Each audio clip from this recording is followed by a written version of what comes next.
adults who bleed angels are real, and defense spending, where we spend more than the 26 countries combined, 25 of whom are allies. Now, none of this is the fault of a 20-year-old college student, but you nonetheless are, without a doubt, a member of the worst generation ever. So when you ask what makes us the greatest country in the world, I don't know what the fuck you're talking about.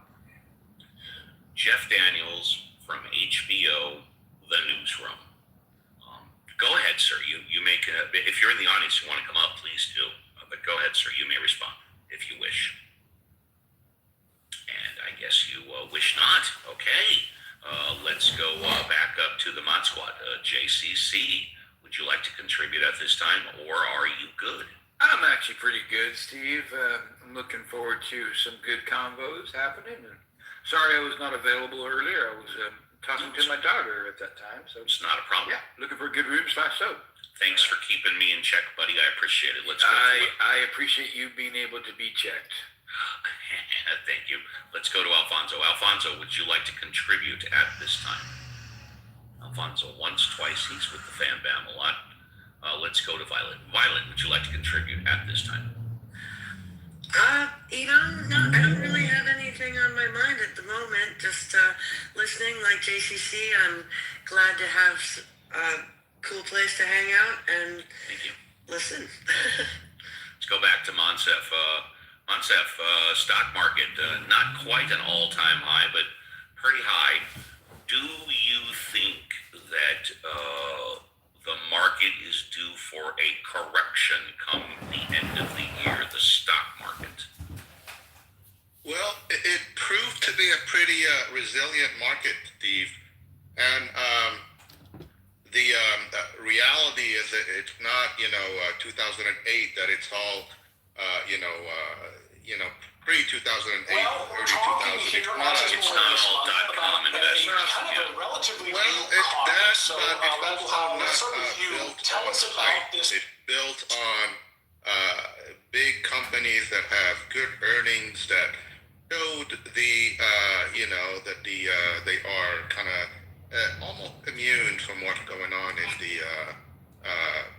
the world, especially with the oil prices and all that. Now, keep in mind that we had a bull market now going on, and it started with coming out of COVID, and then the AI revolution and all that. So the S&P really and all the other indices are due for a correction.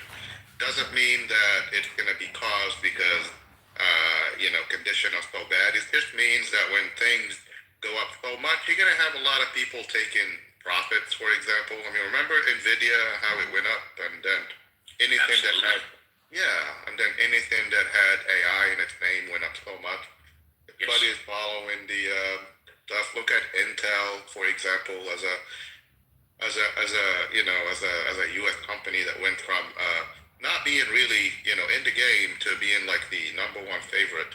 Oh, yeah. So when you're sitting on gains of 3x, 5x, whatever, a lot of people are gonna say, you know what, I make so much money, I'm gonna secure some profits, and by that the market will adjust.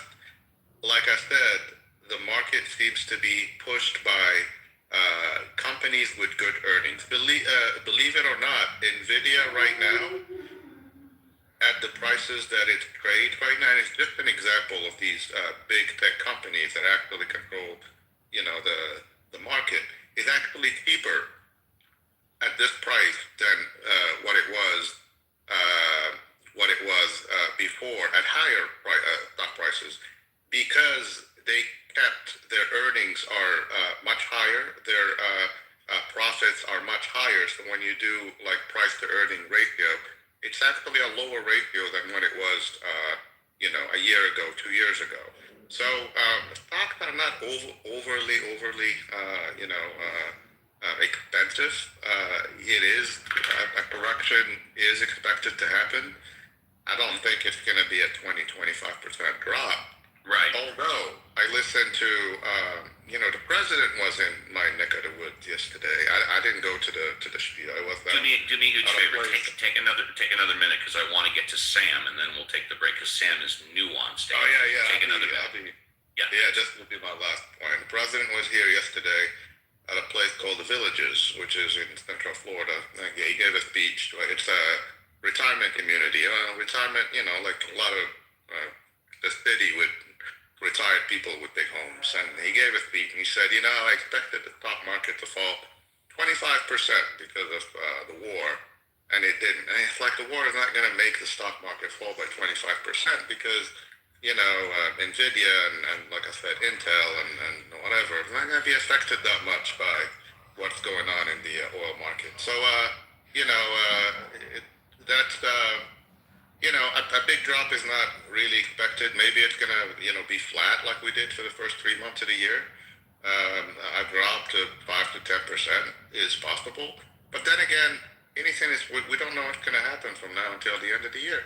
The bottom line, investment always, you shouldn't worry about the short-term event because if anybody sold when the tariff war was going on, when the war with Iran was just announced, they would have sold and stayed. They would have missed the uptick that happened afterwards. So always, be a little less emotionally involved with your investments. Believe in what you have, and don't look at your 401k every week. That's my advice. Very good. Let's say hello to Sam, who's new on stage. Sam, good morning. You have a fresh vibe starting. Good morning, Steve. Great show. You're very kind. Thank you. Monsefus? Is that Monsef. Yeah, you did a really good analysis, and it would, as someone who's been trading for 30 years myself, I'm understanding what you're saying. Some other folks may not get the fine nuances of what you're saying. But I'd like to ask you a question. What do you think about the bond yields, where it's going to go? Monsef, if you want to answer, you may. The bond yields they have been ticking up. There is, a notion that risk is higher. International bond holders, I guess, a lot of them are selling our bond as a response to the tariffs and all that. When you sell U.S. bonds, the risk goes up, the bond yield goes up. I read an article yesterday that the president just purchased about $333 million worth of corporate bonds because of the expectation that with Kevin Walsh coming in, that it's going to be good for the bond market. The 10-year has proven to be resilient again, and it's probably going to go up as risk keeps going up. Right. Do you see? Well, Jamie was talking about a possible spike. Where do you think the top is on the yield? Because I don't want, you don't want to get in. No idea on what the top is. I mean, I heard. What's the spike he's referring to? How much of a spike are we talking about here? Well, the spike is going on, but how much? Nobody's going to answer that. Despite all the conditions are really right for bond yield to keep going up, and with that, you get your mortgage rates are going to stay up and all, and it's just an indication that we are in a risky environment. And with risk, you are if someone is getting money to your bond, they are going to ask for a higher yield in order for them to give you their money. So it's just an indication that we are in a high risk environment, and with high risk, a high yield is kind of required. So how high it could go, we don't know what's going to happen 3 months from now with all the stuff going on. And with that, we are at the top of the hour. For everybody on stage, and Howard is new, we encourage you to stay on stage because we're definitely going to want to hear from you in hour number 2. And if you're in the audience and you haven't spoken yet, we encourage you to be bold, brave, courageous. Raise your hand, come on up, and talk about whatever you want. 1 hour in the tank, 2 hours left. My new favorite comedian, of course, is Nikki Glazer, and this is her take on what it really means to be on top. Don't go away. We'll be right back on Ask Uncle Steve with the Mod Squad. Remember the sex I had. It was all blackout. You know, if you can't remember it, did it happen? I don't think so. I think I'm the only virgin with HPV then. I think that's what that means. So that's exciting. Thank you. Thank you. I don't know why I'm eager to have sex because I don't think I'm good at it. I recently had to have phone sex to talk down my Verizon bill, and do what you gotta do, and I'm not good at it. Because you have to be creative in the moment. It comes out of nowhere, like talk dirty, and I'm like, I have a vagina, just like stating facts. He's like, what are you doing? I'm like, I'm just laying here. Bye. And that's all I did. That's all I did. That's all I do. I just lay back and get it. Girls, you can kind of just lay there, can't you? Have you? Being on bottom, it's the tops down there. It's awesome. It's enough that you're there most of the time. It's great. I treat it like a massage. I recommend it. And yes, sometimes they'll ask you to participate, and you should. You know, if you bought you dinner at Chili's or something, you should wiggle. You know, that 2 for $20, that'll get you. But that's embarrassing. I remember once this guy was giving me a really good rock ring, and at some point, yeah, I'm bringing that back. Sounds classy, right? Good rose ring. It sounds like he courted me or something. He didn't. Sounds like I knew his name. And it wasn't Roger. It was Phil, but saying he gave me a good filling doesn't have quite the connotation that I like. So Roger sounds nice. Because that's the thing. Girls, we can't be like, we have to come up with euphemisms.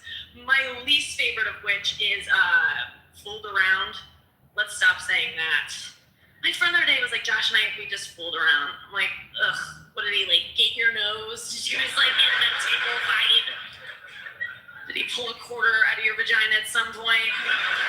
Oh, he did, okay. Well then that's fooling around. There you have it. Oh God, yeah, I was getting a good rock ring from this fellow, and in the middle of it, I remember he was like, hey, will you get on top? And I was like, he woke me up. I'm like, let's go on top. Share your point of view, vent a little about what's bothering you. Got a question that's on your mind. Be bold, brave, courageous. Come on up and get your fresh fire. What does that mean? Well, listen up. Have a tape and just don't suck. Be respectful, make your point in a reasonable way. Come on up. Ask Uncle Steve today. Yeah, startup hour number 2, and thank you, Violet, for putting that together. Love that. Welcome to another Saturday edition of Ask Uncle Steve with the Mod Squad. If you're here for the first time, the South Show works. Everybody in the audience, especially the new speakers, that means you, is encouraged to be bold, brave, courageous. Come on up and talk about whatever you want. We never, ever put a restriction on content. Politics, current events, Clubhouse, you, me, the show, just have a take and don't suck. What does that mean? Be able to put 2 sentences together and make sense. It doesn't matter if I agree or disagree with you, just to be able to make some sense. And with that, let's say hello. Benjamin wants to respond to your last video. I tell you what, Benjamin, you can go after Howard because Howard is new, and then we'll go to Benjamin. You got it. Howard, you have a fresh 5. Thank you for gracing us with your presence. What would you like to talk about? Good morning, Steve. Hi. Hello, everyone. Yeah, and I think I just put it in chat. Did anyone see what happened at that Buffalo Sabres hockey game when the singer was singing "Oh Canada"? No. And her microphone cut out, so she was having technical difficulties. And there were, 18,000 people in the arena. If you could speak a little closer to your microphone, that'd be amazing. Thank you. But the rest of the arena picked up on singing and finishing the "Oh Canada" Canadian national anthem.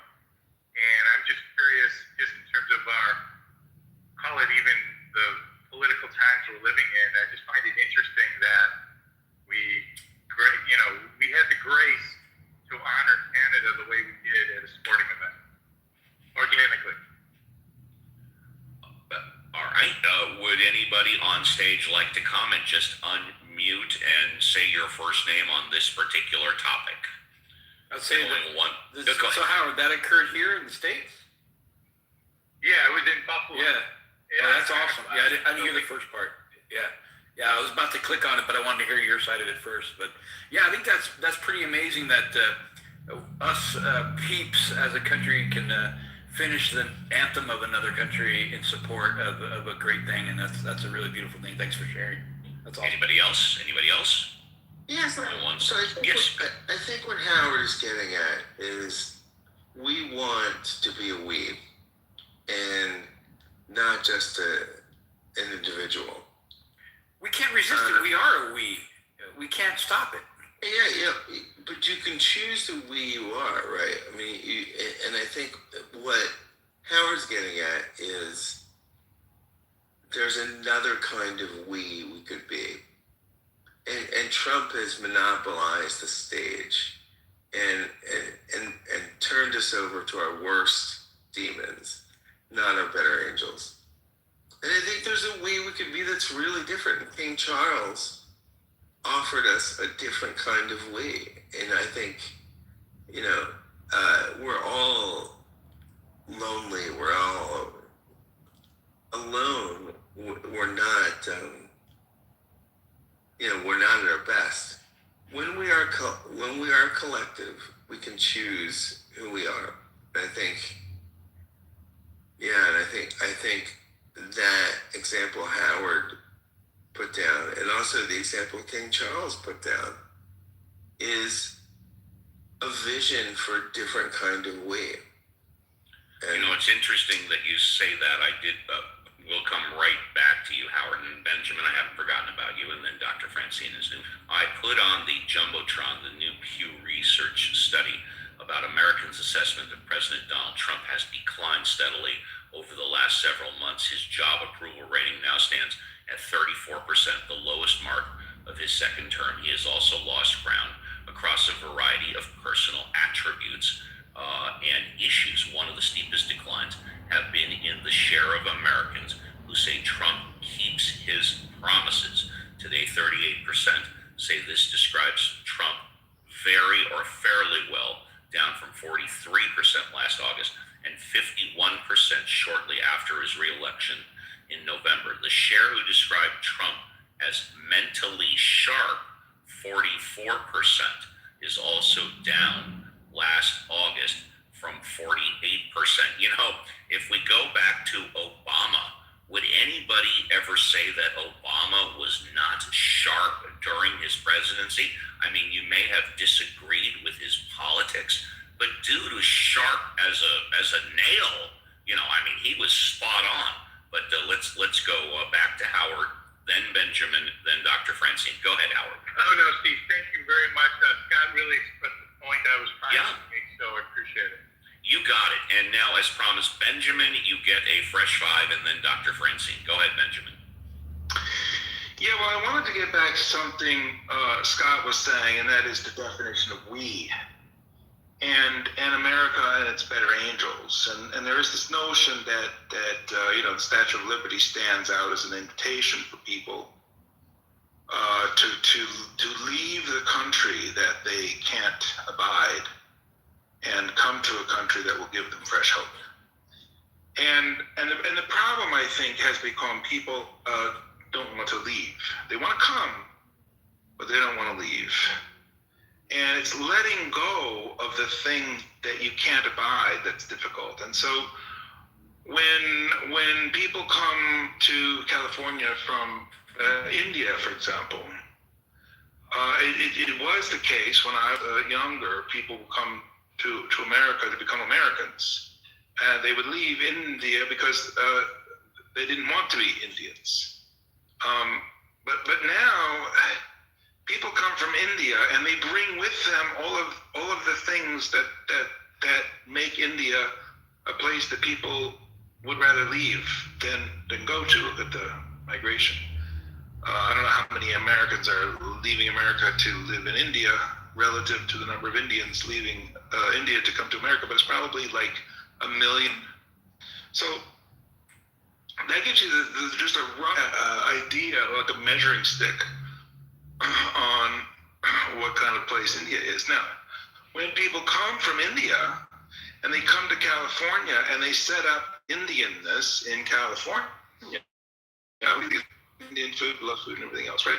But what's happening in California is Indian people in California are complaining to their boss, to their place of work, to their senators of the Indianness, and specifically, they're complaining that when they are at work, the people from India who are Brahmin and have, I don't know, some red tattoo on their forehead or something, are looking down at the people who are not Brahmin and treating them like shit.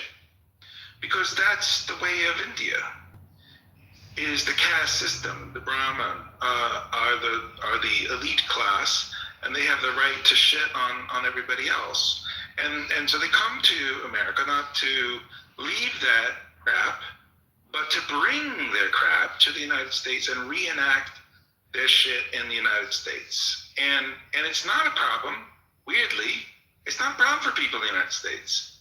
The Brahmin don't look down and don't treat people in the United States like shit. They treat the other people who have immigrated from India like shit.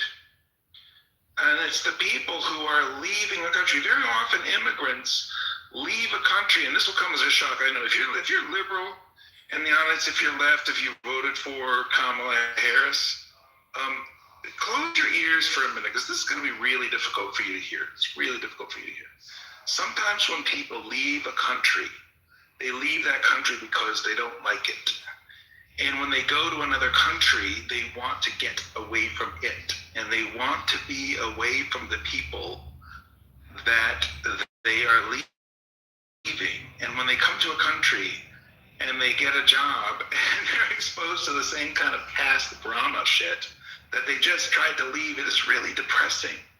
And it's a problem. And when people leave an Islamic country and they come to the United States, the best thing for them would be to escape Islam, right? But the worst outcome is that they get shuttled into a place where there's a lot of people and the imams are there, and the dominants and the people who will threaten them, literally kill them if they leave Islam, are there. And they haven't escaped the very thing that they left to escape. The Sharia law is still in place. If they leave Islam, they could be killed. If they don't wear the hijab, they could be, treated harshly, and et cetera, and et cetera, and et cetera.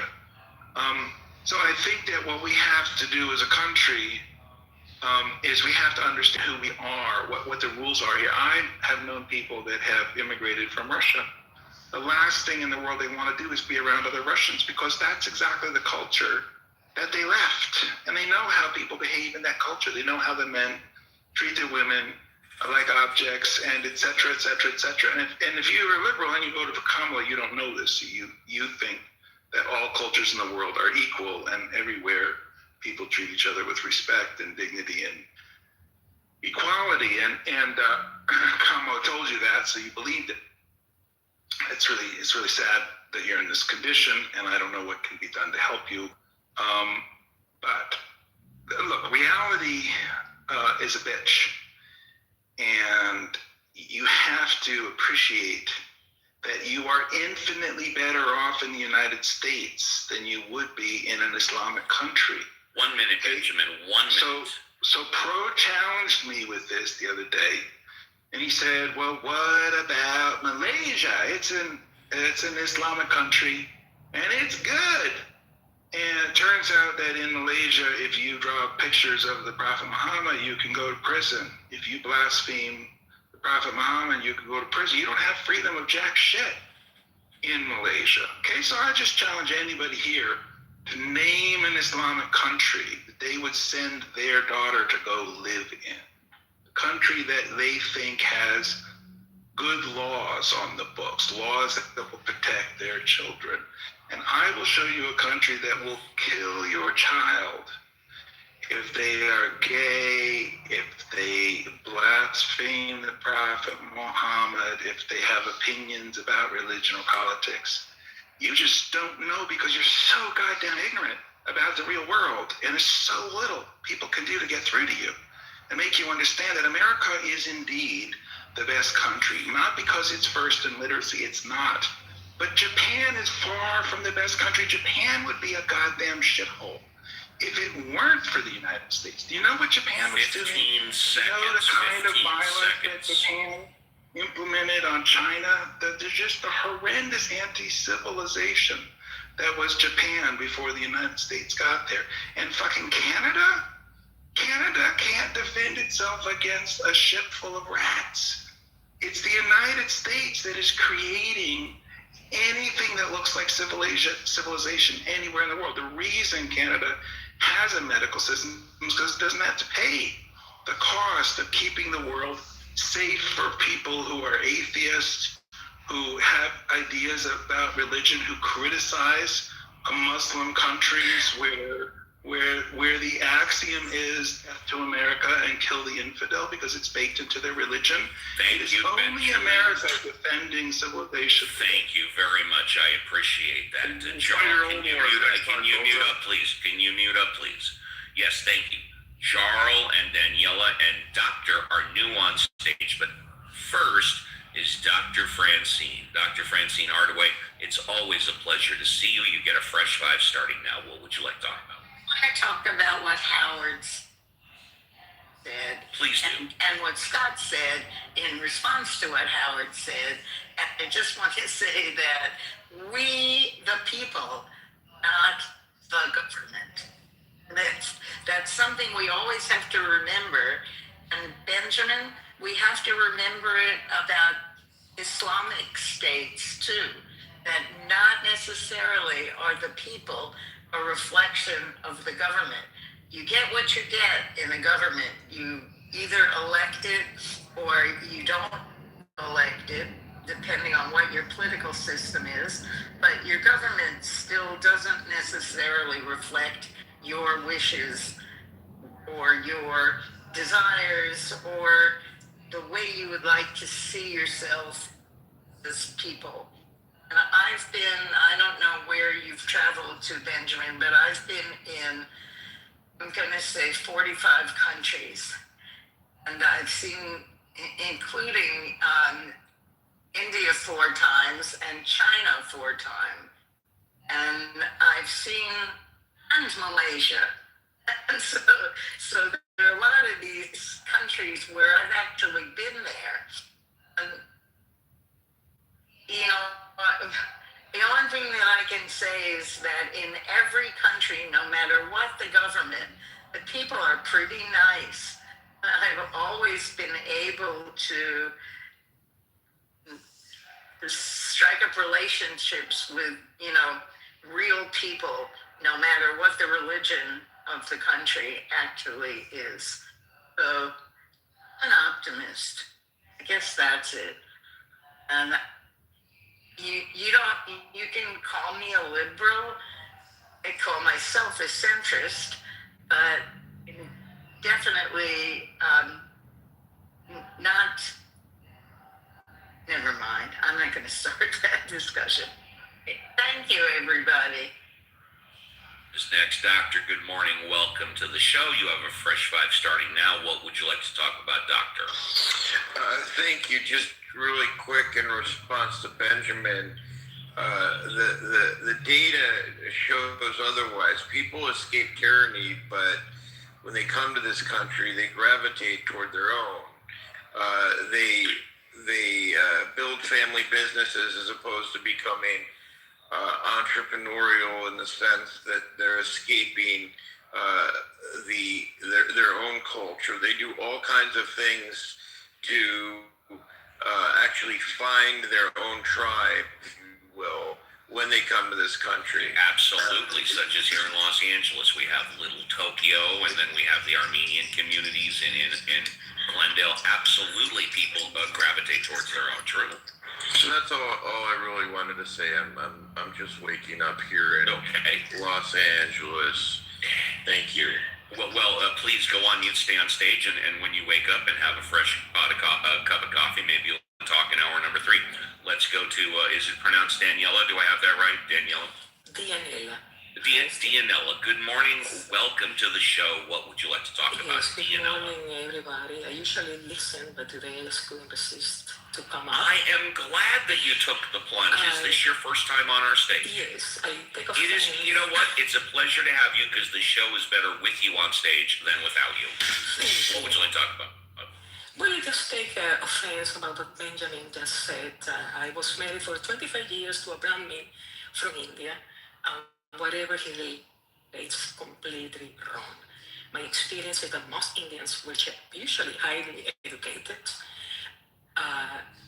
navigates very well the U.S. They respect the laws and they adapt to the culture, but they keep their costume.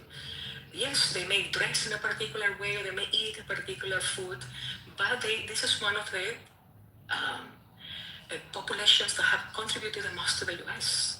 They're doctors, they're economists, they're scientists, they're doing a lot of contribution to the U.S. And the way he portrayed them is just disgusting. One of the things that I like about this country when I came in almost 30 years ago to do a master's degree and decided with my husband in Spain, it was that you could be whoever you want. Do you feel comfortable saying what city you're in? I am around Washington, D.C. Washington, D.C. Please continue. Which is a very multicultural city. You have people from all over the world that work in international organizations. You have the embassies. I have feel very comfortable living in this city, but I'm more comfortable every day with the kind of discourse that people like Benjamin is saying in social media and in this app. I don't know what is his background, what is his religion, but every culture, every religion has a group of people that are really backward. I don't want to offend anybody, but even the Jewish religion have people who are almost living in the, 200 years behind, and that's okay. The greatness of this country, that's what I thought, was that you could be whoever you want as long as you respect the laws, the constitutions, and you treat your neighbors nicely. Thank you very much. Appreciate that. And before we go to Jarl, if you're in the audience and you would like to get your fresh five, we're a friendly bunch. Please raise your hand and come on up. Jarl, you're next. You have a fresh five. What would you like to talk about, Jarl? I just wanted to respond to the prior speaker who suffers from American exceptionalism delusion. America. And who might that be? We have eliminated the prior speaker rule. Who would that be? Oh, it's Benjamin. So very good. No, it's okay. Go ahead. Thank you. Gift of the NATO funding of any country. So who the fuck cares that you guys pay? You're the only ones who use it. So that's the first thing. The second thing is America, his claim that Canada doesn't help or doesn't defend. Bro, we trained your Air Force for World War I and World War II. We were in both of those wars before you. We fought basically every single war that America's ever gone into, except Iraq or Afghanistan. But what the fuck has America ever done for Canada? What fucking war has Canada started that we needed America? So this idea, right, that, Canada needs defense from America, you're the ones who are drifting off the rest of the world. You're the ones who are receiving funding from the entire world to start your bullshit wars. So Benjamin, all of your points are bullshit. You're misinformed.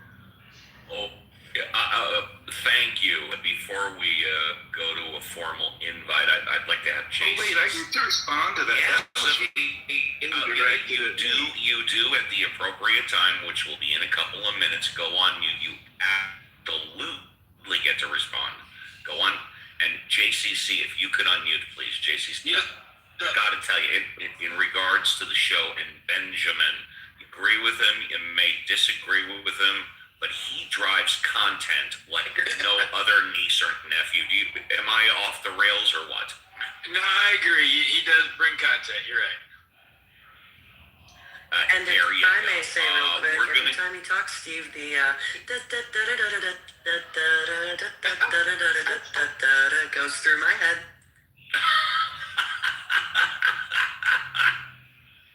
We are going to get who wants to talk.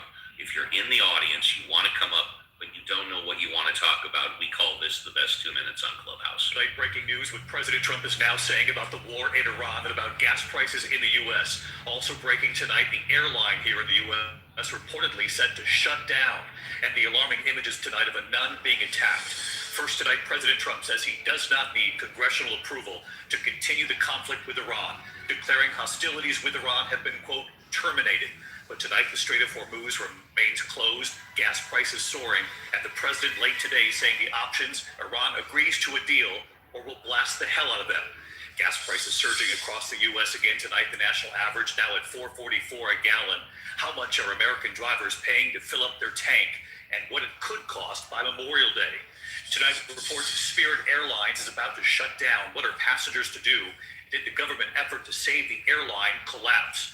Tonight, the deadly bank robbery, 2 people killed, including a bank teller. Police chasing an 18-year-old suspect, schools on lockdown.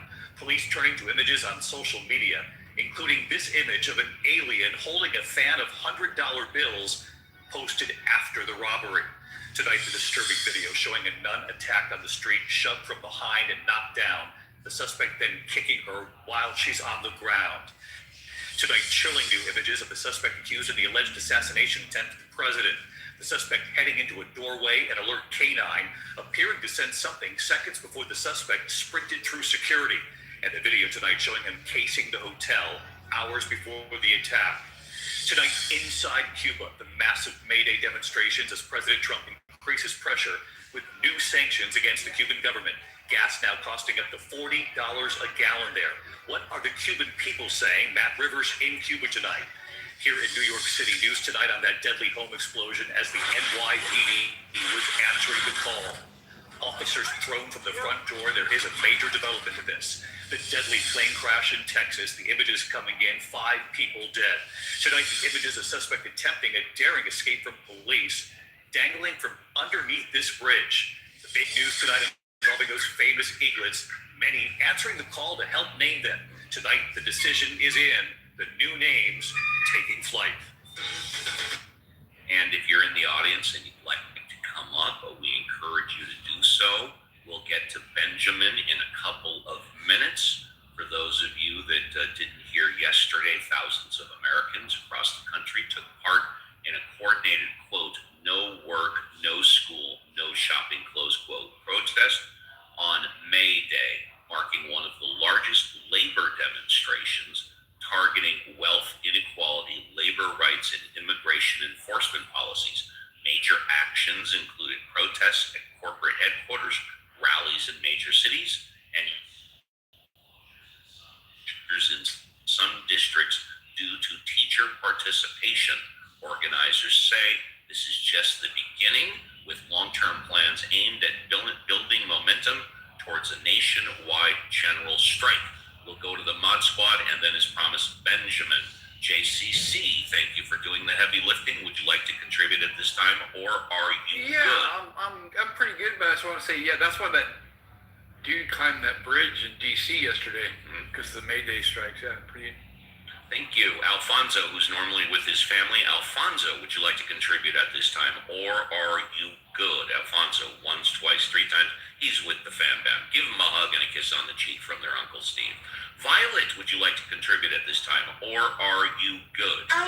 Well, one of the other things I've been thinking about recently is the impact of social media, not so much on a societal level, but on people's personal lives. I was thinking about it because when I share stuff on Facebook and or Instagram, I know it's not appearing very high in my friends' feeds. It's going to be like 200 posts down because I'm not playing the engagement game with Facebook and Instagram. I'm not posting 3 times a day. I'm not commenting, liking or disliking 500 comments. So the algorithms are saying, oh, well, you're not being a good girl and participating like we want you to. So we're going to put you low on people's feeds. And I mean, I don't know about others, but as somebody who's not trying to be a creator or make their living on social media platforms, I hate that I just want to share pictures with my friends or like little songs or links or whatever. And I know that they're not seeing it a lot of the time, even the ones that use their Facebook regularly. And then, there's a percentage of your friends who don't use the Facebook regularly or whatever. But those algorithms drive me crazy to use it on a personal level, and I kind of wonder if other people feel that way too. Because it's one thing if you're trying to make your living that way to have a certain amount of engagement. I mean, you have to put in the work in your job to make money. I understand that. But as somebody who just wants to share a little something with friends and they're never going to see it because, like I said, the Facebook or Instagram algorithms have decided that I'm, not playing along, it drives me crazy. And like I said, I was just wondering if other people feel that way on a personal level when it's not meant to be a promotion for their business or their podcast or whatever else, that they get like no responses to their posts because it's not playing along with the system. Thank you, Violet. And last but not least for the Mod Squad is Reverend Scott. Reverend Scott, would you like to contribute at this time, or are you good? Reverend Scott, once, twice, 3 times. Okay. We'll go to Benjamin. Oh, okay, very good. Thank you very much. Shayna is new on stage, but before we go to Shayna, as promised, Benjamin. Benjamin, you get a fresh 5. Well, I want to donate all 5 minutes to a young woman named Noor Al-Maleki. Now, your audience, because they're Kamala voters, are kept in this ignorant box where they don't know about Noor Al-Maleki, and bless their hearts. People who think that it's just so great to go to other countries and just not know what's going on in those countries. So I just want to read for 60 seconds about Noor Al-Maleki. Link it away, people who say that I only bring bullshit. I also bring receipts. Also, thank you very much. As a reminder, we do have a 60-second read rule here, which is still in effect. So anybody can read for maximum 60 seconds. Thank you. Growing up, Al-Maleki was expected to cook, clean, and help take care of younger siblings. Following this, Al-Maleki began to move in and out. The father disapproved of her non-Muslim style of dress. Her father sent her to Iraq to marry an older cousin, but she flew back to Arizona in 2008 and began dating someone of her own choosing. On October 20, 2009, Al-Maleki was assisting her boyfriend's mother with translation at an office of the Arizona Department of Economic Security in Peoria. Outside the office, her father, Falel, struck them with his vehicle, causing a brain bleed, partial paralysis, and other injuries in the case of Al-Maleki. Then slipped into a collision and injured her boyfriend's mother, including fracturing her pelvis.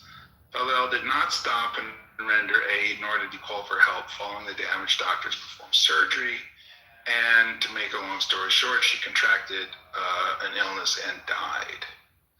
Now, Al-Maleki is just one of about 5,000 women who are killed every year in honor killings. And these honor killings, link is in the description, happen in countries as varied as Bangladesh, Brazil, Canada, Ecuador, Egypt, India, Iran, Iraq, Israel, Italy, Jordan, Morocco, Pakistan, Sweden, Syria, Turkey, Uganda, United Kingdom, and the United States. Now, these are almost all associated with certain Middle Eastern ideologies and religions. And the point is, they don't stay there.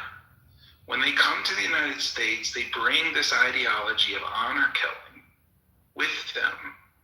And women are largely the targets of Islamic honor killings. And when you're Kamala Harris and vote for women, people like Dr. Francine, who think that they're supporting women's rights when they support Islam, they're just so profoundly ignorant and misguided.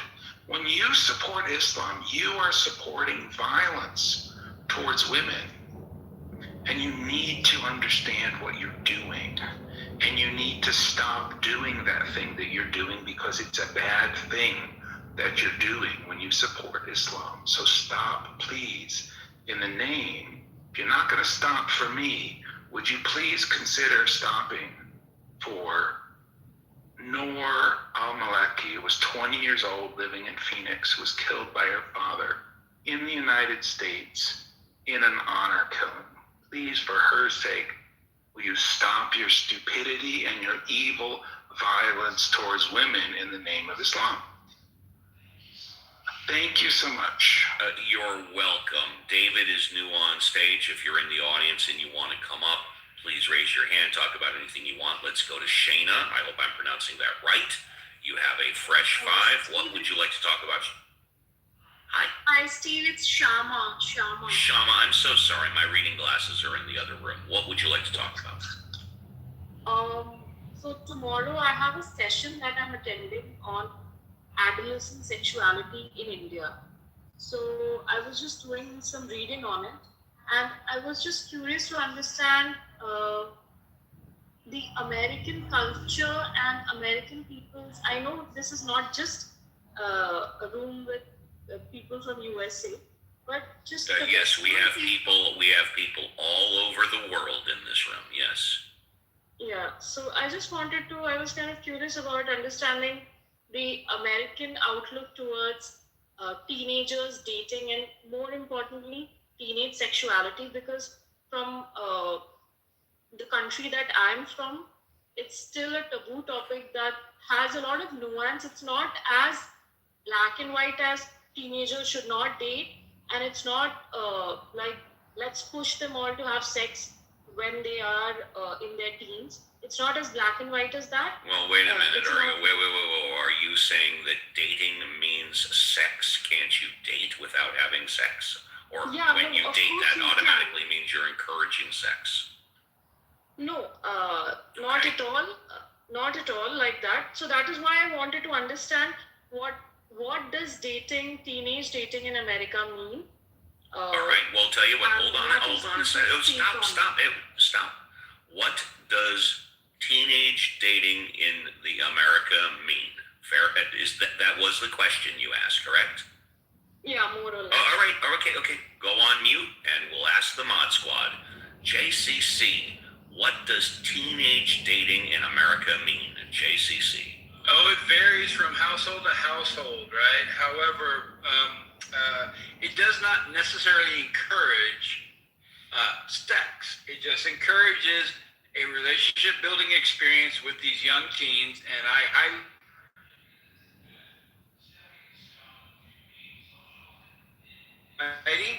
and if you are open to sexual activity, I recommend educating your teen in protecting and sexual activity, and that would be the safe way to do it. And definitely do not educate your child to not force the other, and for the other not to be forced. And that's very important, and to be yourself and not to give in if something you're not wanting to do. And definitely protection. Alfonso, you may be with the fam bam. Alfonso, are you there? Going once, going twice. Let's go to Violet. And Violet, I think you have a one or two teenage daughters, don't you? Yeah, 16 and nearly 13 respectively. There you go. What does teenage dating in America mean to you? Well, I mean, my oldest daughter has a boyfriend, and what that means at the moment is, they like hold hands in the hall, walking down the hall in high school, and they go kind of on group dates. I mean, it's a group of friends. The other people aren't necessarily couples. They just all hang out together. So, I mean, at the moment, the example I have of a teenage relationship seems to be kind of affectionate, friendly. As far as talking about dating, JCC was right. It varies a lot from household to household. I mean, you have some people who just don't want their kids to have any kind of romantic, quote unquote, thing until they're above 16 or whatever it is. But in my case, I mean, I started talking to my girls about dating and relationships, around the age of 12, talking about how sharing communication and a relationship is very important to I'm sorry, I'm like trying to recall what I said to them and I'm getting screwed up in my mind, but basically that it wasn't just about what feels good, that you don't just plunge into physical relations, you need to get to know them first, was my instruction. And then I did have I am not encouraging you to have sex, but if you choose to do so, I want you to talk to me about getting birth control. And I spoke to them of all the options available, because you can't stop them per se. And this is actually a repeat of what my mother did in my case. She told me, like when I was 13, just let me know. When I lost my virginity to my high school sweetheart at 16, I went to my mother. I told her, we've decided to start doing this. I need you to take me to the doctor. And she did, without saying anything or any judgment. And that's what I would do if one of my daughters approached me, at least on the outside. On the inside, I'd probably be like, panicking and needing straight jacket mentally. Reverend Scott, would you like to answer the question, what does teenage dating in America mean? Reverend Scott, go on. Yes, I think what we're doing with teenagers is we're evolving them earlier. So I think Violet is largely on the nose, but I think kids are getting educated quickly on intimacy, on sex, and I think we'll have to deal with that. Like we're getting a younger population that's getting older quickly, and I don't know what we do with that. I mean, but it's going to have social ramifications that I don't see, and I'm not a conservative, right? But I think we've got to put some brakes on something. I don't know where we put it, but that's what I would say. And for me, both of my children are in their 30s, but I distinctly remember I have a son and a daughter. I specifically endorsed any time they asked a question about anything, I would never respond by saying, "You're not old enough to have that discussion." I answered any question that they had to what I believed was their best level of understanding. And also when my son brought home a girl, or my daughter brought a boy, and they wanted to go in their bedroom, I said, "Hey, no problem. You stay in your bedroom as long as you want, as long as the door is open. You are not allowed to close the door, but you can stay in your bedroom as long as you want." There you go, Shayna. I know I'm mispronouncing it. I'm sorry. Shayna. I want to add something. I want to JCC. Just real quick to what Scott said. I think that the progress of relationship as teens are having today was very similar to my time and not far off to my parents' time, right? The relationship was the same. There was teens having sex in the 50s, teens having sex in the 60s, 70s, 80s, 90s, and currently today. I don't think anything has progressed any further. Now, their access to data, that's a lot easier. However, teens are going to do what teens are going to do. We don't need social media to educate teens. They already know what the hell to do. How's that? Yeah, because I figured if they didn't get the correct information from me, they were going to get the incorrect information from the street. Shayma, you want another minute or two to follow up? Good topic. Shayma. Yeah. I think there are a lot of similarities in the way Indian culture and American culture look at dating, in terms of it's important that kids explore relationships, but there's also this India is a lot more conservative than what the American culture is like. So it again depends on which section of society you're coming from. So somebody from certain sections of society might be certain teens might do date, and again with the implicit instruction that the parents are not okay with them having sex, but yeah, hanging out together. But that is what I was kind of wanting to understand, that what what is America's take on teens having sex. So I got a, I mean, a basic idea of what you guys are trying to say. So yeah. Thank you very much. Appreciate that. Let's go to Jim East. Jim, good morning. Welcome to the show. What would you like to talk about? Sure. And my specialty is actually teens and transition. So I appreciate the opportunity. First, most of my peer group does what you did and says you can be in the bedroom, the door has to stay open. So to me, that of the progressive parents that I know, that's the most popular way of dealing with that. Now, my nephew, on the other hand, that's 16 years younger than me,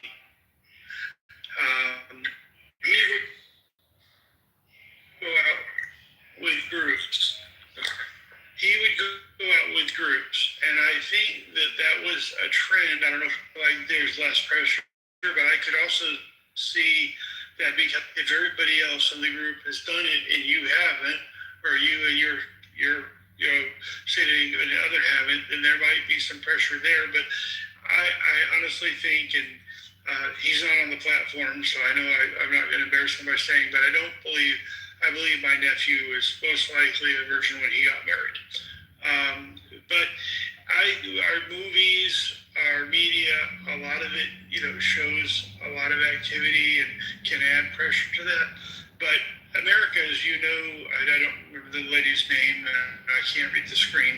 So when she asks a big question about America, you have to realize that we're a big picture of the world. We have the most conservative of any faith you can imagine here in the United States, and we have the most liberal, free love people in the world in the U.S. here, and then we have a bunch of us that are in the middle. So the U.S. is big. So to add from a social science background of mine, popular, yes, you can spend time in the bedroom, but that door better be open. Thank you. It's my pleasure. Thank you. If you're in the audience and you'd like to come up and talk about anything, you're encouraged to do so. Would anybody on stage like to, who has not commented already, comment on teenage dating? Just unmute and say your first name. Teenage dating. This is what ChatGPT told me. Teenage dating is one of those things that can be healthy, messy, formative, and confusing all at the same time.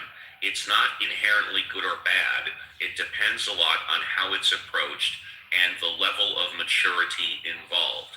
On the positive side, dating as a teenager can help people learn important life skills early, how to communicate, set boundaries, handle rejection, and understand their own values. Those lessons tend to carry into adulthood in a meaningful way. It can also be a normal part of social development, especially as teens start figuring out identity and relationships. That said, there are real downsides if it's not handled well. Emotions at that age can be intense, and not everyone has the tools yet to deal with the heartbreak, jealousy, or pressure. It can also distract from school, friendships, or personal growth if it becomes all-consuming. In some cases, there can be unhealthy dynamics like controlling behavior or peer pressure that teens might not recognize right away. The biggest factor is guidance and balance. Teens tend to do better when there's open communication with parents or trusted adults, clear boundaries, and a focus on respect, both for themselves and the other person. And that's ChatGPT's answer.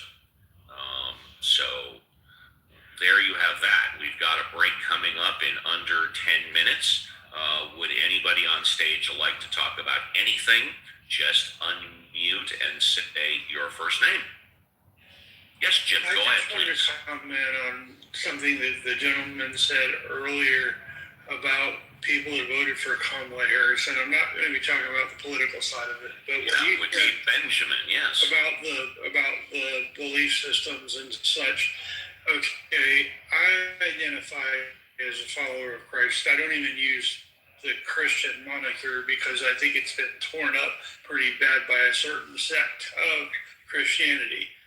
And so, for me, when you say don't support Islam, I mean it's kind of interesting because we have people in our country. If you're following America and you look at the Declaration of Independence and all those things that talk about freedom of religion and all those things, there are peaceful people. Now, yes, there are some cultures that come here and recreate what they got away from, and that's humanity. People sometimes make mistakes. I'll agree with that.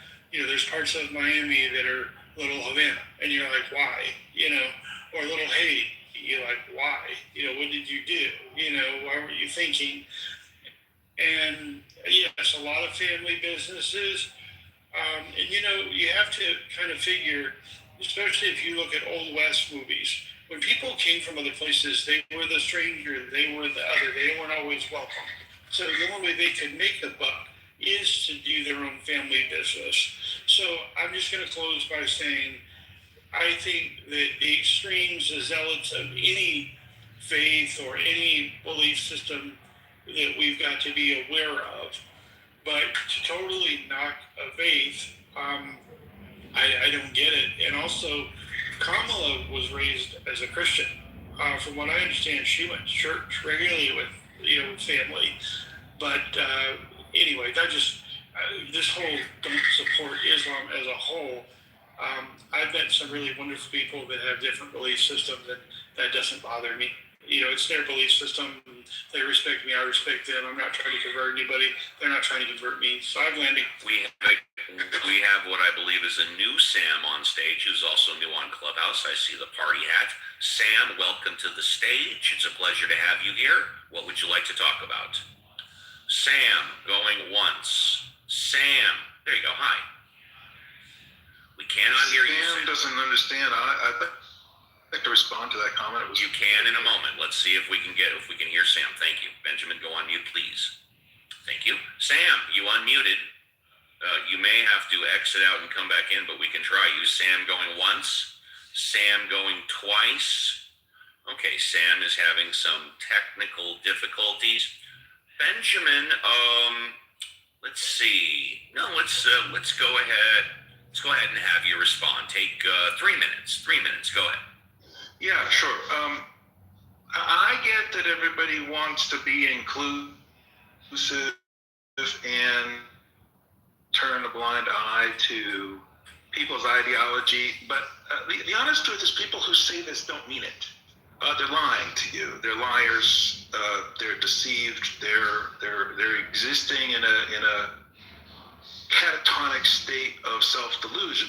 And the way you can test this, the way you can diagnose their delusion, is you just simply ask them, do you do this with your Nazi friends? You just ignore the fact that they're Nazis. Would you be comfortable sitting next to a Nazi?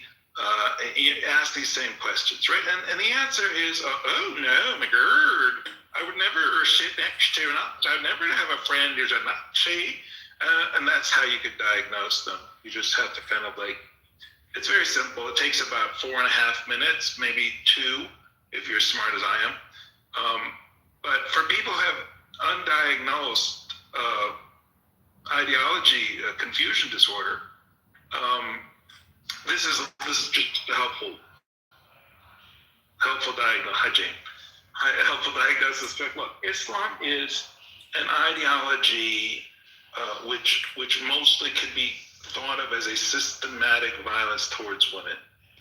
And if you need the evidence, the numbers, the female genital mutilation statistics, I can help you with all of this. I can Google for you if your Googler is broken. But if you just think you can sit next to somebody who is promoting Islam like Kamala Harris does, like Mamdani, who swore himself in on a stack of Qurans, does, and not understand that what you're supporting is a system of violence towards women, then you are just you're just kind of like an intellectual turd. So to speak. All right, you have made your point perfectly clear. Thank you. Let's try. Let's. I said 3 minutes. Let's. You'll have a fresh 5 in hour number 3. Let's try Sam again. Sam, are you there? Sam going once. Sam going twice. Sam sold. We'll give Sam one more chance in hour number 3. Let's go to Jane, who's new on stage. Jane, good morning. It's a pleasure to see you on stage. What would you like to talk about, Jane? I'm good for now, Steve. Just listening. Oh, you got it. Okay, cool. Well, let's see. We were talking about yes. I wanted to say real quick. I don't know why this is bugging me so much, but I did not vote for Kamala Harris. I voted for Jill Stein of the Green Party. It's driving me crazy that Ben keeps calling me Kamala Harris voter. Wait a minute, I didn't hear him. I didn't hear him reference you once. Did I miss it? Was I No, not well, paying not attention? personally, but he kept saying, "I know everybody on stage voted for Kamala." Or whatever. These are all Kamala I voters. didn't hear him say that one was a either. generalization. I didn't hear him say that. Okay, well, I just wish to declare that I voted for Jill Stein since, your political identity. And I voted for the Libertarian candidate. Whatever the hell But that to was. Ben's point, though, I mean, I think his point is these are pluralist votes, right? And what his point is that the pluralist sort of multicultural vote leads to a liberal ends. I think that's fair, right? I don't know that it's right, but I think it's. I mean, that's. I think that's the point he's making. That I got to tell you, I think Benjamin's modus operandi, and I very well could be wrong, is a mixture of truth, satire, and stirring the pot. And like I said, he's a great content creator. I absolutely don't agree with everything that he says, but it gives me great pause to think about things. It also adds content to the show, and that's what I think. But Steve, isn't he saying what he's saying is that if you go this pluralistic, multicultural voting tendency, what you're going to get is cultural chaos. Isn't he also saying that if you don't agree with him, you're an idiot, in so many words? I don't know that he's saying that, but okay. But I think he might not be wrong on this point. I mean, which I'm not in agreement with him. I think I'd rather go down. So 75 million voters are idiots because they voted for Harris. Well, of course, we could all be idiots. But I think what he's saying is that if you want a liberal democracy, you have to police it intellectually. And what he's saying is that we've gone down some roads that are unhealthy for the liberal establishment. And yeah, I mean, I think he's not wrong. Well, I'll give you this, and then we'll take the break. I don't think the extreme on any side is healthy. The extreme on either side, in my humble opinion, is a bunch of mishigash, and that's not how you win elections either. You win elections by coming as close to the center as possible. Most elections are won by 5%. 5% of the undecideds, and as if you're at the extreme of either side, it becomes more difficult to win an election. And with that, we are done. 2 hours in the tank, 1 hour left. I will be back at the end of the break to host all of hour number 3. So don't go away. And when we did a lot of to talk about dating. And so let's hear some more from Taylor Tomlinson about the truth about dating. Like, this one's available if he just talks and talks and talks. You fall asleep eventually. This bit right here. Wow, okay. That was fun. We all stepped in a divorce. Wasn't that a good time? That's the first time that's happened when I asked that question. Ever got to the tour? Never gotten one of those. Thanks, take this boring piece of shit home.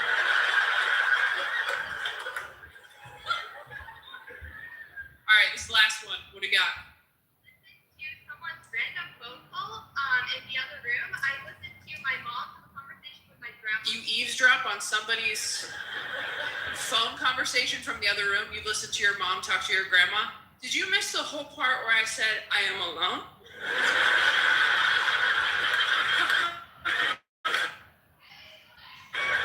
At least the last girl offered me someone. Have you tried falling asleep to the sound of people who love you in the other room? I would that I could! Okay, well, those hurt my feelings. I'm gonna tell you the best one I've heard on this tour. That's one I heard on this tour. It was a few months ago. There's a woman in the front row. She raised her hand. She goes, I have a weird sleep tip. I said, what do you got? She goes, when I can't sleep, I lay on the floor in the kitchen for 10 minutes. And I was like, okay.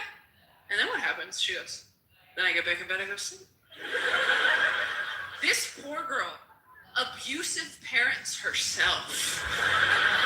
She's like, oh, you with the guy she's dating. I was like, really? She goes, yeah, would you ever have a threesome? I was like, oh my God, no. I didn't want to hang out with 2 other people. I've never been in the middle seat on a flight fighting for an armrest, like, wish we were all naked. That would be cool.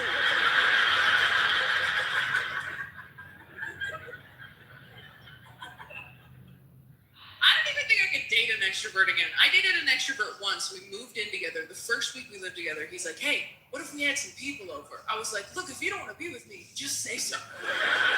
You want to have people over? Over what? My dead body? If you're an extrovert and you're in love with an introvert, you gotta understand, asking us to invite people over is like asking us to do anal. Watch our face change. Like, I'm sorry, is it your birthday? Seems like a big ask for a random Tuesday. I live alone now. It's incredible. I fall asleep in the middle of the bed like a boy king, just like, good night, Joffrey. It's fantastic. I eat all the food I buy. Every grocery I buy goes near, it goes bad. That's power, DC. If I clog the toilet at home, I don't have to deal with it right away. That's freedom, DC. When I lived with a man I was attracted to, I was always like, no, please, toilet, don't tell him I'm a human woman. I beg of you. Take my dark secrets to your watery grave. Remember our bargain. Now I'm like, you loser, toilet. That's what lids are for. You want to see the sky? Want to share your point of view? Vent a little about what's bothering you. Got a question that's on your mind? Be bold, brave, courageous. Come on up and get your fresh fire. What does that mean? Well, listen up. Have a take and just don't suck. Be respectful, make your point in a reasonable way. Come on up. Ask Uncle Steve today. And welcome to hour number 3 of Ask Uncle Steve with the Mod Squad. If you're here for the first time, this is how the show works. Unlike other clubhouse rooms, we encourage everybody, especially the new speakers, and that means you, to be bold, brave, courageous. Raise your hand, come on up, and you can talk about whatever you want. We never ever put a restriction on content. You can talk about current events, politics, God, religion, atheism, what's going on in your life, what's going on in... Maybe you like the show, maybe you don't like the show. Maybe you have a question to help you, maybe you have a statement to help me. Just have a take and don't suck. What does that mean? Be able to put 2 sentences together, folks. It doesn't matter if we agree, disagree, if we like or don't like you, but just don't come up and say you think the earth is flat, because I will stop you on a dime and I will grill your ass. And so with that, let's go to JCC. JCC, good morning. Yo, yo, yo. Thank you for doing the heavy lifting. Do you have any plans for this weekend? Yeah, man, it's a busy weekend. We got a recital. My daughter's performing at 1 o'clock, 2 p.m. today, Central Standard Time. And then prom night, folks, 2026 prom. I'm helping her right now. I did an errand. I went out to get some black ribbons. She's making her own corsage, so I'm highly involved in her activity. I'm going to take pictures of her and her boyfriend at either a Japanese tea garden or a local museum here that has a very nice landscape area. So, yeah, busy Saturday for today, and so, yeah, fun time. So, JCC, if you don't mind me asking, did you say you have to be home by a certain time? Yeah, I'm pretty flexible. She has like a 1 a.m. curfew where we're at, so yeah. Mm-hmm. Thank you for that. Let's see if Alfonso, he's been with the Fam Bam pretty much all show. Alfonso, are you there? Going once, twice, three times. There you go. Alfonso, good morning. Thank you for doing the heavy lifting. Would you like a fresh five, or would you like to talk about what's going on this weekend or anything else? No, I'm okay. I'm busy with my kids, so I won't be able to chime in much. You got it. No problem at all. Let's go to Violet. Violet, is it prom night where you are? Not for my girls, but it's date night for me. There you go. What are you doing this weekend for date night? Tonight, my husband and I are going to go to a place in our area called The Works. It's kind of a grown-up arcade with like skee ball and 10-pin bowling and our old-style arcade games, but it's a bar. And they're having a cover band tonight. I forget their name, but they cover like 90s alternative. So, it's kind of like if my husband and I had dated in high school, this was the kind of concert we would have gone to. Exactly. So, we're meeting several other couples, high school friends of his, actually. So it's kind of a group occasion. And, I'm trying to decide whether I want to go with a skirt and my knee-high boots because I want to look cute, or actually be comfortable and warm in pants and a cute t-shirt or a cute sweater. Exactly. Now, how many other couples are you going with? I believe there might be 3 others, but the third couple, their schedules seemed really, they weren't sure. Right. So, and I presume you guys are meeting around dinner time or so? Yeah, we're going to eat. They serve food there too, so we're going to meet around 7 and eat, and the show's supposed to start around 9. And yeah, we're going to, they have really good food there too. Yeah, no, I'm assuming because it's kind of like a bar grill entertainment thing, you guys are going to do separate checks for each couple. Is that correct? Yeah. Good decision. Yeah, so, we're going to have a good time.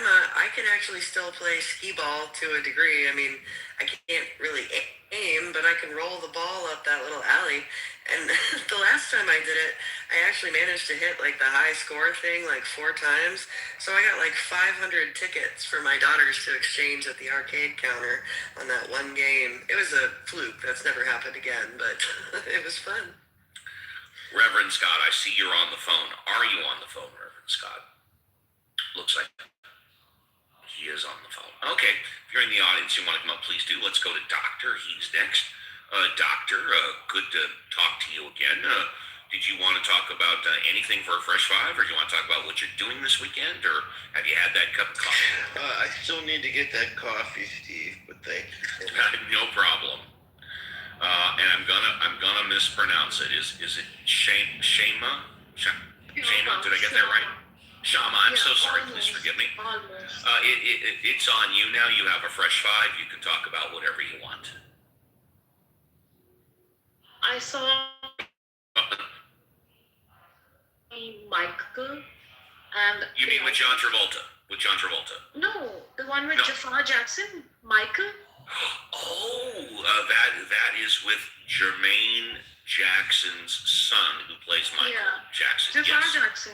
That's what I said. Okay. How was it? I liked it. I heard loved it made. I heard it made over 90 million in its first weekend, which was last weekend. Yes. Yeah, but the only thing I felt was the story felt incomplete.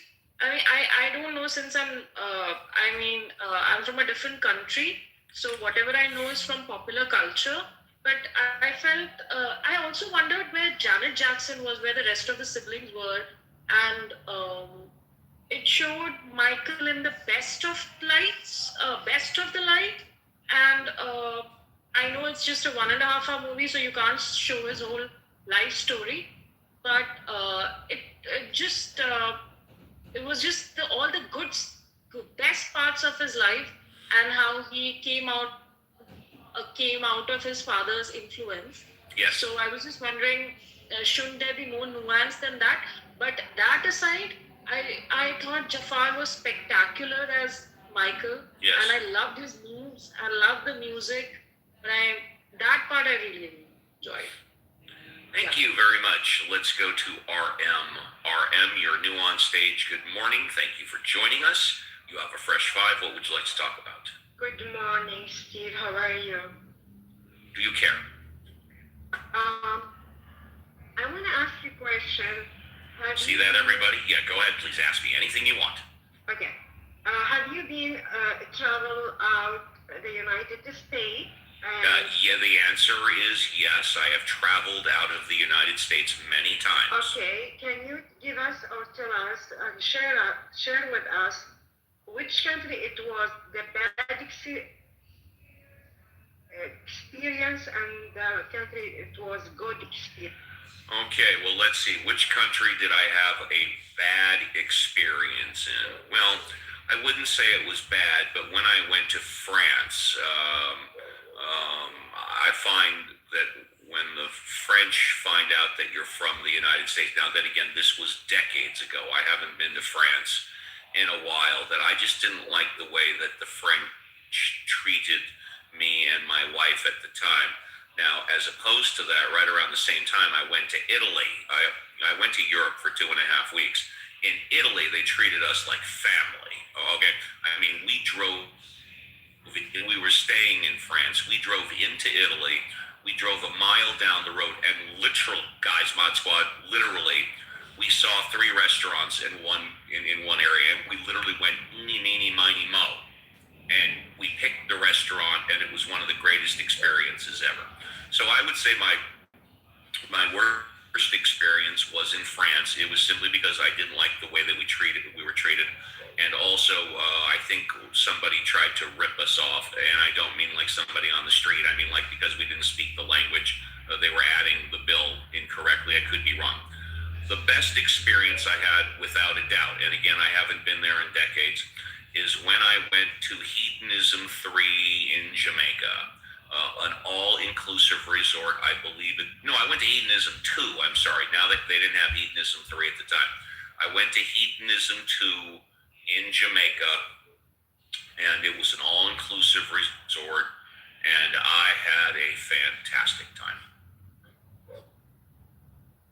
So if you wanna advise me to go to visit in which country in Europe, you're gonna advise me Italy, of course, not French. I think it depends what you're looking for. Okay. Hey, JCC, do me a huge favor. Take over for a couple of minutes. I got something stuck in my throat. JCC, please. My pleasure. So, Reem, what were you asking? You're asking where to go? No, I'm just planning to go in the summer time to Europe. So I want to know everybody if they have an experience in Europe. Anybody that have been in Europe, in which country, and what's happened with you? If you have a good time, people friendly. There was raises. There was treating you as family, or I mean, I like to hear from everyone if somebody been in Europe before. Yeah, me personally, I have not been to Europe. I do hope that someday soon I can go. However, I open it to anybody on the stage who wants to add in to help Reem with her travel experience. I can try. Yeah. Paola, is that correct? That's Paola? correct, yeah. Welcome to the stage. How are you today? Thank you. You have some Very European travel? Well, I am a European. I traveled around the world. Actually, I also lived for 7 years in India. And I lived in the US as well, but I'm actually Italian. So obviously, I'm a little bit biased. But of course, of course. Of course, yes. Well, Italy is a nice place. I mean, even if I so say myself, I mean, I'm obviously, like I said, I'm biased, but it is a very pretty place. It has practically the best of both worlds, nature-wise and monuments. So you have 90% of the UNESCO sites in Italy. So you can visit historical cities like Rome. That's where I live, where I come from. You can go to Florence, you can go to Venice, you can go to Milan, you can go to Sicily, or you can also explore places that are not the usual tourist attractions like Umbria, or maybe you can go to Trentino Alto Adige and experience the mountains there, which are spectacular. And the food is probably the thing that makes the difference compared to the rest of Europe. Having said that, the food is very good in Spain. It's also very good in France. But again, the Italian cuisine is a notch up, I would say. You can visit other places in Europe that are very interesting. You can go to United Kingdom. I don't know if you've ever been there. You can visit Spain. Spain is very nice as well. I like Scandinavia. I really like Scandinavia because it's so different from what I'm used to. Or even the ex-Soviet bloc. I mean, there are some interesting and very nice places like Romania and Bulgaria who are not so popular with tourists, so you might enjoy a quiet time there. So,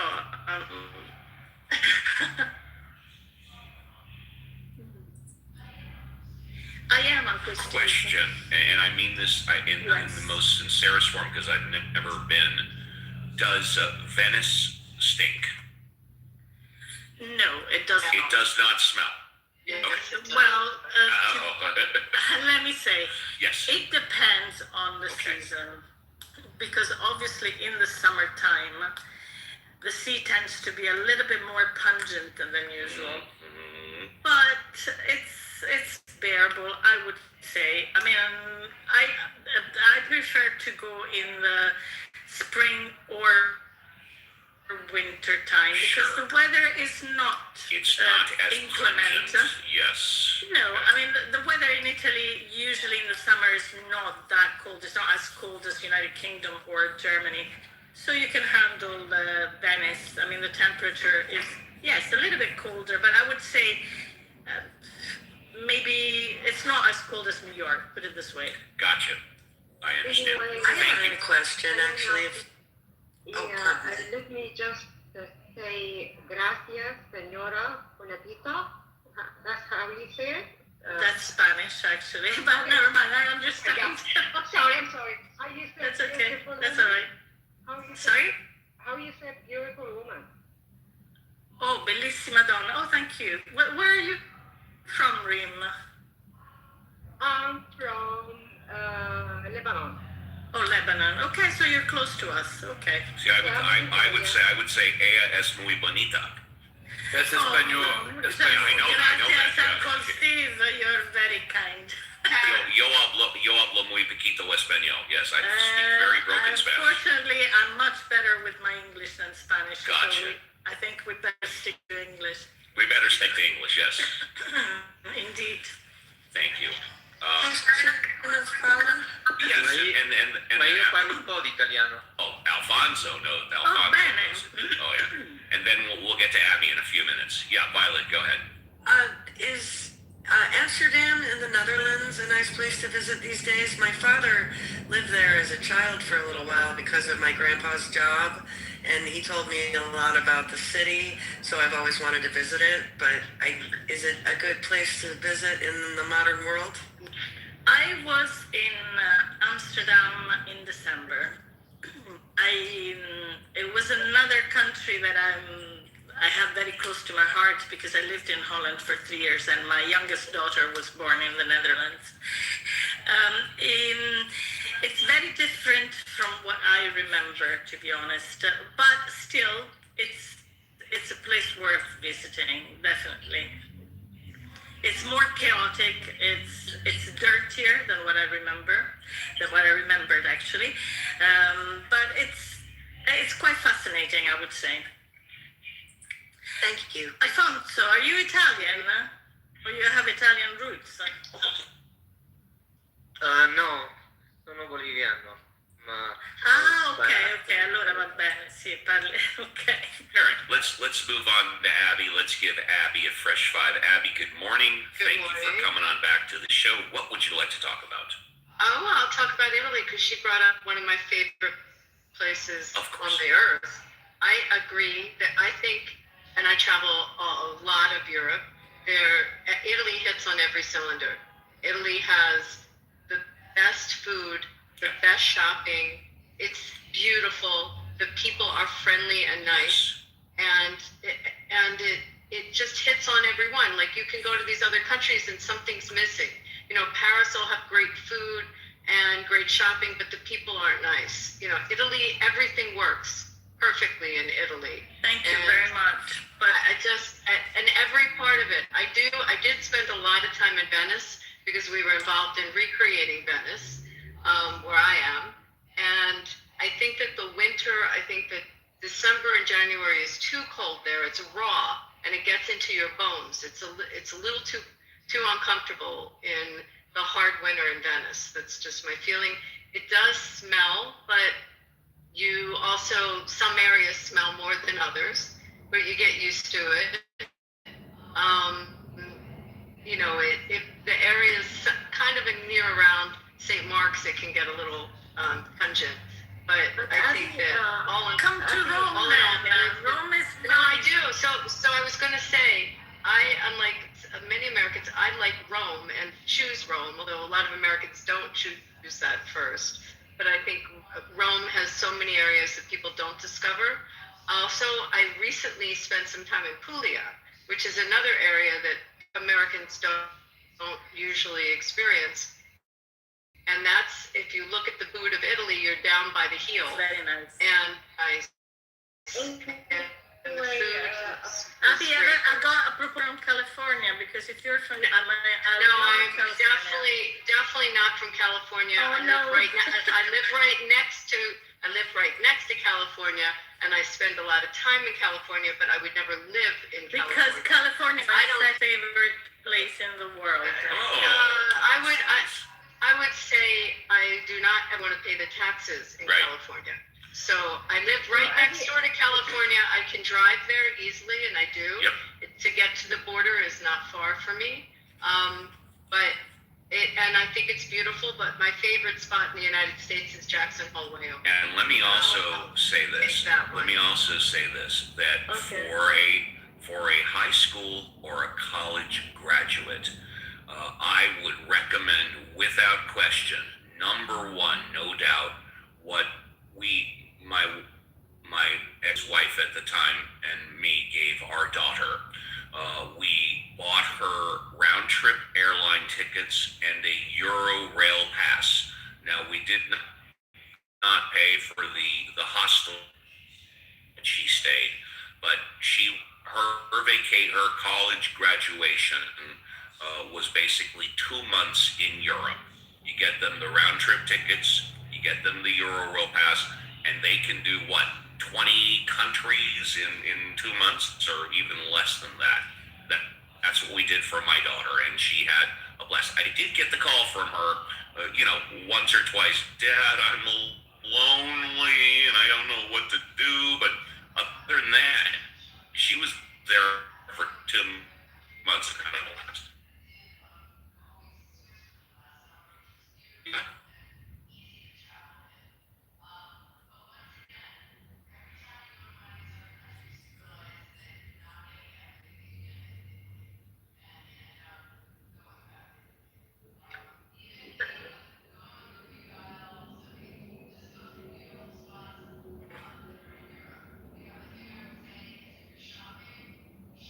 Uh-huh. So let's say, okay, let's say I'm going to go for 1 week. How much money I have to take with? The limit. Take a credit card, yeah. With the big limit. If you go even to the outdoor markets, like if you go to the south of France and go to Italy from the south of France, there's Ventimiglia and San Remo with those great markets. You can use plastic in almost every one of those shops. So, I mean, you have euros with you, I guess, like for taxis and things like that, but pretty much you just have unlimited credit card. Now speaking of that, Abby, But shop in the EU. Be careful not to get caught up because of Brexit, or if you go to Northern Ireland. I mean, just have to be careful. Stay in the EU. Abby, I can't remember the last time I used traveler's checks. Would you recommend traveler's checks or no? Oh, I haven't used them. You haven't used them in a long time either. Yeah. Like 30 years? Come on, Steve. When's the last time? Maybe even longer. No. With the advent of Zelle, PayPal, ATM cards, credit cards, you don't need them. You don't have to carry a lot of cash because you can pick up $100 to $500 any day that you want. You don't need to carry $5,000 in cash. I mean, I use cash to tip in the hotels, or tipping. And tipping, that's when you say how much cash. And by the way, sometimes I'll just have dollars and I'll have a lot of $10 or $20 bills on me. And wherever I go in the world, it's still been fine to use that as tips. I go in the Middle East a lot and I've used US dollars. But if you are looking at how much to take, that's kind of what you need it for. Also, when you purchase stuff, if you purchase it in their currency, you have a choice. You'll do a little better on the exchange. Good point. But Italy every day. Absolutely. Overall, for me, Italy was the best. Italy was the best, no question about it. Thank you. What do you think, RM? Yes? No? Maybe? No, I'm going for sure. I need it. I need There you go. so bad. And thank you for all your information. Absolutely. And you guys go ahead and enjoy the new spring season. And we're at the bottom of the hour now. If you're in the audience, this is a good time to come up because we will be shutting this down at the top of the hour, exactly 30 minutes from now. So come on up and talk about whatever you want. Let's see. Let's just say that the stage is open. Anybody that wants to speak about anything, just unmute and say your first name. I was going to just say one last thing. We'll go Abby and then Benjamin. Sure. I just want to say last night I went to something I never saw before. And I highly recommend if it comes to your town. It's the Savannah Bananas. And these are a baseball team that has fun on the field. And it's a real baseball game. Sounds like they're like the Harlem Globetrotters. They are like the Harlem Globetrotters. They dance, they do antics, but they also play a baseball game.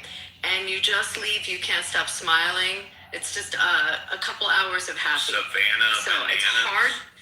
The Savannah Bananas, and they have like 5 different teams. The only thing I will tell you, they're hard tickets to get. You have to go on a lottery for them when they come into your town. But that's my recommendation for the day. Thank you. Appreciate that. Okay, as promised, Benjamin, in all probability, your last fresh 5. You've had quite a few of them today, deservedly so. Go ahead, Benjamin. Well, I'm getting eaten alive in the chat, Steve. It's that's up to the mod squad. I don't manage the chat. The mod squad has full authority to deal with the chat. I think there's a lot of people who here who are not in support of stopping violence against women, and it's really a shame to see. In fact, weirdly, I'll just point this out weirdly. A lot of them are women. Ellie here is offended at the idea of stopping violence towards women. Jane is offended by stopping violence towards women. Tara is offended by. Well, I encourage everybody to come on stage and vocalize their point, but I can't force people to come on stage. Towards women, so it's this is why maybe. I don't know. Women, you gotta find your priorities. You gotta get your head screwed on straight. I don't know. Maybe women aren't ready to be president. Just put it that way. Look, violence towards women is a serious thing, and men and women would be prepared to protect women from violence. Well, Benjamin, I haven't looked at the chat. I don't think anybody is defending violence against women. I just strongly suspect that your op-ed comments are somewhat controversial. No? Well, they're not really very controversial. It's okay. Really highly established that within Islam, the violence towards women is off the freaking charts. Now, they might just not know this stuff. Women tend to be they're filtered, kind of they're snowflakey, tend to avoid conflict and maybe not talk about things that are a little disturbing to their. Sounds to me like they don't mind responding at all in the chat. Maybe we'll see. But here's the thing: they've got to get out a little bit. But look, here's the problem. You mean come on stage and talk when you say get out a little bit? It's not safe for them to go to these countries where they could learn what happens to women. It's not safe for women in Iran, right? There's literally bands that go around on the street, like little bunny foo-foo, knocking all the rabbits and scooping up the rabbits, hitting them on the head. They literally go around and they find women who are not wearing the hijab properly. They scoop them into the van, they rape, they beat, they kill them, and then they drop them out of the van.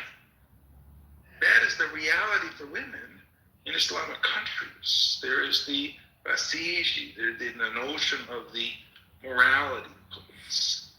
And if you don't conform to the morality of Islam, they have every right to just do horrible, awful, nasty, bad, violent things to women.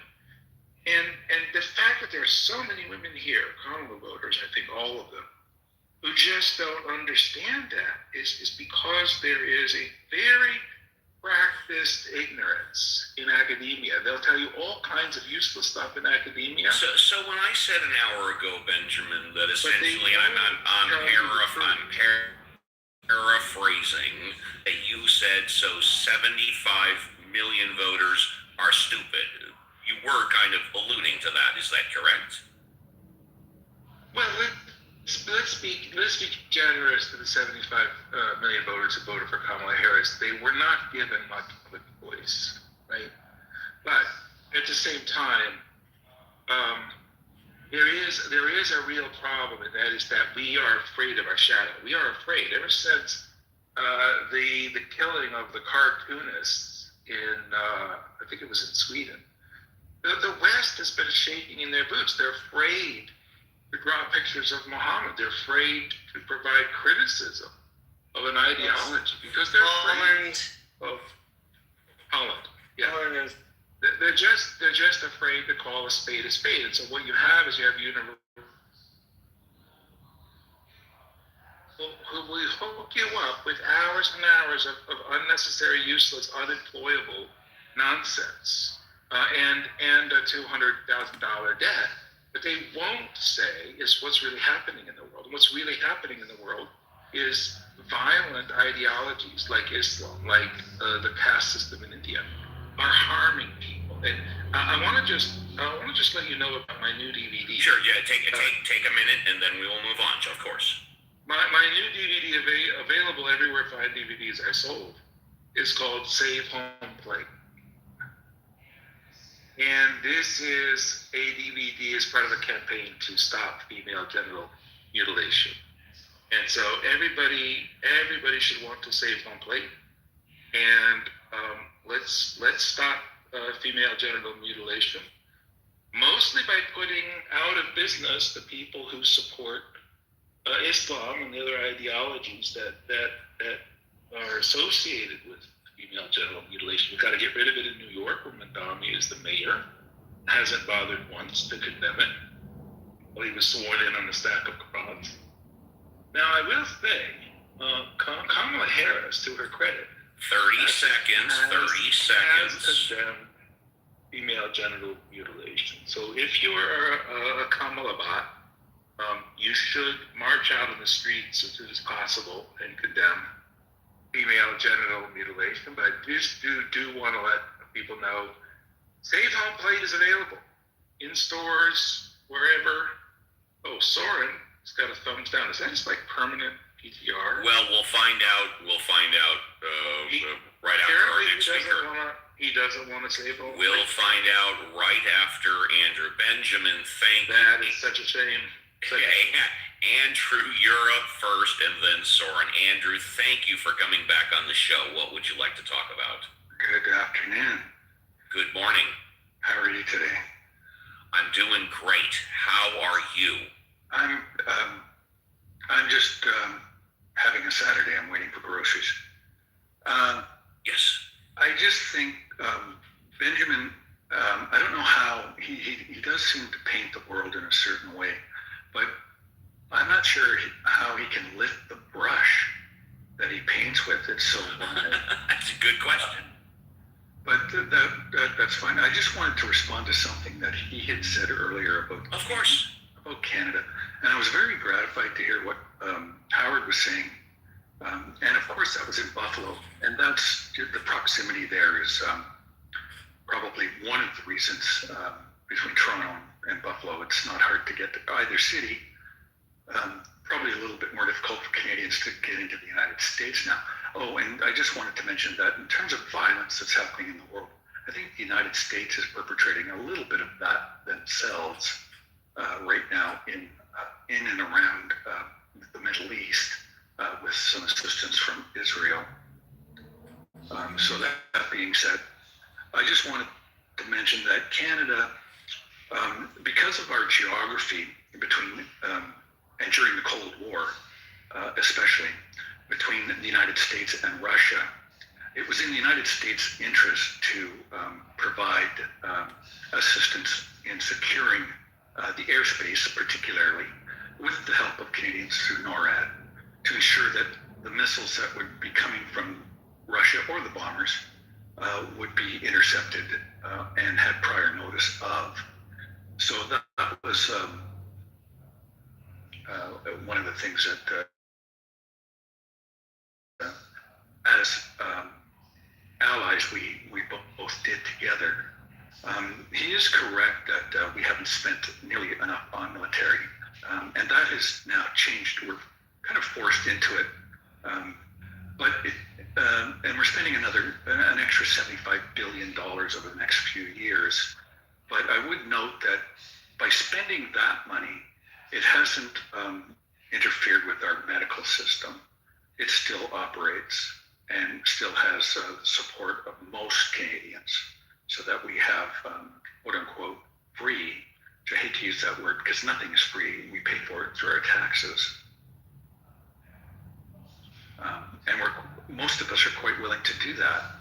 And so we'll be paying for the extra military spending through our taxes as well. And so that's just one of the things, this new order that Donald Trump has ordered up in the world, that's one of the consequences, and that's fine. But, I was listening to an argument about, how Donald Trump, is presenting himself on the world stage. And he constantly complains he's removing 5,000 troops from Germany. And it's not because he has any ideological belief in the protection of Europe or not. I guess he does or he doesn't. I don't know. It just depends what day you speak to him. But it's really because he's having a little fight with the government of Germany. So this is how the man operates. So he's very vindictive, very, don't piss him off because, he's liable to fly off the handle about, just about anything. So a really difficult person to deal with. And he's upset because NATO won't come to the assistance of the United States in a war that he started. Well, that's not the purpose of NATO. NATO is a defense force. It's a defense agreement between all these countries that if they're attacked, then it's an attack on all. Well, I don't know if anybody's attacked the United States, like at 9/11, which is when Article 5 was invoked for the first and so far only time. So there was a previous speaker who said that the United States is the only one that's taken advantage of NATO in that regard, and he's absolutely correct. No other country has done so. I think his response to what's going on in Ukraine is dismal, of course, and that's probably because of his love of Putin and his ilk, which he desperately wants to become. I think the visit of King Charles, aside from the fact of the brilliant speech that was written and performed by King Charles at Congress the other day, I think just the whole idea of a king is intriguing to Donald Trump, not realizing that the King of England is a titular king and has only minimal powers within the Constitution, mostly as a consultant, really. The Prime Minister will consult with the King in terms of what the government is doing, but the King has no real power to enforce what his will is. Rather, he has to listen to Parliament and what they're going to do. So, very interesting. But anyway, I'll end there. I'm waiting for my groceries. They should be here momentarily. So, you all have a great Thank you.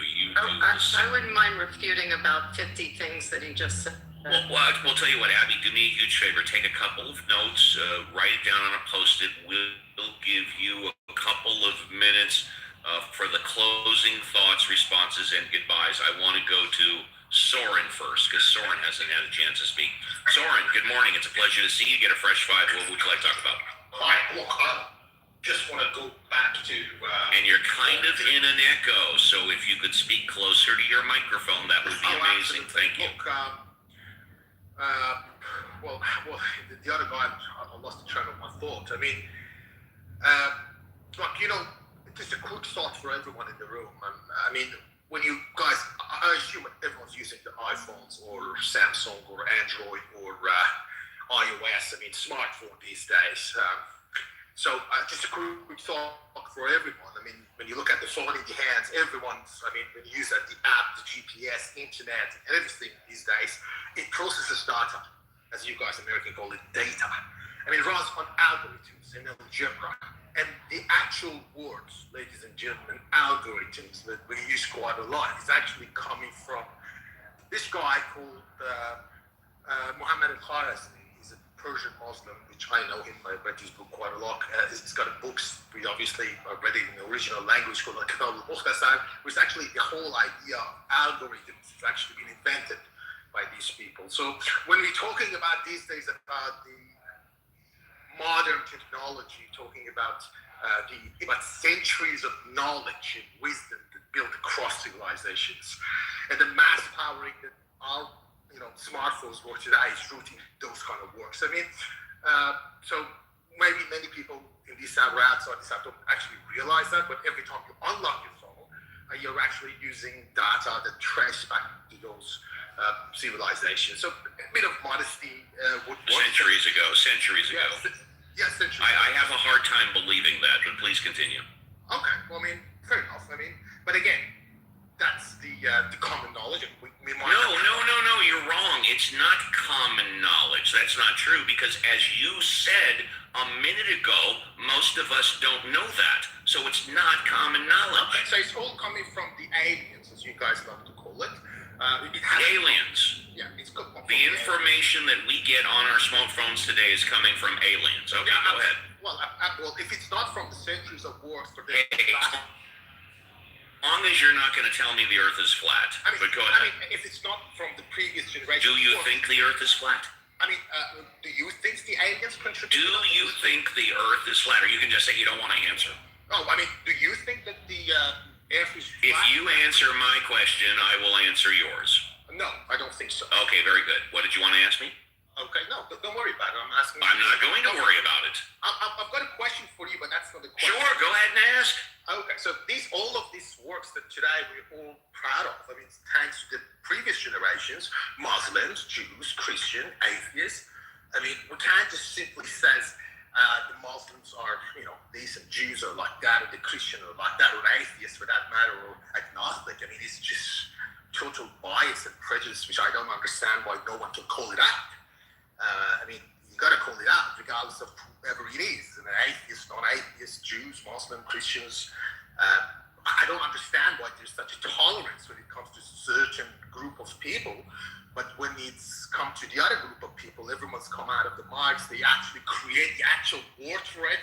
It's not called racism. There's another word they actually created for themselves. So I don't actually understand where's this bias come from. But moving on, it was just a little bit of commentary about the other person. Well, my actual question is to you. I mean, given that these days people don't actually use the CNN, I mean, the younger generations or the Fox News or all of these mainstream medias, rightly or wrongly, people actually, they have their own source of news these days. I mean, the previous speaker talking about a particular country, Middle East, was saying that the women's are like if they don't dress something would be like. But I'm just looking right now as we speak to you, I see a lot of YouTubers, the streamliners, they call themselves. You can see them live walking the streets of Tehran. And I can see people how they dress up. So, and I know many people like in my shoes, they do that the same things. If they want to know what's happening in New York, they actually see the YouTubers, the streamliners, as they call themselves. So you can actually see what's happening. You can see the homelessness issue in, like, let's say, New York. You don't have to rely on the mainstream media anymore. I mean, that's the people.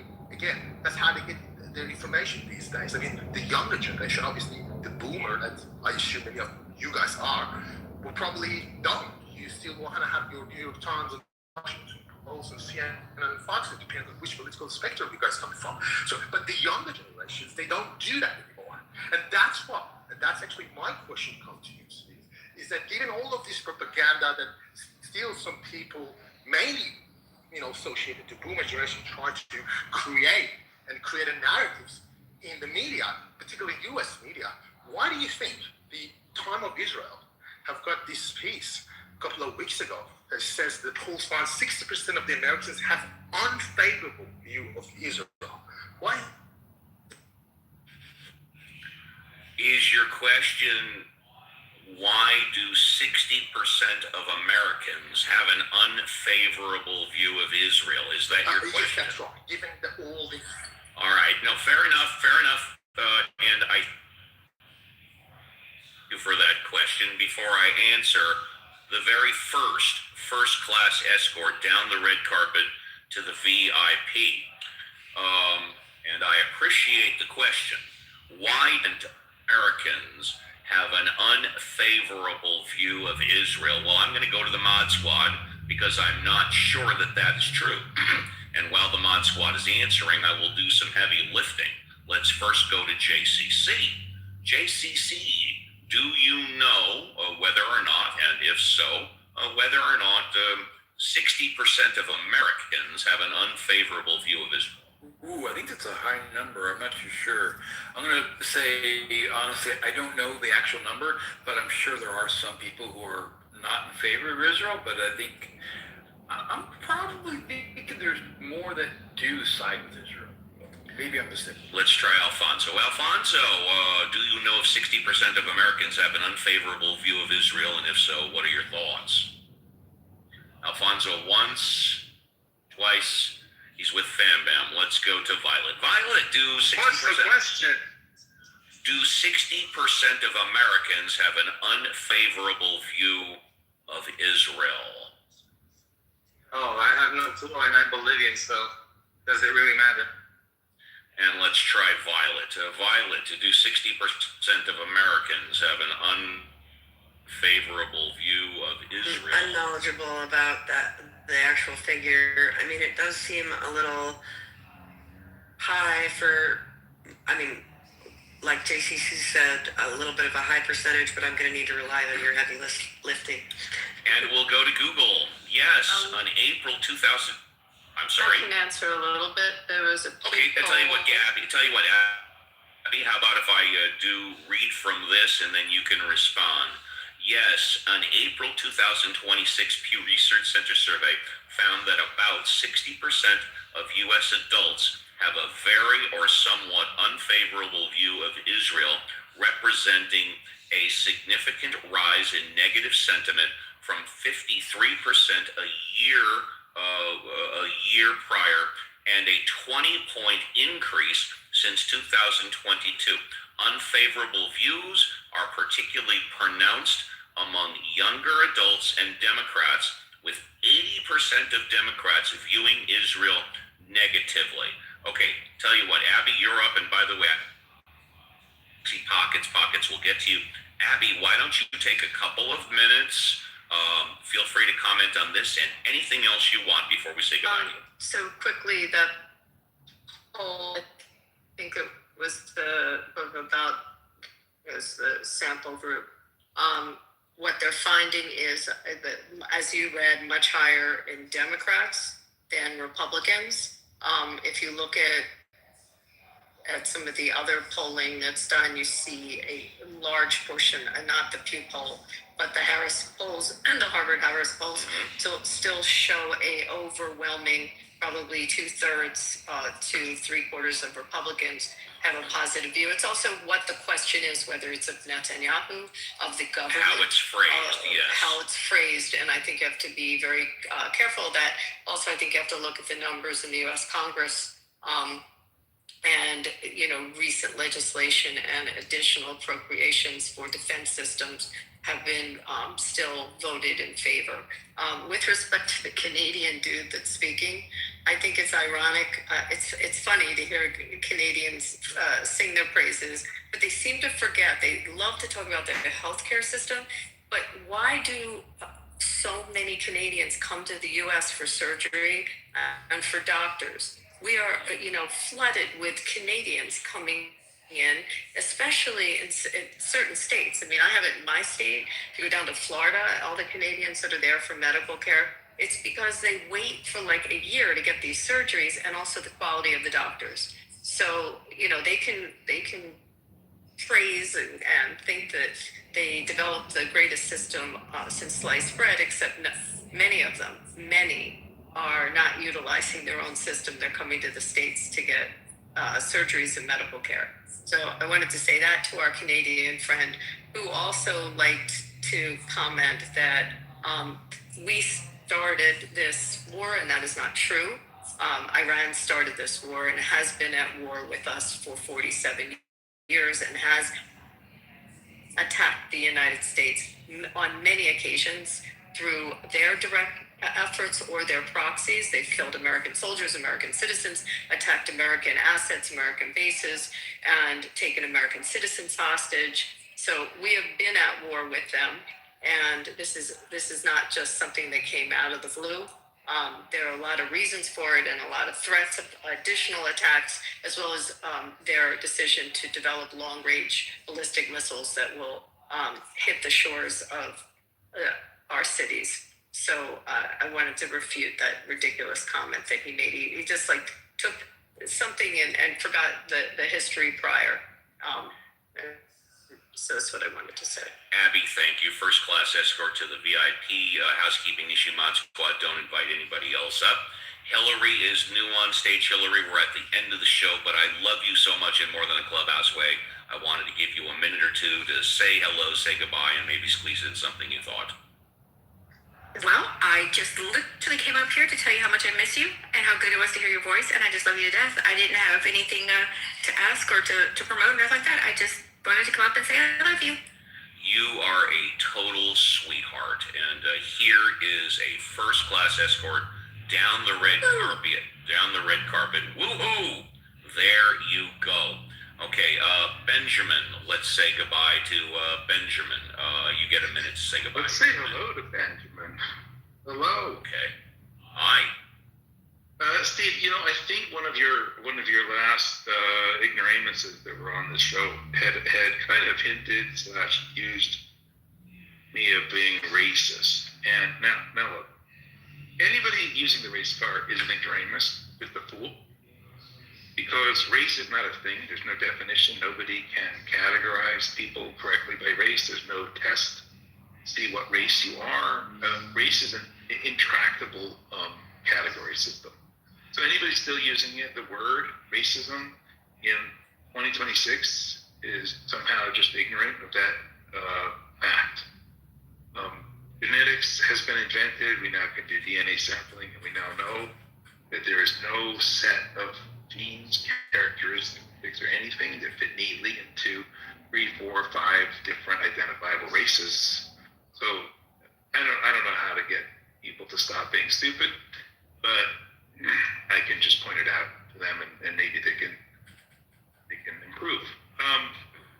This image on my PTR is Ayaan Hirsi Ali. She's a beautiful woman from Somalia, and she has said everything about Islam that I have ever said and more.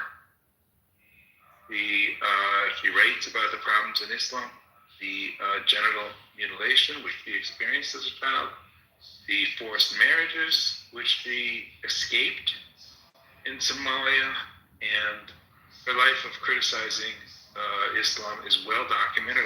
I suggest all the people here who voted for Kamala and are suffering from the disease that causes them to embrace Islam, please take some time to read anything by Ayaan Hirsi Ali, including her book, Infidel. Now, this book is real. You can get it. 30 seconds. You can get it at Amazon. You can get it anywhere else. And she will tell you everything that I have been saying. And she will do it from behind this beautiful dark skin that she owns. And so all of the people who are losing their shirts or calling me racist because apparently my skin color is not the right color, if you need to hear it from somebody whose skin color is this beautiful shade of bronze, feel free. And if you need to hear it from a woman, this is a 2-for-1 package. You get to hear it from a woman who has this beautiful face, and that will fix you. If you can just take the time to spend 15 minutes with Ayaan Hirsi Ali, you will be fixed. You'll be straight. You'll never vote for Kamala Harris again. Everything about your life will be better. Thank you so much. Thank you. First class escort to the VIP. Let's go to, am I pronouncing it right? Paola? Paola? Steve. Paula, would you like to say goodbye? Yes, of course. Goodbye, everybody. It's been a real pleasure to be in your room again, Uncle Steve. And I will come next time for sure. Thank you very much. Time is tomorrow. Can't wait to see you. First class escort to the VIP. Jim East, would you like to say goodbye? Jim East, would you like to say goodbye? Jim East going once. Jim East going twice. Jim East, you get the stretcher ride.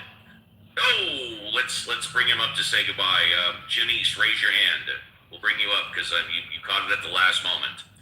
Jim East, this is the chance to raise your hand. Jim East going once. Jim East going twice. I don't see him raising his hand. Okay, let's go to Violet. Violet, would you like to say goodbye? Goodbye. It's been a great show today, Steve.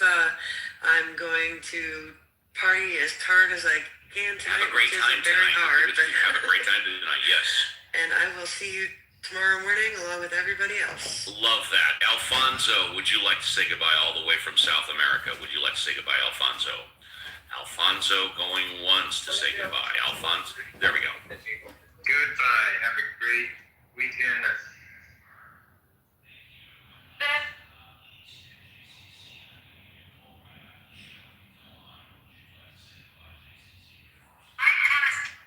Democrats to fund those agencies. Homeland Security Secretary Mark Wade Mullen, who was nominated and confirmed in the midst of the shutdown, says it will take months for his department to recover from the funding lapses. What was taking place was tearing Homeland all together, from the Coast Guard all the way down to ICE and everybody in between. Just TSA, we lost almost 8% of the workforce. which is almost double what our attrition rate typically is. Yeah, so how do you replace those people? Well, it takes about 4 months to onboard people. Just CISA, who's over, CISA, by the way, takes care of our cybersecurity. We're down 1,100 people. Joining me now is NBC News Senior Homeland Security Correspondent Julia Ainsley. Julia, thank you so much for being here. So this shutdown of DHS, it is finally reopened. How long will it take for the Department of Homeland Security to get back to being fully operational? It could take a while, and there'll be some visible signs and some signs that are kind of behind the scenes. For one thing, it's a big relief to FEMA workers to get this back up before hurricane season officially gets underway June 1st. But they've lost a lot of that planning time that they would have liked to have for people who weren't getting paid. They were able to get out emergency workers, but a lot of the planning, a lot of the administrative things is really key for that. Then there's the things you can see, like at the airports. They've lost 1,100 TSA workers. It's not easy to rehire those overnight, especially when people are worried, what if this happens again? When you're tying something like air travel, which is so important for so many Americans, as something as controversial as funding for immigration enforcement. And that's why actually today there was a statement from Delta Airlines calling on provisions to make this a permanent thing and not tie these together. Well, Julia, how long could it take for them to rehire all of those TSA workers? What's the timeline there? And could there be an impact when it comes to staffing? Well, to hire a new TSA worker requires some security vetting as well as some training. It isn't as long as, say, an ICE or CBP officer, but it can take a matter of months. And then there's a recruitment problem. And we're told that they do believe they're in a recruitment deficit because who wants to sign up for this job at this point? What are the biggest lapses during the shutdown, and could there be a long-term impact, do you think? Well, certainly lapses when it comes to getting some legal paperwork approved and getting through the process for DHS. Some of that is fee-based, and so they were able to keep that going.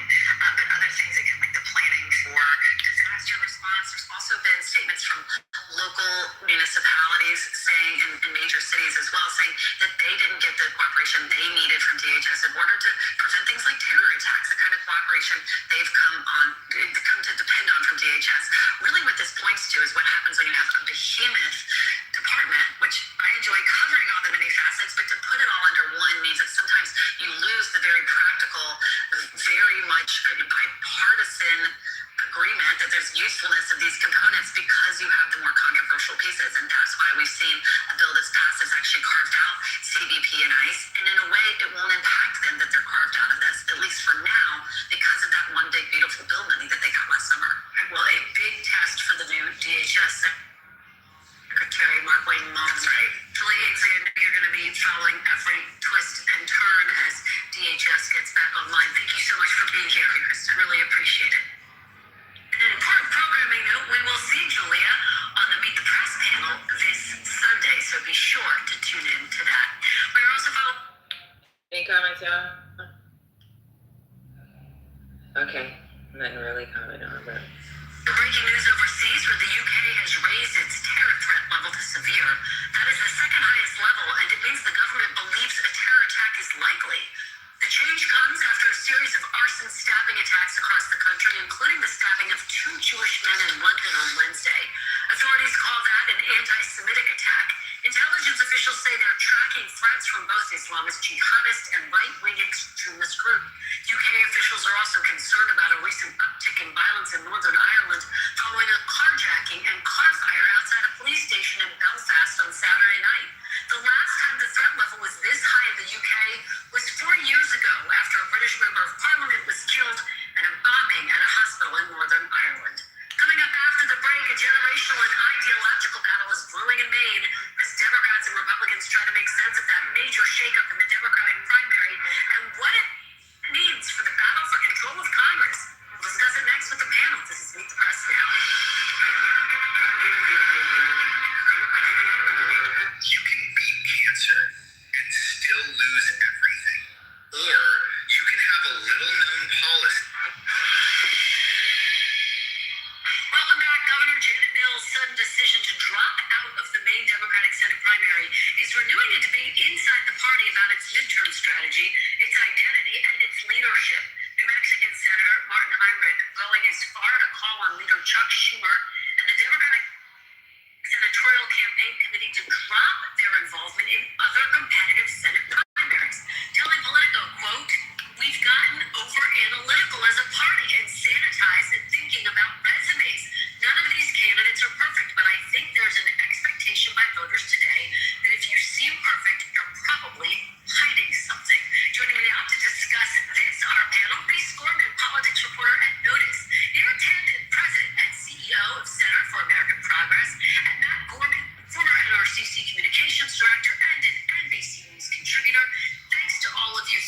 here. Really appreciate it. Reese, let me start with you and that statement there. I mean, is it too late for Chuck Schumer and the DSCC to pivot at this point to try to keep some distance from these key races? Oh, it definitely is, because they've already put in a lot of money. Look at North Carolina, they're already for Roy Cooper.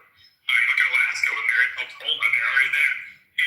And so they already are kind of backing a lot of these candidates. And what you're seeing is that this is frustration. My colleagues over at Notice wrote a really good kind of post-mortem of the campaign in Maine, where Schumer, and there's a lot of things to point. A lot of people point the finger at Chuck Schumer. Chuck Schumer's people are trying to point the blame right back at Bills, but people aren't buying it right now because they're like, Schumer, you are going for these older candidates, these gubernatorial candidates that the party really seems to want to leave right now. Yeah, I mean, there is so much nearer to unpack here. There's what it means for Chuck Schumer and what it means for the Senate race in Maine. So let's start with Chuck Schumer. What do you think the implications are for his leadership? Well, I think the truth is we should look at the entire map. And he's had some incredible recruiting successes. He recruited Roy Cooper into the race, and he got Sherrod Brown to go into Ohio. Roy Cooper in North Carolina, who, for the record, is running somewhere between 8 and 10 points ahead of the Republican. Mary Peltola, who is a star recruit. And also, this map is expanding. There are great people running now in places like Kansas, great recruits into states like Kansas, where Democrats didn't expect to be competitive. So I think people should look at that his whole decision making. Of course, Maine is a place where the voters, the Democratic voters, were making a decision. And the real challenge for Janet Mills was that, in polls today, and this is not election day, but in polls today, Brittany Butler was doing better against Collins than she was. And Democratic voters, there's a lot of focus on ideology, but they are fundamentally focused on winning. That is the most important thing. Do you think he's the strongest candidate to beat Susan Collins, who has been there for years? Well, I think he has much stronger support in the Democratic Party, and that's why this has happened. Susan Collins has been incredibly wily. There are some risks with Brian Butler, but he's demonstrated, I think there's some serious questions he's going to have to answer as the voters, but he's demonstrated a level of skill in being able to, beat a sitting governor. Matt, how do you see this race playing out, and do Republicans run the risk of being overly confident, as Nira's saying? Yes, there are some controversies that Graham Plattner has faced, and yet he's clearly energized part of the Democratic base. I wouldn't say we're overconfident. I mean, Susan Collins is the only Republican to represent Harris, and I guess if you go back on the stage, there's no overconfidence there. I think the way we view it is, Mills had a lower ceiling but a higher floor. She was going to get, a certain amount. She could win, she could lose, but it'd be tight. Graham Plattner could win big or lose big. I mean, it is a very much of a risk there. And look, we all have those friends that tend to date a certain type of gal or girl, and Chuck Schumer tends to recruit a certain type of person. Sometimes it works, and sometimes it doesn't. You look at Russ Feingold, Evan Bayh, Ted Strickland. He likes these already statewide candidates who have a track record. Sometimes a track record gets them into trouble, and that's what we're reckoning with. Sometimes it works, sometimes it doesn't. On that front, too, I mean, a lot of Chuck Schumer's endorsement are for his own political future. I mean, a lot of these candidates are saying, we will not support Chuck Schumer. You look at Michigan, you got Mallory McMurrow saying she won't do it because Al Saeed saying he won't support him. You have Grant Platter has also said, so a lot of these endorsements that he's making are, he's not endorsed Haley Stevens, but we all kind of know that they're kind of playing behind here, they are behind Haley Stevens.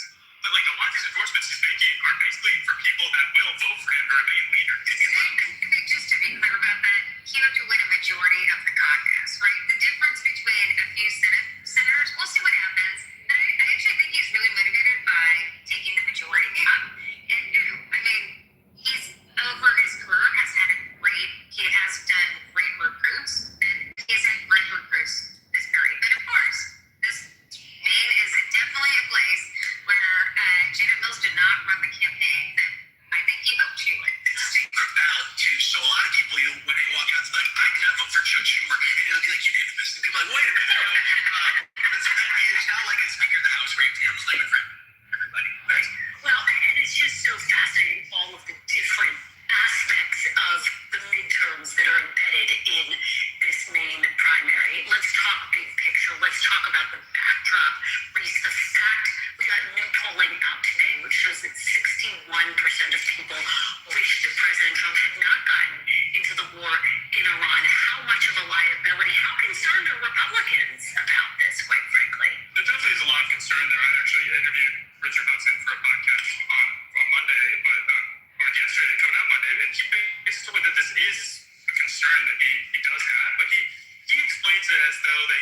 when we're just looking at like where we are, where we were, where we are now, and how this is going. But like when you're explaining to voters, that doesn't really help. They're going to still look at like, okay, well, gas might have been expensive, then it got cheap, then it got expensive again, but like it's still expensive right now. That's why they're going to go to the polls with that in mind. How big of a gut punch is $4.39 a gallon? That when you woke up to those numbers, I had to do a double take. I mean, when you woke up to those numbers, what is all the trajectory? No, it's absolutely they need to be concerned about, right? And I was listening to what you talked about a little earlier before, right? As we get into the summer gas season, it's absolutely something they need to take note of. And again, I think that's why you're seeing all this fight on the margins, both the left and the right on the House battlefield. You're trying to shrink the number of competitive seats as much as possible. And I think that is kind of where you're seeing this, where they're redistricting tit for tat over and over again, too. But who knows? We can be talking more about the Senate come the fall than the House. Yeah, I mean, Nira, look, the president continues to insist he's going to end the war. Gas prices are going to come down. How do you see that argument? How are Democrats going to frame this? I think at a very high level here, the big problem for the president is that people look at higher costs. Gas costs are obviously very salient, but they're seeing a lot of high costs, and they basically believe that the president's own decisions are driving those numbers up. The president chose to go into this war of choice. It's his decision alone, and what has happened in the intervening weeks is the American people are experiencing a fair amount of pain at a time when the cost of living is their number one concern. So the president has made the number one concern of Americans worse and more salient to those voters. I think if the war ends tomorrow, they're still going to be angry that they pay more because of the president's decision. And it really depends on whether he gets a better deal or a worse deal. It comes as the president's bumping up against this 60-day deadline. And what I find to be so fascinating is this divide within the Republican Party. You do have a number of Republicans saying, bring this to Congress, let us weigh in on this. At the same time, leadership saying there's no need for that. And of course, the administration arguing, look, there's a ceasefire. We basically hit the pause button. But how do you see this playing out on Capitol Hill? Do you see this as a moment where Republicans start to try to intervene? There's a lot of Republicans that are upset, but the problem is there's also a lot of Republicans still in primaries to go and fight, and they're worried that any vocalization against Trump is going to hurt them in their primary. And they'll talk to me on background or whatever, and they'll express a lot of concern. But you saw what happened with Trump and Jeff Hurd out in Colorado when he voted against him. He endorsed a primary voter right again, and so they're afraid that any vote they take against Trump is going to automatically turn. All right, guys, thank you so much. Great Friday conversation. Really appreciate it. Great to see all of you. Reese, Nira, and Matt. Next, Finding Common Ground. We speak to a bipartisan pair of senators about their friendship and how they're... Any comments, y'all? Okay. All right. working together on the issues that they think matter most. That interview just ahead on Meet the President. Stay with us. Oh, I'm sorry. Was I off mute? I will pay for all of your food if you can tell me how many subscriptions you are currently paying for. Just...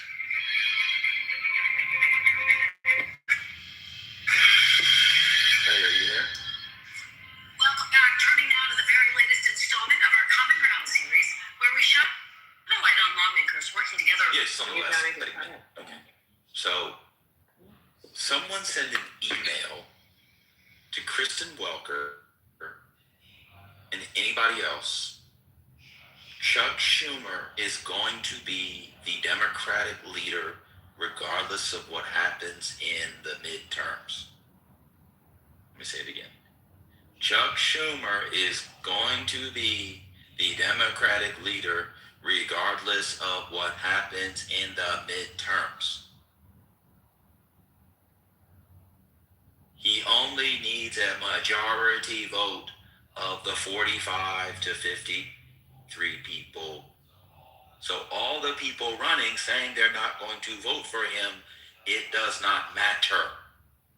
He is not picking people to save his job because the new people won't have enough votes to beat the old people. I don't understand what this is the dumbest storyline. Let me say it again. If there are 5 new Democratic senators, let's say 4, and Democrats have 51 to 47, plus there'll be another one in 51.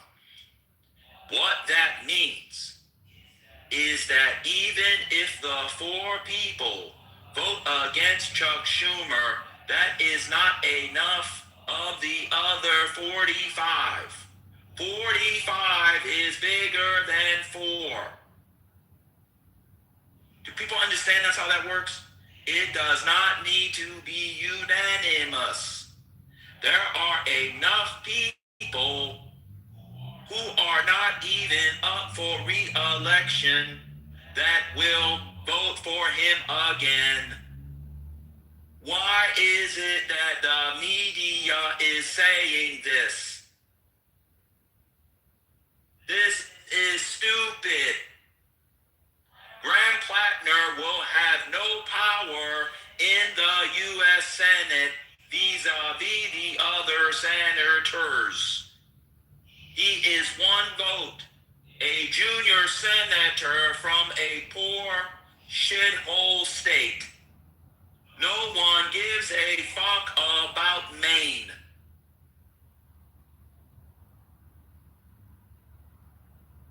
Let me say it again.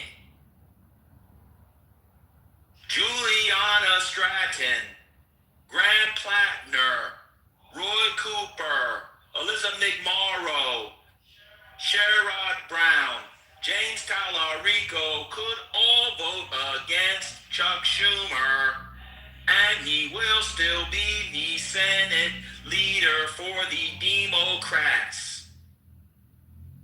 Can someone send that AI chatbot voice note to Kristen Walker? And then tell her panel that he is not picking people to save his job. His job is saved.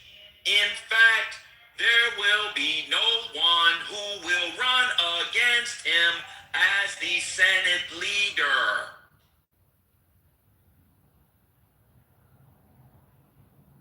Everyone does not run. Patty will run. Bitch ass nigga will run. First lady will run.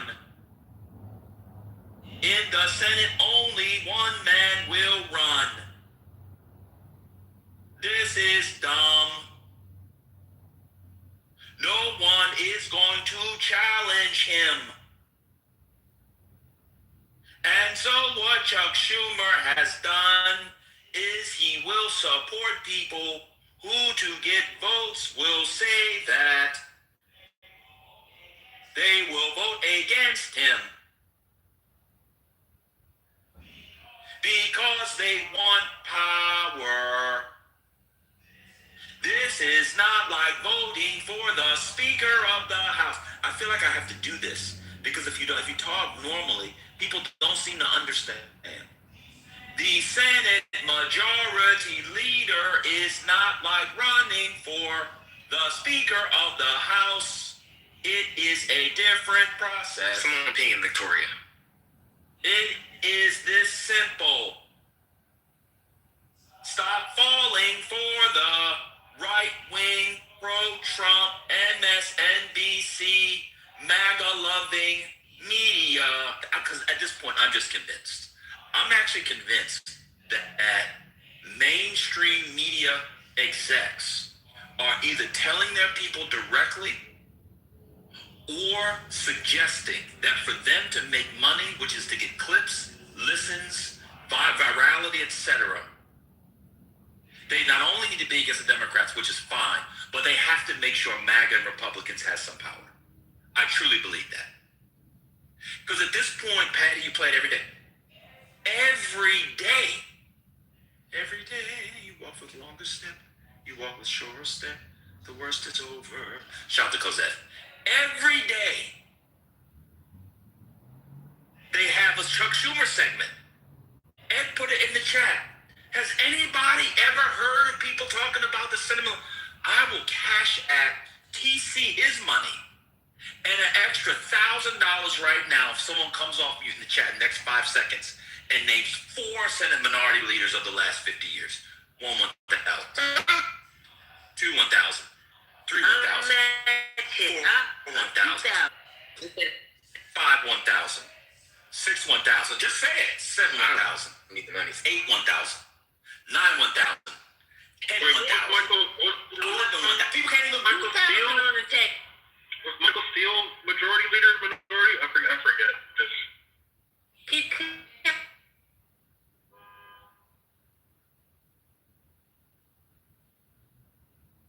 Chuck and Mitch. Y'all know who Harry Reid is? Anyway.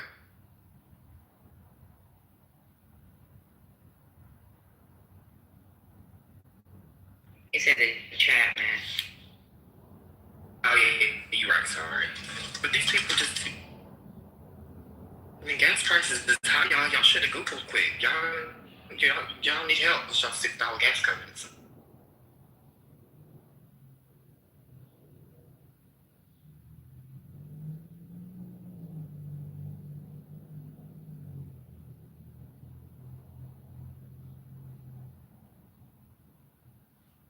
I think AI robot band Metal World Peace battery died pending.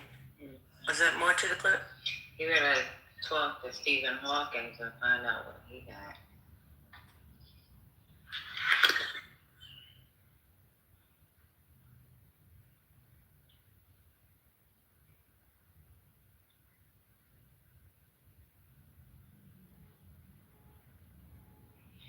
He said the last four majority and I said any 4 in the last 50 years. Any 4. Oh, you said any four. Oh, wow. People have no idea. And no one talks about the Senate minority leader except Chuck Schumer. You said minority and majority, or just minority? Literally just minority. As majority leader, but not as minority leader. But he was a minority leader for a while. But I mean, I made the point. Like, he's going to be the leader. Like, let's move on. I mean, after he gets to the Senate with these recruits, people need to shut the fuck up and just get over it. Like, these next 2 years just rotting out. He's probably retiring anyway. Like, who cares?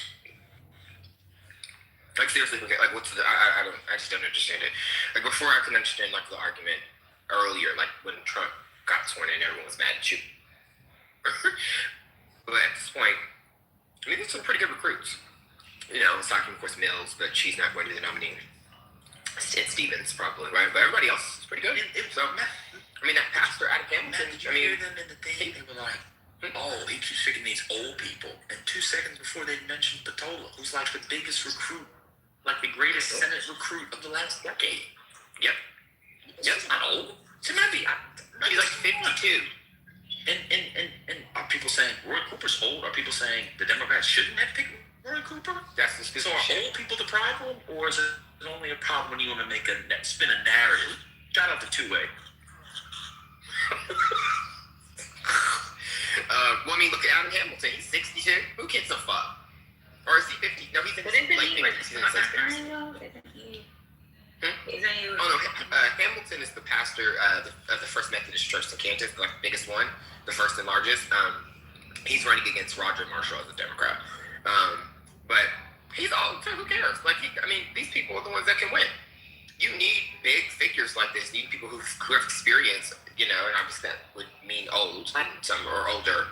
You know what I mean? To run against some of these really powerful establishment Republicans who are also old. So I don't really, you know what I mean? Like, it's not like it's they're Mills's age. Mills's age, I could understand a conversation about it. We could have, we could discuss it because someone just died 2 weeks ago from Atlanta. So like we could have a conversation about an 80-year-old. But these people are not even in their none of them are in their 70s except for and he's retiring, right?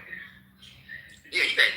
And he's retiring. You know, Striden's gonna replace him. So it's just like I don't really like the recruits are strong. Like Turk is strong.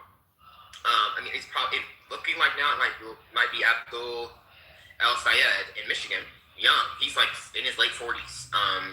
He's not obviously a Schumer recruit, but he as of right now looks like he's going to be the nominee there. I don't understand the. Why y'all not talking about Amy? What'd you say? What happened? Minnesota. Minnesota. Is it Peggy Flanagan? No, Amy Klobuchar. Oh, Klobuchar. Yeah, she's 60. Yeah, but why is nobody talking about her like taking off? I mean, well, she's gonna sweep the governorship. It's rated as safety. So what's projected is she ends up untying the House because the tie's right now in the House. I'm just to replace Schumer if he does retire. Oh, that'll be probably either Brian Schatz, potentially Van Hollen, maybe Heinrich. There's a few different folks that have been kind of discussed, but she's leaving Congress. She's going to be a governor. So, she would have been. I know everybody hates culture, but I thought she would have been pretty effective and decent leader, majority leader. But she's going to be the new governor of Minnesota. So, but yeah, we'll have a decent. I'm cool with Van Hollen being, majority leader. Or I don't necessarily know about Schatz. I think he probably has a shot. But they're saying he might not end up being leader. I don't know. I think that's a 2028 conversation. But I know people they demand change now, and they feel like if we have them leading us through these next few years, we're all going to fall off the face of the planet, which is not going to be true. 2028 is going to be the year Democrats have to kind of really, really reinvent themselves in terms of the brand, really, really, present what, put their best foot forward and making sure that this coalition stays together for the future versus I feel 26 to 28. I feel like with whoever we elect, they have to be that person. There's going to be a lot on their shoulders. I don't think Schumer's even running for re-election. So I just think people gotta chill, Oh, God. Oh, almost broke my ankle. Can you hear me? Yeah. A couple things. I'll be very. Let me.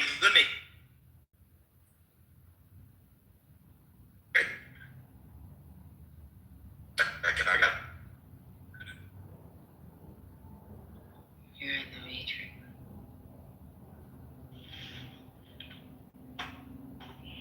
Can you hear me? Yeah, we can hear you.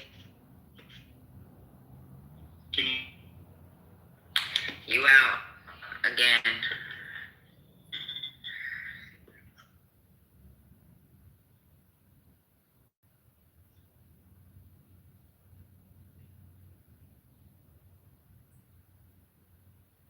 Well, Ben, Remember to turn the Wi-Fi off. Are you connected to Starlink, Ben? I had to reset. How dare you? See, I think Victoria's behind us. Hear me? Mm-hmm. Okay, a couple of things.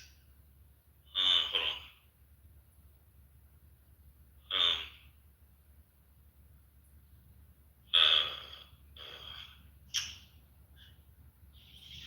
Brian Schatz is going to have a difficult time, more difficult than he otherwise should. The line will have a different than he otherwise should because he's a Jew. He's going to have a difficult time in 2028 because he's a Jew. I know I know that. I don't feel comfortable saying that. What are you saying? It's going to be hard. And it's going to be hard because one of the leading contenders is going to be another Jew. In fact, you might have two Jews running for president who could get pretty far. That is Josh Shapiro, and the person who I think is going to be the next president as of today is John Ossoff. I think John Ossoff. If I had to bet today, I believe is going to be the next president. That anti-corruption video was fucking amazing. Next elected president of the United States. That doesn't mean that he's going to be the next president of the United States. He might be the next elected president of the United States. So I think Schatz will have a difficult time. Part of the issue, and again, people just throw out names. Can the people whip votes? Do they know how to craft legislation? Do they know what kickbacks to give? The Senate leader's job is not to go viral from talking to Joy Behar and Whoopi Goldberg. Mitch McConnell didn't give interviews at all, and everybody talks about him as a mini master of the Senate. Now, strangely, he was better as a minority leader than a majority leader, but he did good, for the Republican Party as well.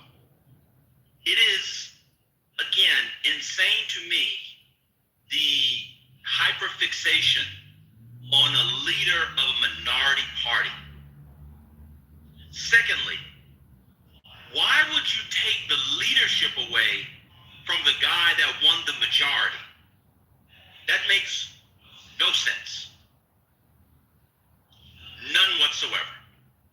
Thirdly, the progressives and others who don't like Schumer, there are people who they like. Maybe Bernie Sanders should challenge Chuck Schumer and see how far he gets. That would be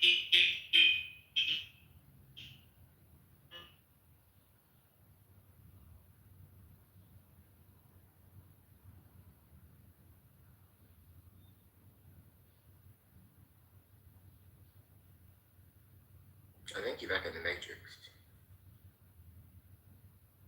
Victoria is doing the devil's work today.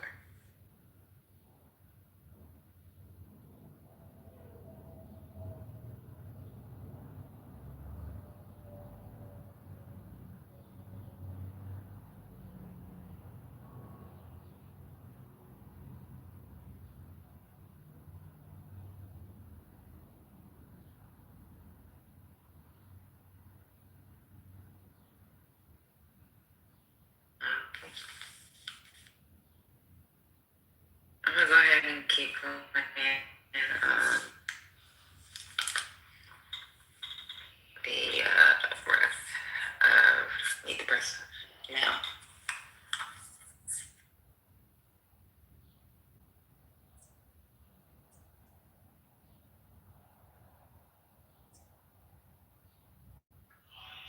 climate change, they care about prices, they care about justice, they care about voting rights.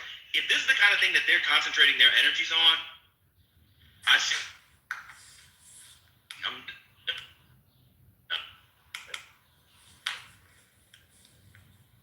Okay, so Kiana said,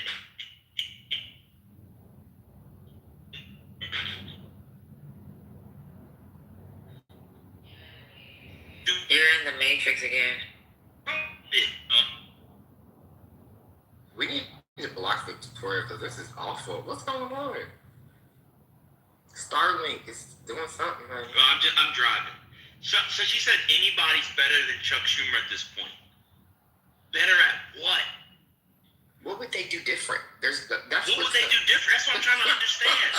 Like, I'd be fine with, I don't really care who it is, but like, better at what? Raising money, recruiting, whipping votes, like better I at just feel what? like Chuck has been ineffective his whole time. He just been talking. At what? He doesn't really get anything done.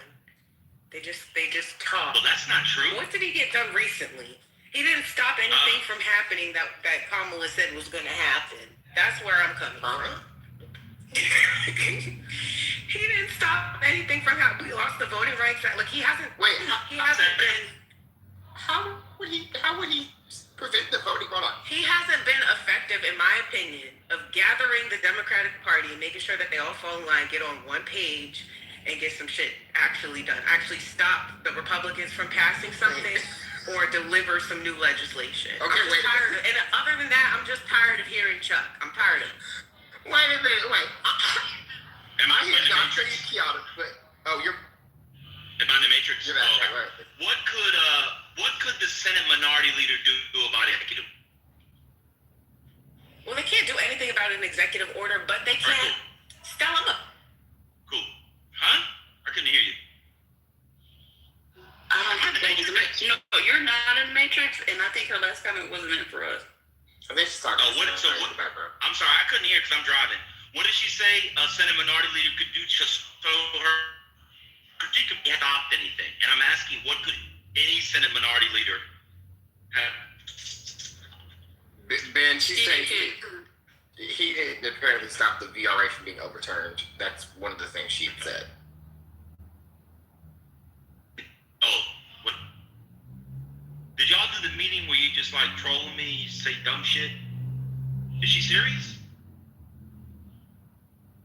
I wasn't sure there before. Was she joking? Wait, is she joking? I think she's serious. No.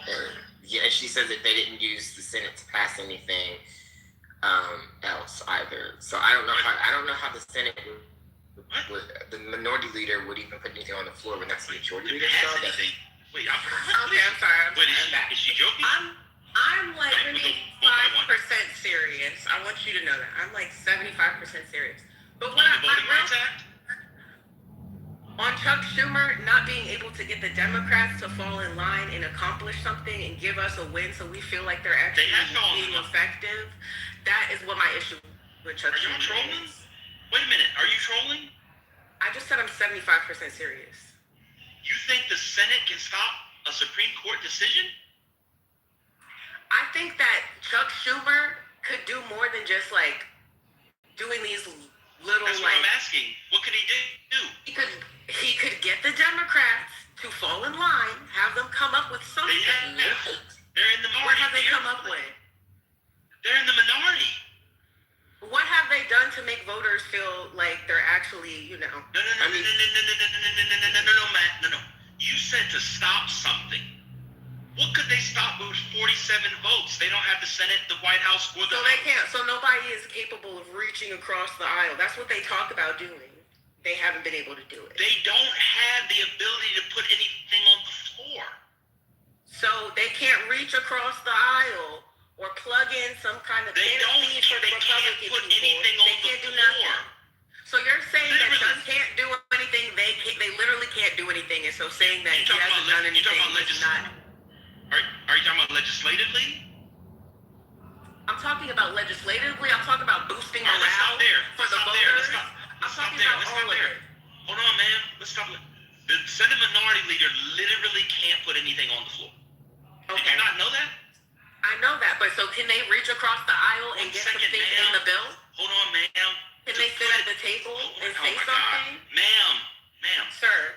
If they can't put anything on the floor, there's no aisle to reach across. Do you know what it means to put it on the floor? Besides dropping it low? I know that one. So, sir, I can't do it with you. So when they was doing all of this talk about the big beautiful bill, right? And Chuck Schumer did like so many press conferences talking about, so all he can do as a minority leader is inform us about what the Republicans are doing. Yes. There's no plan of action that he can take.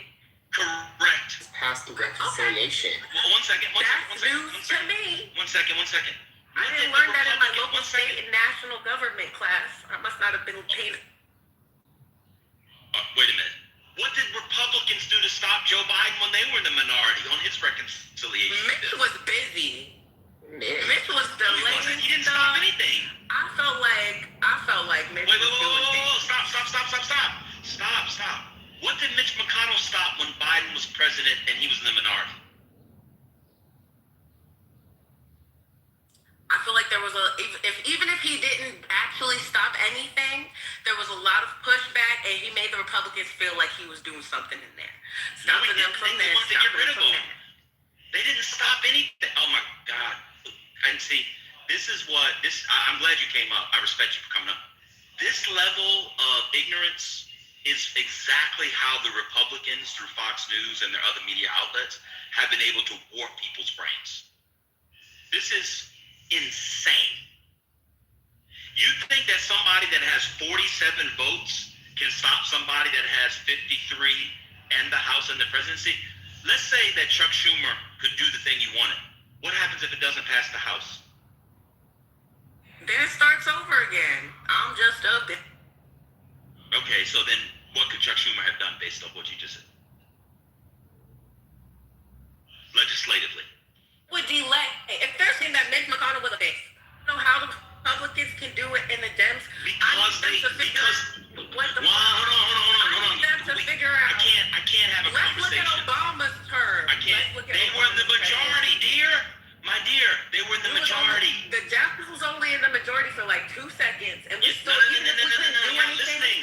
not listening. Hello, you internet.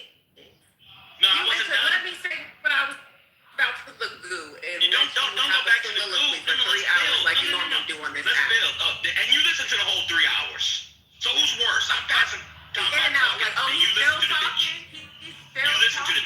sitting and listening to me for 3 hours. That's more pathetic. You still talking? That's what I do. I And leave you it still back. You dumb. get on my nerves. You're still dumb. Okay. You just Adam was able to block things. He was in the majority. When they put Supreme Court justice up, Mitch McConnell was the majority leader, not the minority leader. Do you know the difference between majority and minority? Yes, they have more seats in the House for like majority of Barack Obama's presidency. I'm not talking about the House. I'm not talking about the Senate. Right. And so who puts the bills on the floor?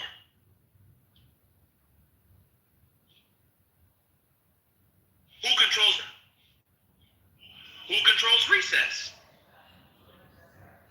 He can't do anything, even if anything that I'm asking them to do only thing they can is do, to the just only thing they can do is unite and come filibuster. up with a plan for when they actually become the majority. That's what I'm talking about. There's no plan. There's no Project 2028. The Dems are not doing anything. That's my kid. Why would you want Project 2028? That came out of a think tank, dear. You're all over the place. You don't think there are Project 2028, Project 2029 from think tanks? You want Chuck Schumer to come up with a think tank? I'm telling y'all, Democratic voters are so uninformed. And she is convinced she's correct. She has no idea what she's talking about. Just like Kayla, I mean, Ada, they're... Hold on, one second. Hold on, Matt. Come on, Matt. So she just said the Dems took them on stuff. They did. Which is why Chuck Schumer passed historic legislation in a 50-50 Senate. They literally had a 50-50 Senate. She said the Dems don't have a plan. Of course they have a plan. They're the minority. You're forgetting the majority. Now, if I tell you the plan, you'll say you didn't know about it. There's Project 2028, Project 2029 shit all over. She's uninformed and ignorant. And arrogant to boot. It's one thing to be uninformed. It's another thing to be ignorant. The worst is to be uninformed, ignorant, and arrogant. I may be arrogant, but at least I'm informed. I was just going to say the Project 2029 plan includes packing the Supreme Court by getting rid of the filibuster and then potentially giving statehood to D.C., Puerto Rico. People are even also adding in now Virgin Islands and Guam, basically effectively locking Republicans out of Senate control, which therefore would prevent them from being able to allow anyone to be confirmed to the Supreme Court when Thomas and Alito do die and when Roberts dies, because he's like 70 now. So people got to understand, Dems do have a plan, right? There's a lot of folks saying we have to make sure whoever is running in 28 runs on this plan. Basically says we will be doing this with, when I win the presidency. Like, that's what folks are demanding. Of course, we have the Gaza shit. We have the Israel stuff. We have the PAC money stuff. Yes. But beyond that, a lot of folks are saying at this point, based off what happened to the VRA, we must run a candidate, right? Whoever it's going to be for president that supports this. So and also the VRA was passed into law. Are y'all not aware of that it's a law, Voting Rights Act, that it was deemed unconstitutional? Well, not fully, obviously, but it said you can't basically make districts based off of race. That's what the argument is on the conservative side. He can't do anything aside from basically packing the Supreme Court. Who can pack the Supreme Court? The Senate. Who has to control the Senate to pack the Supreme Court? Who has to control the presidency to pack the Supreme Court? You have to have a Democrat president and a Democrat Senate. You have to gut the filibuster. You have to have 51, or if you have 50-50 Senate, you have to have the VP break the tie. But you need an overwhelming amount of support from the Democrats, which the majority of them support getting rid of the filibuster. Get rid of the filibuster. You'd have to have that president be okay with it, and then they would have to basically open up what's being discussed is 13 because that matches the circuit court, right? Circuit judges. Like 13 would make sense. You would add those folks in. They'd be likely liberal judges. And then from there, once those folks are confirmed, they'd probably go through and into the summer. You would then probably talk about statehood for certain states. They do referendums in their own in those particular territories to probably vote on that. And while that's going down, you would figure out how Dems can go ahead and start passing some of this stuff like single payer, et cetera, et cetera. They probably do their own reconciliation bill, but they really would need a reconciliation bill because they would have a majority. They'd have a comfortable majority with no filibuster. So this is how government works. Right? Like, they would probably then pass the John Lewis Voting Rights Act. And then guess what? That would help. Essentially, a lot of the things that we just had happen help reverse some of this. But also, you would have these liberal, quote-unquote, minded judges hear the lawsuits that the liberals probably brought to sue these states for the racial gerrymander and the erasing of these majority-minority seats, right? Then the court would probably essentially strengthen the VRA because it's been weakened through the conservative majority the last decade. We have there's steps required. Chuck Schumer, being minority leader under Donald Trump, cannot pass a bill into law. And for you to say, well, he can rally Republicans, you can reach us up. What Republican who also supported the SAVE Act would be interested in the VRA, right? In a new version of the VRA being passed into law when the current one is put under scrutiny and pretty much was essentially said it's unconstitutional. This is not hard to think through. Republicans, ones who had the Red Map Project, who started working on flipping state legislature. Sorry, it's just these people don't think logically about any of this stuff. That's fucking simple. It actually, you actually undersold it. It's actually more complex than that. To pack the court would also have to go through the House because there's a law that sets the number of justices, tonight. It's very, very complicated. I mean, to be fair to Kiana, she just didn't know what she was talking about, and when she realized she knew what she was talking about, she got embarrassed and crashed out.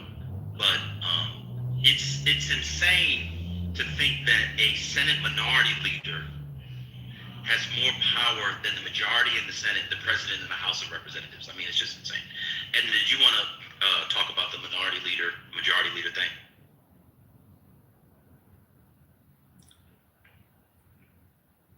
Well, if not, Edna is on stage. She said that. I just said. Oh, you said Edna? Okay. Yeah. Edna, are you there? I'm sorry. I may be driving. Hey, y'all. It's been a minute. Did you want to talk about the majority leader, minority order thing, or the Dems being lost? I mean, minority parties are usually lost when they're out of all three branches. So, but go ahead. Did you want to talk about something?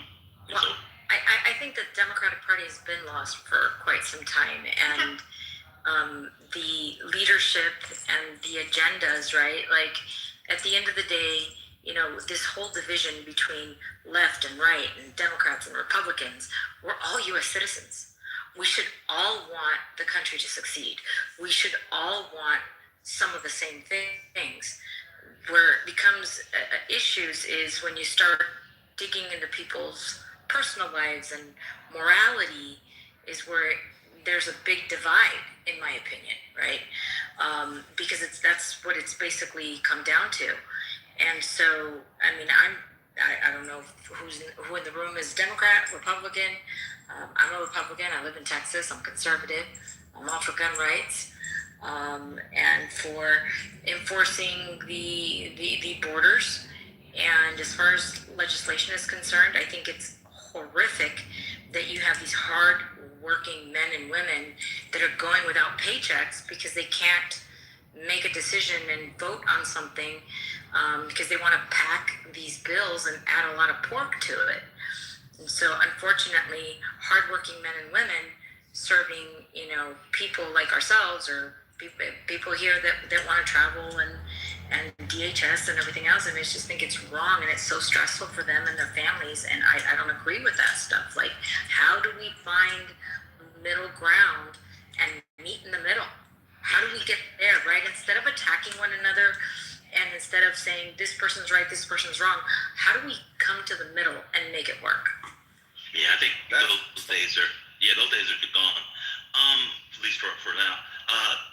They essentially got rid of pork, in fact, and actually, when legislation was better, pork, like bacon grease does, help move along. I wanted to go to another topic because it came up in the chat, unless anybody wanted to respond to that, but they came up with the court packing thing. Hey, go ahead, G, you can do your thing if you want to respond to that. No, fuck no, I'm not responding to that. I would just, I mean, good points. Yeah, good points all around. No, we're about to lose our man, dog. We're going to lose him, man. Yeah, I know. We talked about it the other day. Oh, did you? Okay. Yeah, but it's fine. You know, I knew it was coming, but I hope he enjoyed his office while he could. Anybody else want to go? Okay. I don't understand why the Democrats think packing the court is a solution. I don't understand what the solution is. and packing the court, and no one's been able to tell me what it would solve. So I don't get it. Well, you would have to pack the court and then pass new legislation. So. And then Republicans win and repeal it. And then you would have and then you would have the Supreme, and then you would have a liberal majority court that would more than likely allow what it is that you were trying to obviously say is constitutional to. No, I'm talking about repealing the court law. But if the Democrats pass a law putting 13. Now, let me put my cards on the table. I think there should be 13 justices outside of court because we have 13 circuits. Exactly. So the 13 circuits is fine. But why I don't. Republicans could just win and repeal the law. It sounds good, but it doesn't actually make sense. I don't get it. I mean, it's unfortunate. That's the loophole in our Constitution. That we have the ability to add these. I don't think it's a permanent solution. I just think it's a solution for now. I don't actually think there is a permanent solution because I don't want to just also pack the court right now with more conservatives if they want because they can. There is a solution. The solution would be for Democrats to win the presidency and appoint justices. I mean, it's very easy. So the Republicans didn't get 6 justices to 9 based off of some magic packing with special dust. Expelliarmus, they went to Harry Potter and Hermione. They just won the elections. And so when Hillary Clinton told people that the next person was going to pick 2, if not 3, one was already on deck, she was correct. But people didn't want to vote for Hillary Clinton because something her husband may have done or something with Clinton charities. I have no idea. And this is where we are. So just win. Packing the court is for losers. Well, we don't have to be losers. You couldn't be. No, because it'll come back on you. That's what I'm saying. What if the Supreme Court renders the court packing decision unconstitutional? I mean, didn't this happen with FDR? Hey, just win is it's starting to become a harder and harder statement now. One second. We're moving a little bit fast. Hold on. Okay. What happens if the Supreme Court, the current 6-3 Supreme Court, says what they're doing is unconstitutional? They said. Then how do you? I thought that they said something. I can't remember. I thought that with FDR, he was trying to pass something. They said it was unconstitutional, and then he basically passed the court, and then they said it wasn't unconstitutional. No, he never the law never passed. Law from the 1870s, I want to say, which literally says 9 justices. So he never got the votes, even though he had some. But again, what happens if you guys get your filibuster gone? I'll commit the filibuster, whatever. And they pass the law, and then Roberts, Gorsuch, the Handmaiden, Alito, Boogie Kavanaugh, and Clarence Thomas say it's unconstitutional. Then what do we do? But it was just a law that was passed. It wasn't. But then what do we do? You shut down. It's over. I mean, these people are gonna get killed. So that's straight. No. I mean, what you do at that point? Okay, so you're packing the court at the. No, I'm not. Pause. You'd have to. I'm trying to respond to that. Well, at this point, if they try to do that, I'm saying the country will vote. Those people will just be murdered. So. No, they won't. The fuck we won't. No, the fuck we won't. No, the fuck we won't. We're so goddamn complacent in America. We're not gonna voting over that shit. Try to resolve. No, what's gonna happen? Everyone wants to pretty much. I know he's screaming over me. Basically, they end up trying to pack the Supreme Court, and everyone is quote unquote for it. Everyone, meaning people who are tired of what just happened under Trump, and these people say it's unconstitutional to pack the court. Are you talking over me still? Jesus Christ, man, control yourself. I'm not even uncontrol. I'm not actually out of control, nigger. How about that? Now that's out of control. Shut the fuck up while I'm talking. Well, see, now you can't say you're not out of control and then you're out of control. I'm going to calmly call you that because you think I'm out of control. I'll show you out of control. Shut up while I'm talking. That's just proof like the point that you're out of control. Shut up when I'm talking. All right, guys, let's just share the mic. Let's just share the mic. Yeah, I'm just trying to speak to the middle of the submission, and this nigger is talking of me. Okay, but come on. We got get to pull out the words. Oh, you hate yourself. Oh, my God. Tell the world.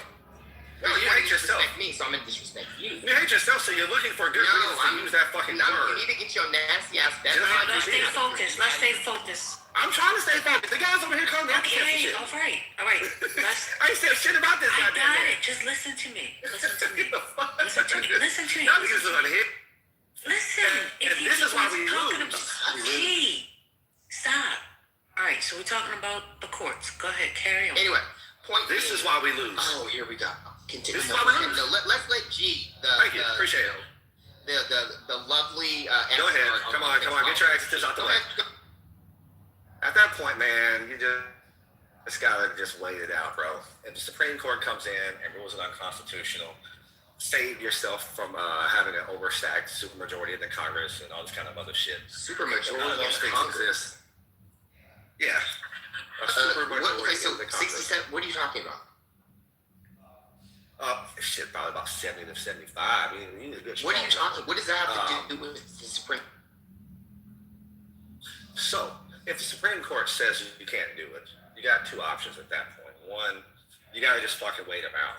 You just gotta wait them out. Somebody dies and hope you got a good administration in on your side that can fill the void for your direction, and maybe you got a different ruling in, you got a different court age coming in.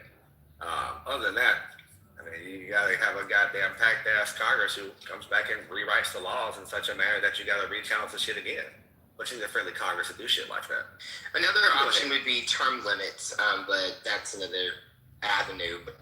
But I don't agree that the Supreme Court even has the authority to say it's unconstitutional because the Constitution is clear that there is not a limit you can add. And constitutional scholars have discussed this ad nauseum. They cannot say it's unconstitutional. They can say it if they want to say, but I mean, at that point, I'm explaining you will see civil unrest. They're not going to just keep doing stupid shit like this, going this draconian direction, and people are not going to just not respond. I mean, this president has been supposedly attempted to be assassinated multiple times. So I'm just saying, y'all can think it won't happen, but if we go that direction and we actually try to remedy some of this with a majority, at least in terms of Democrats, you're going to see people lose their shit. And yeah, I mean, that's just how humans work. I have some questions. When you guys say packing the courts, are you referring to the idea of adding more than 4 extra justices? Just 4. Okay, just adding more seats. Okay, so if you added 4 seats, that would be packing as well? Yeah. And you're against it because what? It doesn't solve anything. It solves nothing, or it doesn't solve as much as you would like it to solve? It doesn't solve anything. It would just be purely partisan, and the backlash would be insane. Well, I mean, I wouldn't describe that as a panacea for all the ills created by the current Supreme Court we have, but arguing that it doesn't change anything, I don't think I said it didn't change anything. You just changed my word. I said it doesn't solve anything. But it might solve something in the short term if, for instance, we have a Democratic president who has some vacancies to fill. If that president appoints people who are liberal, then there'll be more liberal justices on the court, and that would change its composition, which could result in some more favorable decisions, I think. So I don't... Well, I can understand that would be a solution. That would be a temporary stopgap. Mm-hmm. So temporary stopgaps aren't solution. No. I disagree. I mean, if you think that a Democratic president coming in 2028 and the Democrats getting rid of the filibuster and adding 4 seats solve something, cool. One, I don't know what cases they would have. By the time the case that you think it's going to solve gets there, who knows? The Republicans probably would have taken back the Senate because you're only going to have a 50, 51, 52 seat majority. Maybe. So then what? How are you going to get them confirmed?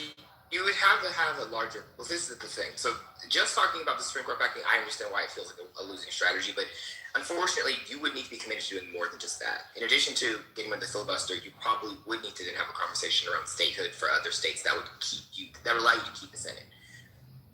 Because a lot of folks talk about it, if Dems do bring in a few other states, they will keep the Senate. I mean, they would not get that. I mean, effectively, you would have 2 in Puerto Rico, 2 in D.C., 2 in Guam, and 2 in Virgin Islands if you were to make all 4 of them states. I mean, they would not lose the Senate, and they would not lose the ability to confirm other justices should any die.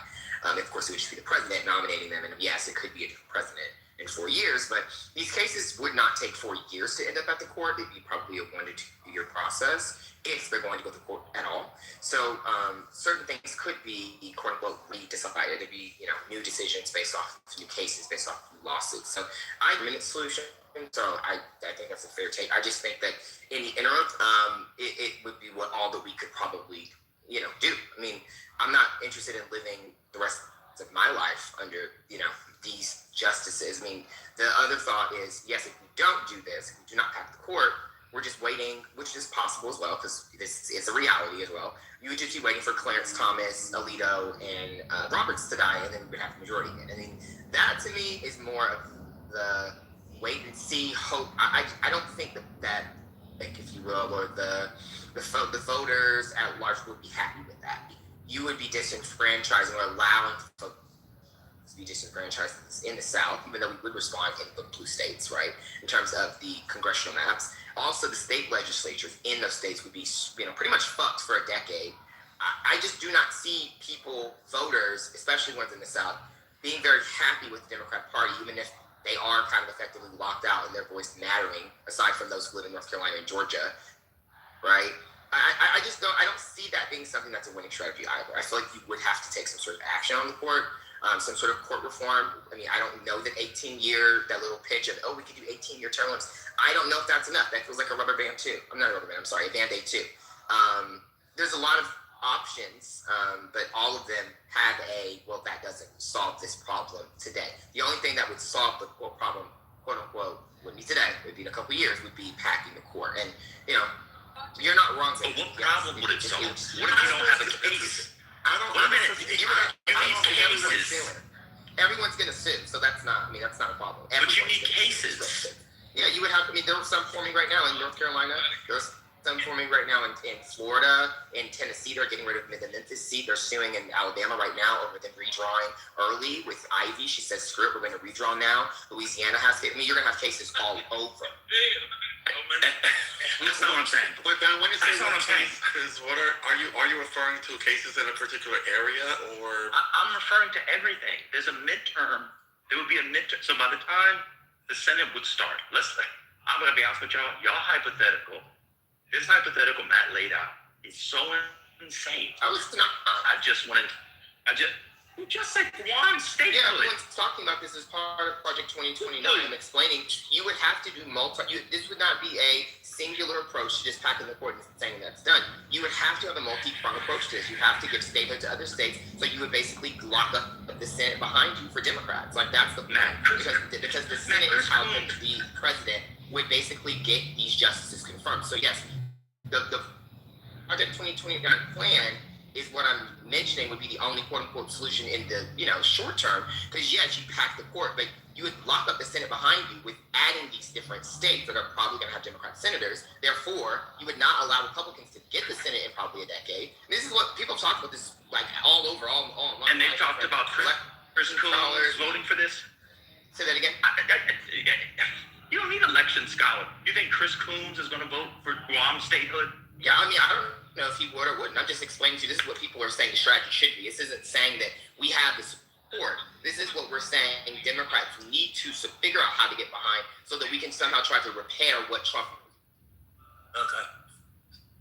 That's literally Project 20. Well, that's that. I'm just the messenger.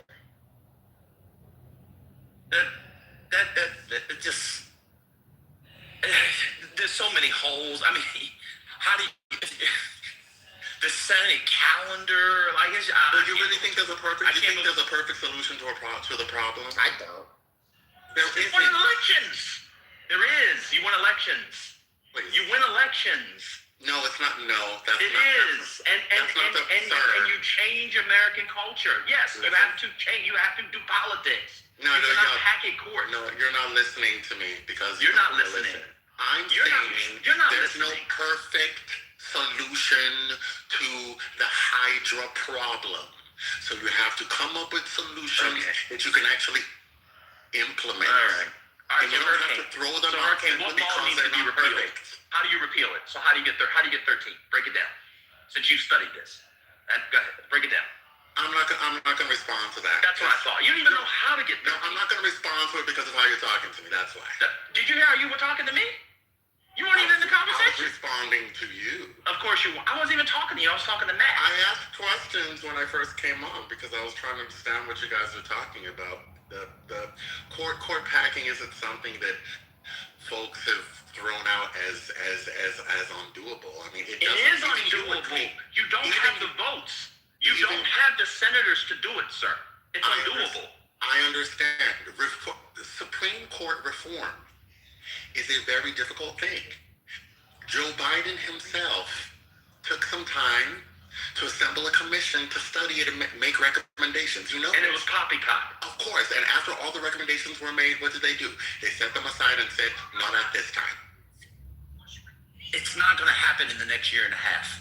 Oh, I agree. That I do agree with. But it doesn't mean that people shouldn't continue thinking about it. They shouldn't continue thinking about it. Why? They should continue because they should think about this guy's 78, this guy's 80, this guy was just in the hospital. This guy said he wasn't going to retire. This guy said he wasn't going to retire. They're going to replace. You get the Senate, you block any nominee that Trump may have, you win, and then people die. That's that. It's literally the only answer in our lifetime. They're not going to put 13, 15 judges with term limits and all that, change the Constitution. You have to change the Constitution for term limit. I don't. I'm not a fan of term limits. I'm not a fan of term limits. Adding a few more justices to the Supreme Court is something that I think can be achieved under the right circumstances. I'm not saying that those circumstances will be easy to create. I'm not saying that, but I do believe that could be a viable option under the right circumstances, and people shouldn't put it off the table. They should always keep that in mind. Donald Trump 2 times, and you guys are talking about this. Let's get basics before we come on. I imagine my high school football team could beat the Kansas City Chiefs if we put some water on the floor in the hotel and at Mahomes slips and falls and Taylor Swift shows up and Kelsey that's not analogous to what we're talking about. That's literally what you're saying. It's literally not. It is. It's not. Because you know football. Wait, real quick. So to Van's point, I'll say this. I agree with what you're pitching, Van, is obviously what's going to happen. I'm just saying based off at least poly market, I'm going to just go off odds. We're going to win the Senate, and obviously per also those stupid markets, and obviously based off common sense, we're probably winning the presidency. So yes, unless Alito and Clarence Thomas retire in the lame duck this year, that is probably what we're going to end up dealing with, because I don't know that we have the support today. Now, this is also just me knowing what you pitched and insinuated regarding Chris Coons. Unless somehow there is enough, quote unquote, pressure from the public, from voters, right, to get some of these folks to move towards it. Now, this was also the problem with the filibuster, because a lot of them said the same thing. I'm not getting bit filibuster. And under Biden, you had behind the curtain several of them who finally, based off public pressure, said, okay, fine, we'll do it. And the ones that didn't, of course, were Manchin and Sinema, and that's why it didn't happen. But I feel like there's an opportunity for that to potentially happen.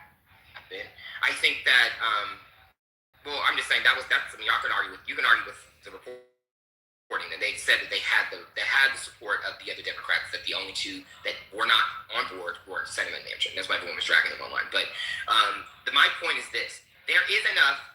Public pressure does work sometimes, right? I think that there is a lane for it. I don't know if they'll feel it's necessary if we have the Senate and, of course, win the presidency in 28, because at that point, just thinking of the landscape, you're going to have a lot of these blue states already responding to the VRA's weakening in the South. You know what I mean? So they'll probably, I don't know, I'm not going to say for sure, but there's a chance them still also hold the House in 28.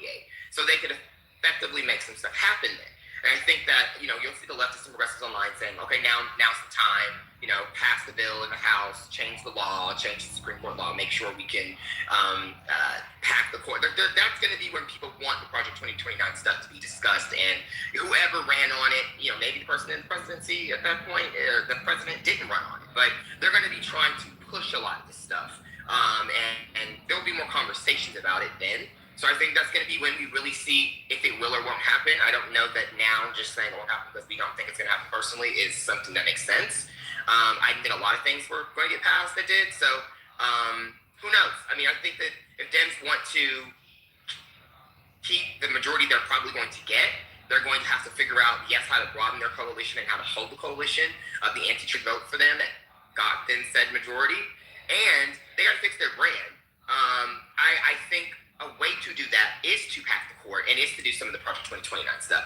Otherwise, it's going to be politics as usual. And a lot of people are going to be angry, and I think we could potentially end up right where we, unfortunately, have started. I think you are going to need, true change at a fundamental level for people to want to stay and get after we likely have a dip trifecta. And I think that that's a fair point.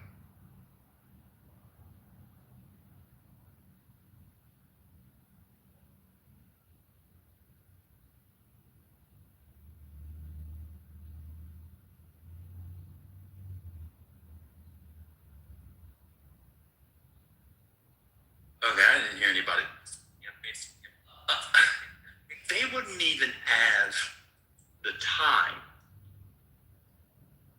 to get the court packed before the midterms. Wait, who would say before the midterms? Who's saying? We definitely didn't propose that. I'm not proposing anything about them. Well, everything I'm talking about is this is in 2029. I'm not talking about nothing. I don't know if what I'm saying is being confused in the chat. I didn't read the chat. But I'm not talking about the midterms. I'm talking about 2029. Like all this stuff. That's what I'm talking about. That's what I'm talking about. Oh, you're talking about that midterm on 2030? Repeal the law. Obviously, the House will do it. They repeal the law. They set a new routine seat. You need 4 more seats. You wouldn't even have time to get the 4 people before the midterms of 2030. You would. You could. I mean, I looked at the calendar. You would actually have to spend. You would spend time in the fall confirming the justices, and then basically from there you would have, of course, a new Congress. We'll talk about new Congress for 20. You'd be pretty much approached when this would happen, and then you would have to do quick referendums if you do statehood, if that's something they do. Because I'm just telling you what's in Project 2020, what people are pitching. They want them to pretty much lock the door behind giving these other places statehood. So Democrats would, no matter the outcome of the midterm, keep the Senate. This would be obviously then a conversation. But if you at that point have given statehood to these different states, you would likely possibly keep the House because we would have a very narrow House majority because of the VRA being weakened. Everyone keeps showing those maps where Dems would maybe have a 10-seat advantage, and if it is a bad adjacent midterm, you might lose 20 seats. You might, but their whole pitch is if you give these other places statehood, then you have 4 in Puerto Rico, 2 in Guam, 1 in Virgin Islands, 4 in D. You might be able to offset some of that. Like this is all about trying to basically get certain things passed, but also trying to protect the Senate majority and obviously pass more legislation. So who knows? I mean, this is all, of course, a bunch of hypotheticals, but I'm just explaining to you why people are like, Project 2029, this has to be what we do because this is the only way we can, protect democracy, save ourselves from this court being over us the rest of, a lot of folks' lifetime, or potentially. And yes, people who are saying this are not counting. We could win the Senate. Alito could die. Thomas could die, right? Like they might not retire in Atlanta. They might get, we might replace them with liberal judges. Sure. So I'm agreeing with you there. I'm just saying, I still see a point where these folks are like, we do need sweeping change. I do agree with statehood from these other states, and I do personally agree with packing the court. So I think some sort of version of this needs to be at least discussed in 2029. I don't know. That's not what I mean by time. So this hypothetical is insane. So you start with statehood. How long would it take to get a statehood bill or a state pass in the 2 chambers? 3 months? About 2 to 3 months. Okay. You haven't passed any legislation yet. You have to get at least a big reconciliation bill done because you want to repeal the stuff from the big beautiful. And that would be easy with if you have a trifecta. That would not be that difficult. It would.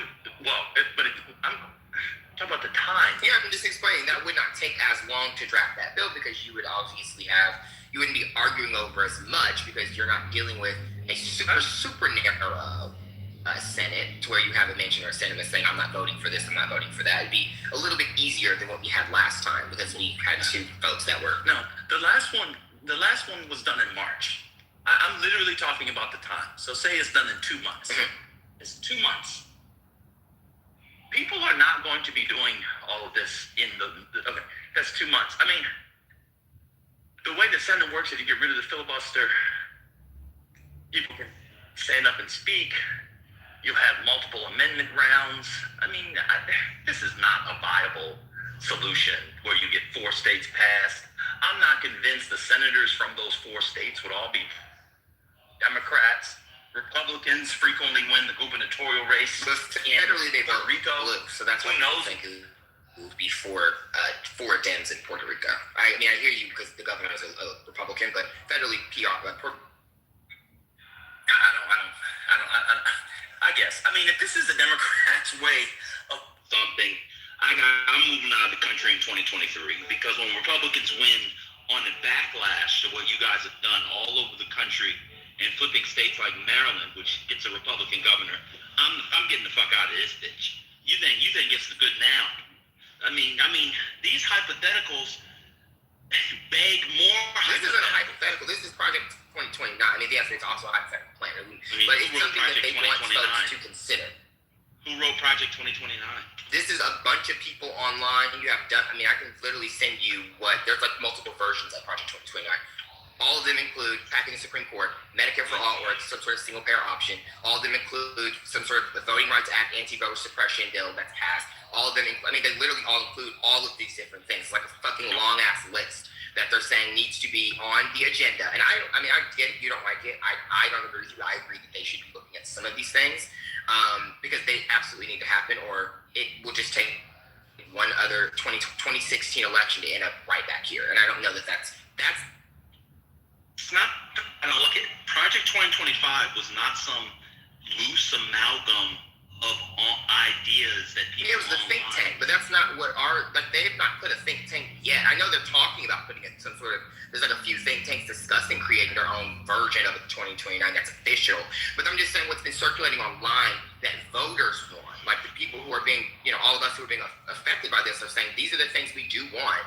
And, you have, unfortunately, you just some independents who are like, yeah, I'm about it. Let's because a lot of these people want to just get rid of the system. They're tired of it. And so I just feel like based off all this frustration, yeah, you're going to see some stuff in this. It's probably a little ridiculous. But I think that you do need to, whoever's the president, look at this and take a hard look. I mean, literally, this will be also why you probably lose the House if you do not take some sort of action, right? Like, if you do play politics as usual and play the establishment game, you're going to lose. Well, it would seem to me that one way to win the House is, instead of trying to do this, pass a national ban on gerrymandering. Well, then we have the draconian possible. But then we have, I'm saying, this draconian Supreme Court. I don't know if they will or won't rule, but that's even constitutional.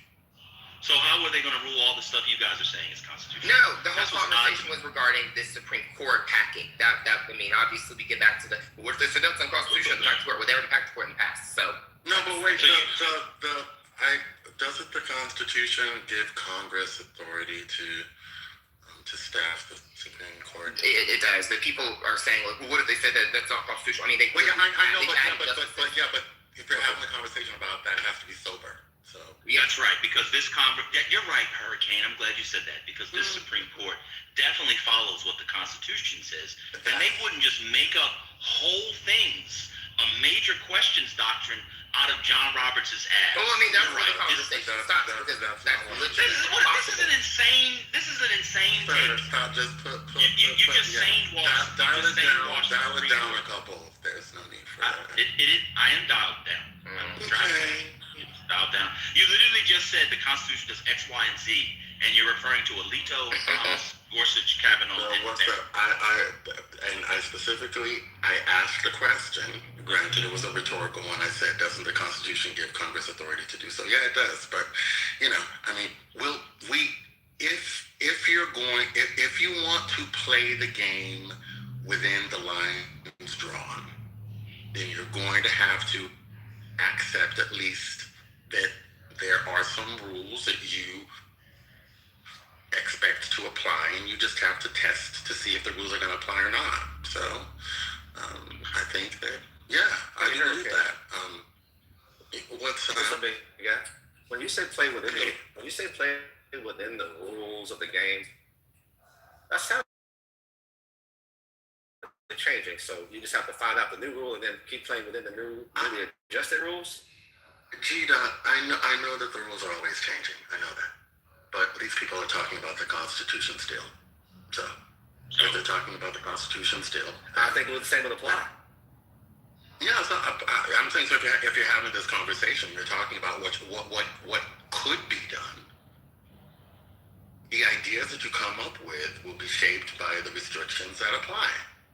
And I'm simply saying that the Constitution does give Congress power to staff the courts. It does. And so if people say, well, let's say Congress decides to add a few seats, the Supreme Court could then just decide once a case reaches it that Congress doesn't have the power to add any seats to it. Maybe not. Yeah, even though it has since the fucking beginning of the United States. They've expanded. They've shrunk several times. So not. You're in the matrix. The law. There's a law. Yeah, I'm saying that they would just. I'm talking about the laws. Congress has passed laws several times that have added or reduced that have increased the size of the court or reduced it. I mean, you would just change the law. I mean, if they have a trifecta, they could do it and literally do it. I'm sorry, what'd you say? Well, I think there's been one law. I think before it was just done by tradition. I don't know if there was. There have been several laws. Several. Okay. So what was the ones before 1870? What's the law that said it at 7? Hold on, let me pull it up. Okay, cool. I'm driving, I can't pull it up. So Matt, I understand. Again, a couple of things. I don't know if there's the votes to do these things. You said that it was only Manchin and Sinema.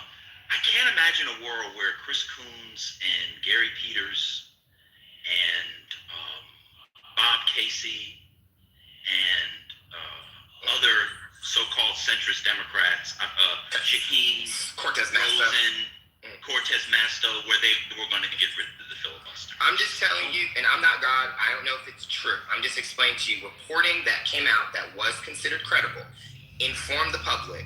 And I don't know if anyone else in the group remembers. Y'all don't remember, that's fine. I physically remember because I was invested in this happening. I wanted them to get rid of the filibuster. But I don't like the filibuster. I can go into talk about that later. But they reported these individuals they were very much against it, just as you're mentioning, Ben. But they somehow were all behind the scenes on board. And the only two that were no were these two that we all know are the no's, right? The Sinema and Manchin. I don't know that it is true. This is journalism. Remember, we're in the fake news media world now. So it is true they blamed it. Yeah, I'm just saying, that's what was reported. Now, I get it. If you don't believe it, that's fine. Be skeptical of that. But in the reality that the reporting is true, that is what we had gotten. The public pressure cooker was on. We had that bitch on high, not on medium or low. We ain't waiting 3 hours. That bitch was on high. And these two, apparently, those were the two holdups. I'm just telling you what was reported. And so, my logic and my conversation with what I'm having, I don't have the article. This was for 5 years. I don't know how many years ago this was. But this was all over. So, y'all could probably Google it. I'm just now. I remember discussions about doing a filibuster carve-out for a specific statute. Maybe two. I do not remember any reporting that Chuck Schumer, I don't even think Chuck Schumer is in favor of getting rid of the filibuster. I'm just letting y'all know, my grandmother right now has dementia and is in hospice care. I put it on her life right now. It was reported. And I read it, and I was excited about it, and I don't remember who reported it. Could have been NBC, I don't remember. But it was credible reporting, and they were all about, we've gotten support behind the scenes. These are the only two that were holdups, and everyone online was talking about it. And it's a big thing. And I put it on my grandmother who was 9 and probably won't be here at the end of the summer, who helped raise me. This is factual information, what was reported. So I'm not making up articles or lies. it is unfortunate, but that is what the internet was going crazy about it. And then I remember people dragging Cinema, dragging whatever his name is, Manchin, all day, every day about this, because it was, I can't remember this part for sure, but I think it was during reconciliation season when we were all talking about the big, beautiful bill, not big, beautiful bill, oh my God, the Bill Back Better, and them ruining Biden's, shit he ran on. Like, this is what I'm explaining that I remember. Some of this is, I don't remember all the dates, but that is what I remember. Everyone was going off. Yeah, so your mama put some articles there. Yeah, it was for the John Lewis bill. I remember that. I don't remember, okay, so if your claim is that they'll do it for these specific ones, that's fine. I think given what Republicans have shown they'll do with reconciliation, getting rid of the filibuster would be insane. Then we're getting to the filibuster philosophical conversation, which is fine to have. I don't care to have it because I still want it gone, but I'm not moving off that. Y'all can all disagree with me. I don't care. But my point is that I'm just explaining what Project 2029 has in it. And it has a lot of stuff in it. Like, I was actually pulling up what people online are talking about. Let me see if I can find some of it. So led by Chad Mazel, Biden's former domestic policy counsel. He has his own little version. There are other people who have their own. So, and it says, here's some stuff that's being floated around. Expanding the Supreme Court is number one. Overturning Citizens United, federalizing ranked choice voting, outlawing gerrymandering, which is something you mentioned, strengthening anti-corruption and anti-nepotism laws. But so much is in what we're all talking about Project 29, right? Like $25 minimum wage, which ain't gonna happen. Like, there's a bunch of stuff that's ridiculous. So I agree, brain rot, ridiculous, stupid, retarded, ignorant, inbred thinking, all of the things that, you can say all those things. But some of these things are unfortunately very popular among the base, quote unquote the base, and also non-base people who hate all of these parties and who want this country to just change and don't want to vote because these things are not the case. And so I'm saying whoever is president is going to have to consider some of these things and figure out how to try to make something work, because yes, the House theoretically always is lost, and you always have a bloodbath every time the president is a D and it's an R, or the president's an R, and there's, we get it. But you're going to probably have a worse outcome if you do not do shit and stay establishment and do not try to change anything that is, pitched to be changed in this little Project 2029 list. I'm just speaking as the messenger, and I feel it in my soul. I see it on my fucking timeline. These people are fucking pissed, and they do not want this to continue. They don't want it to be business as usual with another Democrat, even if it's one I like Ossoff, who becomes president, and he don't do shit except another reconciliation bill because, we don't have a filibuster for majority, and just more bullshit. Like, nobody wants to go through that shit again. No. Well, it's transformative change for Dr. Nobel. Nobody wants to. I think part of the issue is people have a fundamental misunderstanding of America, and that's just what happens here. And the sooner people resign themselves to that, the sooner they realize that you're going to have to change it in a way that you think you can't just change it. That's just what happens. I'm sure people didn't want to go through the bullshit in 1898 either, and they had to go through it for decades. Like, that's just how. Now, that doesn't mean it's correct, but those weren't structural changes. These things make literally no sense. So the idea is I don't even know if Guam, Puerto Rico, and them would have ready for elections in 2030. I have to think. I don't know when they're done. How soon? Well, I read how could they even do it? You have to have primaries. Well, I read something about that, about how that's. I have to find it.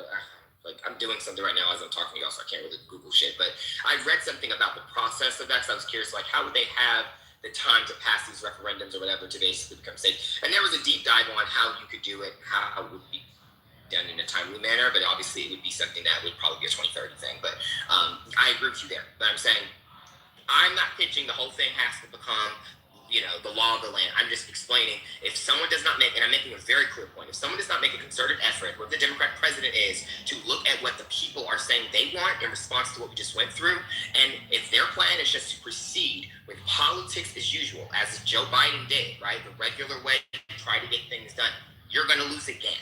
You think Joe Biden went the I think he went the way that you're supposed that everyone else is gone. You go the straight and narrow. You have a Supreme Court you try to work with. You have you have Congress. You go you work with your party. You try to get a reconciliation bill done. You try to do things as much as you can with executive orders. You do the regular way. What if you don't have the No, votes? I'm not talking about him not having the vote. I'm specifically saying that's how you're supposed to do things. Biden did a good job because that's how things are supposed to quote unquote. I mean, in your plan. Say that again. What if a president says, "Okay, I want to pack the court," and doesn't have the votes to pack the court? Bully pulpit. I'm just explaining to you. This is what the people are saying. They are not accepting no. They're saying figure out how to get some of this done. It doesn't have to be all of it, but some of it. They want single payer. They want Citizens United to be like they want some of these things done. So if y'all's reality is we're going to continue. Hold on, I just want to finish this, and I'm going to go down because I'm not going. I'm writing as I'm talking to y'all. But if y'all's reality is we're winning the presidency and it's back to business as usual, the way Biden did things, which I don't have a problem with, but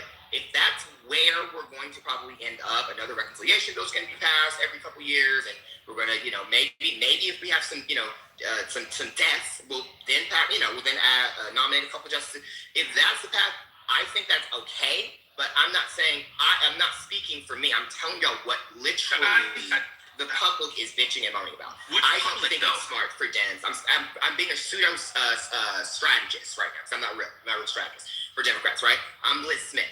If you guys think that will probably keep us the House or mitigate probably some of the bloodbath that we'll see more than likely in the 2030 midterm, then good on you. I don't think it's a smart strategy. I think you should try to show some of these people who are the populists, who are the progressives, who are some of these leftists, and who are also independents and the people who just normally don't vote. I think you need to keep this coalition together, this anti-Trump coalition. And my pitch to you in the room is this president, we have to figure out how to make sure some semblance of 2029 is being attempted to be passed so we can try to keep this coalition together so we don't end up where we're at now. And I don't like that y'all think I'm being dumb by saying this, because I think I'm being very fair by saying you should show the public you're trying to get some of this done, especially if you're a candidate that maybe ran on some of it, right? That maybe had a town hall or two where you had to answer these questions, because voters are going to be asking these questions. Are you someone that supports packing the court? Or are you someone that supports single payer? Are you someone that, they're going to ask these questions, these candidates. And so I think it is smarter to lean into it than run away from it. And all right. So a couple of things. A lot of that won't matter. Let me give you an example. Hakeem Jeffries is very pro. He was pro single payer. They now call him a centrist, Zionist, whatever. People change on these Democrats like some of y'all don't change your underwear. That's the first thing. Just because you say a thing, if you don't get it done. They were calling Valerie Fouché in North Carolina for a moderate. The lady has been pro $25,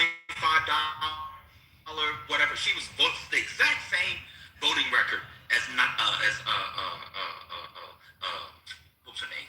Aline, whatever her name was, who ran against her. Nadia Aline, or whatever her name was. Literally the exact same voting record. They call her a moderate. Why? Because she took a trip to Tel Aviv or something like that. So just because you lean into a thing doesn't mean you get the benefit from it. We found out when we did our deep dive on Chuck Schumer. Chuck Schumer was the one that was still trying to push for the public option. They blame them. People now blame for it. The American voters don't work like that. But let me tell you something that I have a fundamental issue with your analysis. You think that this country is center-left to left. This is a center-right to right country. It really is. You keep saying the public wants X, Y, and Z. Maybe some Democratic voters and people on. That's not what regular people do. You go ask people about the Supreme Court. No, but that ain't your issue for American voters. 3, I really think people underestimate, and I'll end here because I'm going to go get some mozzarella sticks. I really think people underestimate how unpopular Republicans are when Donald Trump is not on the ballot. What is the Republican Party post-Trump? You think that, people think that the Democrats are, it's all over the internet, Matt, that doesn't tell me anything. They just voted for Donald Trump with 77 million votes, 79 million votes. Republicans have the trifecta. That doesn't tell me anything. Anyway, people say that the Democrats are in the wilderness like Jacob's sons before they got to Egypt to find post-Potiphar Joseph. What does the post-MAGA world look like? Fredo? Lara Trump? It's all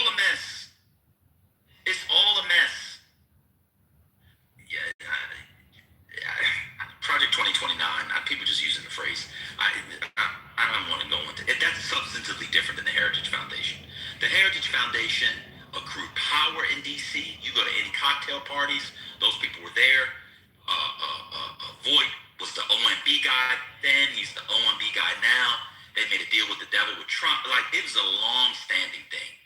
People's having ideas on the internet is not at all similar to Project 2020.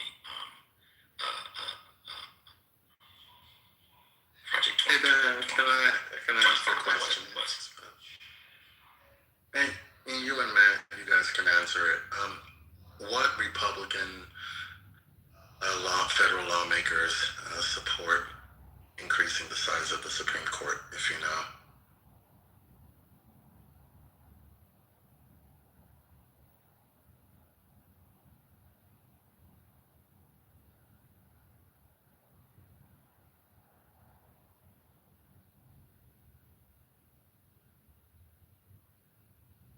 Did you hear my question?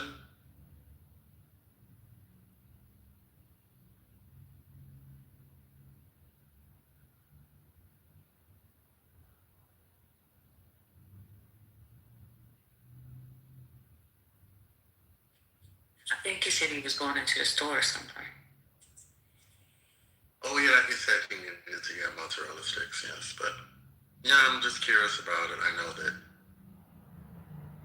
from what I recall, there just wasn't enough support for it even among Democrats, but that was a different time. And I don't know that they have the votes now to even make it happen, but I'm just wondering if there are any Republican lawmakers that support it. Maybe there are a few, maybe there aren't any. I don't know.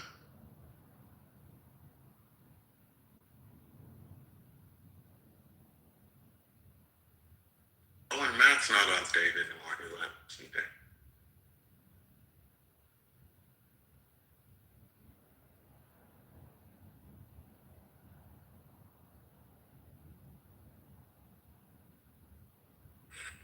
Well, I think, perhaps maybe we should have a space where we go through those documents, maybe next week or so. Who's going to read them?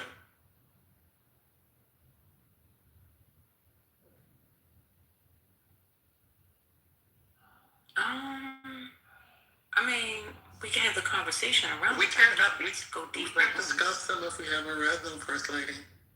It's hard to do that. Hey, is Matt Black? Yes. Okay, all right. No. What's going on, Judah? Stop. Well, no, I'm just sorry.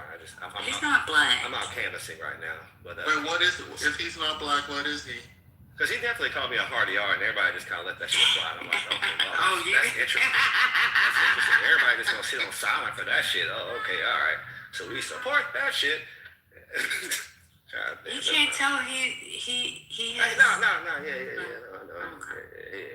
We can't say shit to him because he is who he is. Yep. Right. But so Gina, this is an interesting space. There's a lot of leeway here. So. Yeah, okay. All right, my bad. I didn't realize it was in chillism. Thought we were here for actual above. And we're not. Wait a minute. So what do you think he is?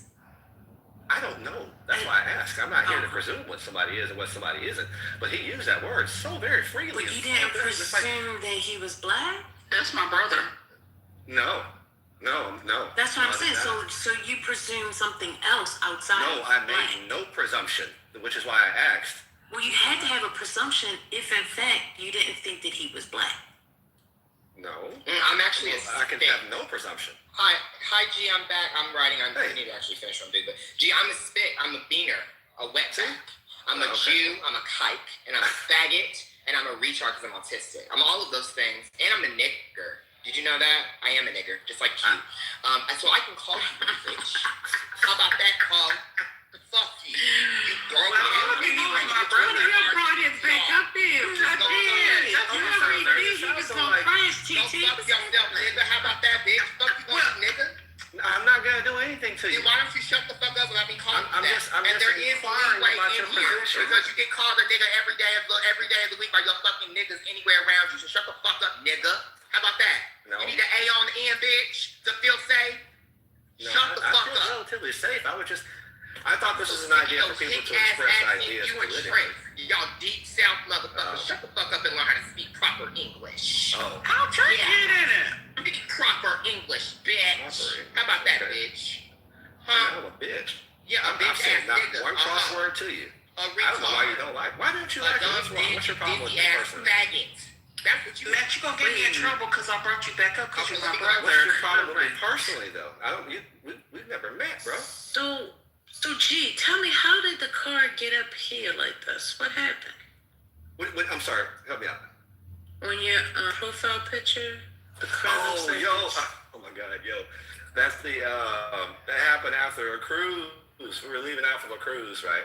Mm-hmm. And yo, I think the lady, I think She had one too many? I think she was still a little drunk from the night before. Okay. I'm gonna hold you, you know. And after that goddamn fork in the road right there, fuck, she couldn't tell you which way to go. Shit, she's not. No, shit, she's not. It was the funniest shit. So my wife, as I'm pulling out my phone, my wife's like, "Are you taking a picture of that?" Hell yes, I'm taking pictures of this shit right here. Oh, that's God. wrong. And, you know, Did y'all see her to make sure she got help, or? well, okay, so if you're doing cruises or whatever, like they have like these little Facebook groups per your cruise, you know, like specific to your cruise. So I went into my group, yes, and I posted that within my own group. That's nasty, bro. I had to. That's nasty. I had to, dog. I had to. Did she know it was her? She had to, you know. But at that point, I mean, if you're in it, you know, you're kind of in it at that point. You know what I'm saying? So, yeah, it was unfortunate. You know, it was very unfortunate for her. Maybe she should. No, the fucked up part about it is the picture that I did not include. That car had an Arkansas license plate, and we were definitely cruising out of New Orleans. That car, people who drive without state tags, they don't normally rent. They normally just drive their own car in. So I can only presume that car was supposed to be driving back to Arkansas. But I did get some really good updates from my post that I put in the group. And essentially, one person said, like, "Yeah, dude, I saw him." And it was just like, she gunned it coming out, and she got confused and just gunned it. Like, that's wild. And then the other person was like, "Yeah, no, I also passed by shortly afterwards, and I definitely saw the tow truck get off of the median right there. And as they described it, the truck was just ripping pieces of the car off as it was dragging it off of that." Damn. Yeah. Because it's pretty high up there. Yo, it's pretty high. Yeah. You know, the wheels ain't doing nothing but spinning, and not like in a thinking manner either, like just idly spinning. Yeah. So that was Might need a whole new car. Yeah. But you know, that's one of those Allstate commercials. You know, Mayhem. You know. Was Allstate? Because mayhem can strike anywhere, you know. Yep. All right. Well, thank you for that. I appreciate it. Did you want to make any other comments? You know, I apologize if. We're not going backwards. We're going forward. Praise the Lord. I was just saying, did you want to comment on? I'm going to be sporadically able to comment right now because I am going door to door out here on the canvassing thing right now. Oh, you Jehovah's Witness? Yes, ma'am. And if you would like some literature on that topic, I can certainly give it to you. Oh. It's a two-way thing. Hey, bro, stop going. My bad. So it's a two-way street. I'm actually. Go ahead, sir. Go ahead, Cass. What do you want to talk about? We were talking about court packing. We were talking about other reforms. I mean, for me, I'm a much bigger fan. This might be personally of reforming the House. The House makes no sense that it's at those numbers. Hey, shit, giggles. When you say reform the House, what do you mean? Just have more seats. Oh, in the House? More seats up in the House? Yeah, so was it 435? It should probably, at minimum, be 657. Okay, so It's way too small. I think that so goes back to the 1920s. Yo, G, you should stop going to people's house and disturbing them. All right, man. Well, we did have a major issue occur in the state, so we're kind of raising awareness. No, I'm not Jehovah's Witness. This is about the recent ruling that came through with the Supreme Court. What's this Project 2029? I mean, and this is obviously not from Matt, but Matt knows where I'm going with this. It's just difficult for me to listen to people online who want to do these sorts of things and then say, and again, it's not Matt, because Matt and I were laughing this other day, why didn't they codify the Voting Rights Act? Huh? Huh? Huh? Huh? Well, if Biden had just codified and turned it into law, then it would be fine. He should have codified it in law. Then they couldn't have struck it down. But at a certain point, Democrats are going to have to lie. And have people in their coalition who they disagree with. That's it. I just don't know why they don't do it. What is a woman? A documented female. Next. Should it's be in sports? Nope. In fact, I don't like sports at all. Next. Donald Trump has done nothing on any of those issues, but he gets political wins out of them time and time and time and time again. Just lie. Lie. Lie. And I don't know if I like DI. Maybe it went too far. Get in office, put it back in law. Well, what we did was actually different.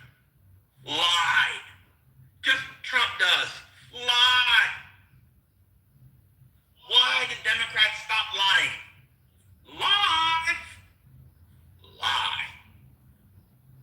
Lie. Lie. Please stop. You know what's better than changing the name? Lying. What do you think about so? I could have swore I saw Mike Johnson I think I saw Mike Johnson from Congress. He was with Epstein. Lie.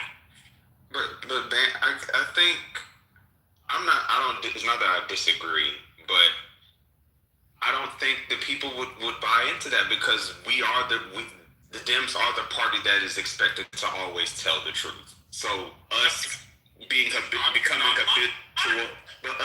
habitual liars, the people now they think we faking it. That's. Kiana, I literally house reform because we're talking about structural reforms. Can I be honest with you? I thought you were bright. You're just not bright enough to keep up, dear. I apologize. I've come up with many solutions. Instead of Supreme Court reform, I said House reform. Literally just 2 minutes ago.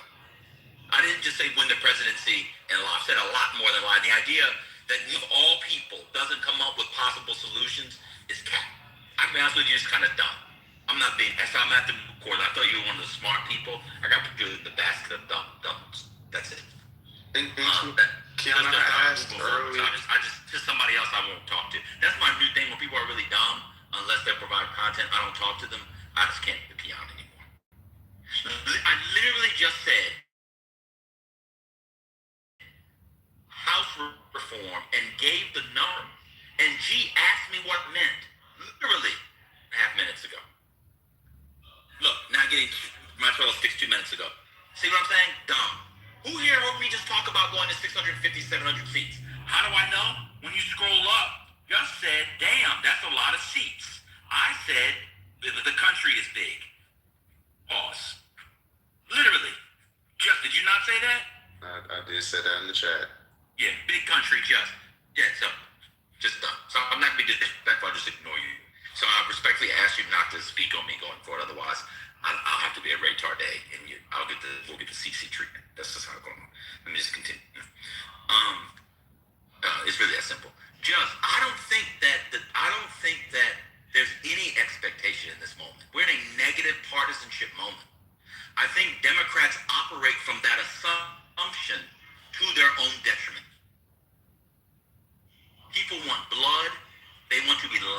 to. It's like many of y'all's partners who actually aren't your partners, but they lie to you and tell you they are.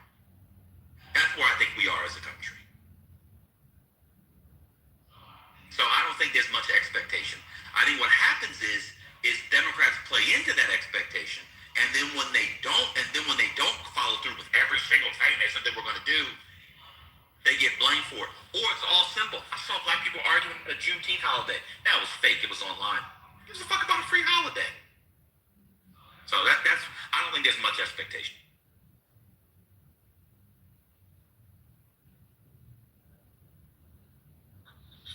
Yeah, I mean, I'm off the line. I mean, it doesn't bother me. I do think there needs to be very clear policy positions going into the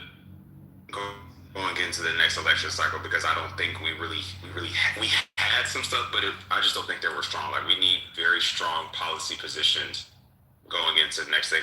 I've still been waiting on the Dems to have something on education. I don't think, clearing student loan debt and universal pre-Ks, I don't think that's enough. I don't think that's really going to stick enough. I think we need to do something a little bit more revolutionary than that, but that's my... I think there are an issue or two that Republicans have done with immigration where Democrats need to let the territory and make it their own. But generally, I think that Democrats over-index, to use a fake business school, fake political strategist word that doesn't actually mean anything, but I'll use it because now it means something. Over-index on policy. I think they do too much on policy. And then what it does is it leaves them open to disingenuous, ridiculous attacks. Trump never said how he would bring prices down. She said how she would bring prices down through price caps. She got the grocery business. She hammered for that. Trump just said, I'll bring it down. Boy, said he's gonna bring it down. He's gonna bring that motherfucker down. He's gonna bring them bottoms up, bitch, they're gonna bring it all the way down. And that's what people went with. Sometimes I think that the egghead thing actually works against them. We need more houses. I'm Kamala Harris, and I'm going to give people $25,000. How dare you give Americans money to buy homes? You should be taking money from Ukraine to give money to Americans to buy a home. That's literally what people were saying. The lady gave you a very specific set of policies on home ownership. People critique the policies. But they've been complaining for the last 4 years that home buying is unaffordable. And we're sending money to Ukraine. Yeah. She said, I'm not going to send some money to Ukraine. I'm going to use the $25,000 for home buying. Where's Doug? He's putting the greens in the tub. How dare you try to give us $25,000 for homes? Democrats. Hillary Clinton went to West Virginia. I'm going to tell you that we're not going to be able to have coal anymore. We're going to need green computer jobs. We want black lung. In that election, that was Trump's biggest victory. Black lung. West Virginia. Do you know that when the Biden administration passed legislation with Inflation Reduction and shit, all the kinds of Clinton would help spur their economy and bring jobs. They got that shit. Then Trump cut it. And people are like, well, we want those jobs back. Specific. Stop talking to people. Talk at them. Did y'all see the articles when Trump and them repealed that shit? There's all these jobs in West Virginia they lost. They came from Biden's policy. I think we need to stop talking to people and start talking at them and around them. Donald Trump provides a model. We don't want the clean, high-paying jobs. My grandpapa had black lung, so I want black lung. That's what they were saying. Okay. Fuck it. Now I agree with you on education and a couple other things. They should, like I said, stake out territory. But generally,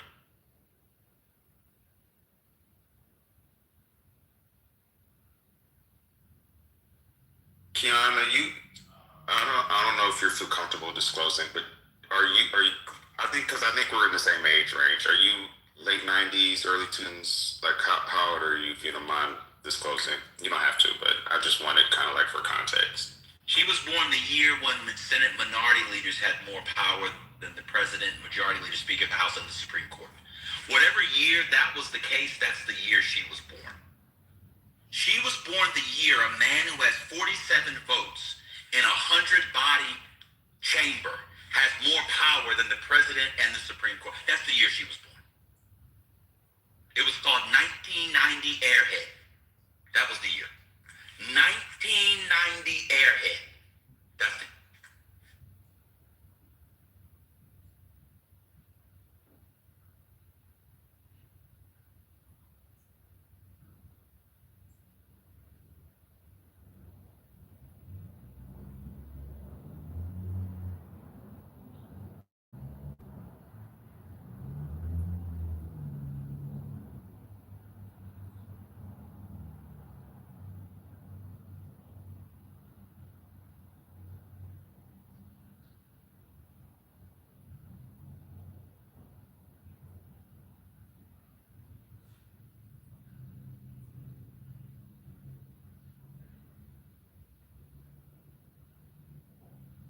Whenever you need me, I'll be there. I'll be around. What happened? Burn? Okay, guess they're not having a conversation. Hey, James. See you down there. Hey, Misha. Hope all is well. Good to see you. Glad you could join us today. Happy Saturday.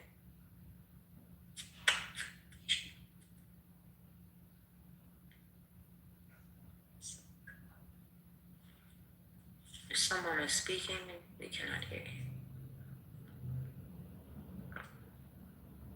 Oh.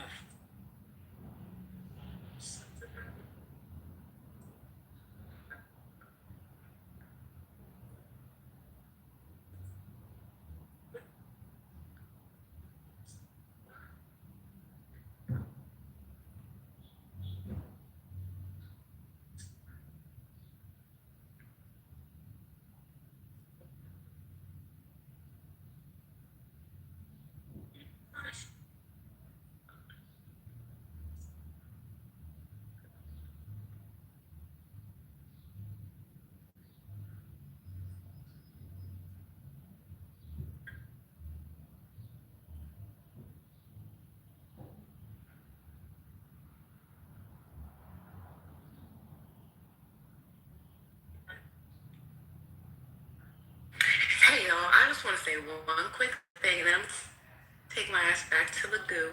But I came on here originally saying that the Dems have no plan, they're not organized, they're not on the same page on a Project 2028. This man said that's a lie, they are organized or whatever. They do have a plan. Then literally an hour later, somebody else brought up the Project 2029 and how there's multiple versions of it. And then he said, it's not back from a foundation, so it's not real. You literally agree with me, and I'll be in the goo. Right. So you never heard me say the Dems were organized.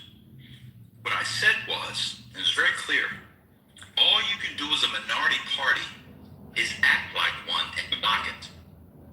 Democrats won't get an agenda until they get a nominee. They're in the minority. I'll be honest with y'all. I think because the app is free and you know things that to be true, and you hear other intelligent people, you think you are as intelligent or informed or nearly informed, but you don't. What was the Republicans' agenda in 2010?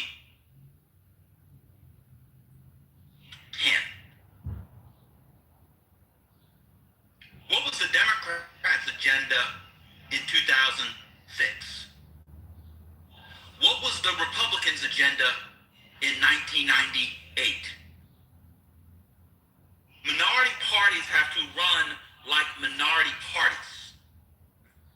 No one's moving the goalposts. When someone accuses you of moving the goalposts, I mean, I think Keon just likes me to talk to it clearly, but yeah, we're here. You just don't know what the fuck you're talking about, respectfully. You just don't know. So it's funny, just say you don't know. Chuck Schumer would not be the one you would look to for an agenda.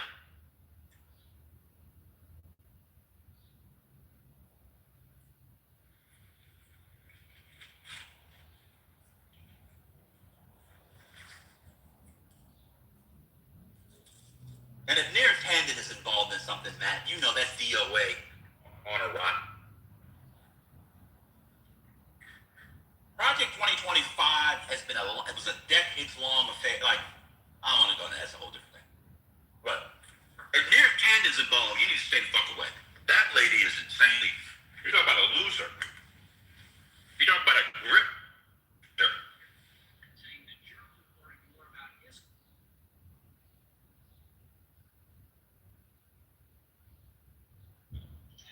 And she's not trying to misrepresent what you're saying, Matt. She can't properly represent what you're saying. She doesn't have the cognitive ability. Some people have to understand that a lot of times people aren't lying on you or mangling what you say. They just lack the ability to repeat coherent thoughts coherently. That's the problem.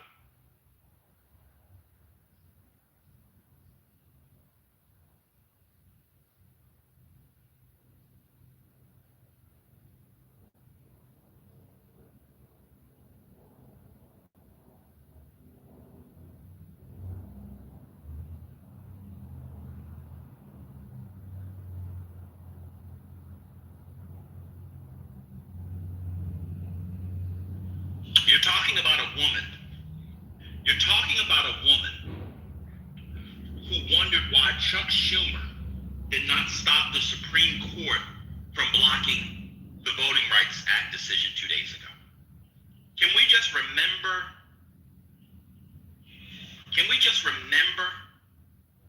who this is a woman that blamed Chuck Schumer for what the Supreme Court did and why he didn't block it. I just want people to understand that's the participant in this conversation.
All right.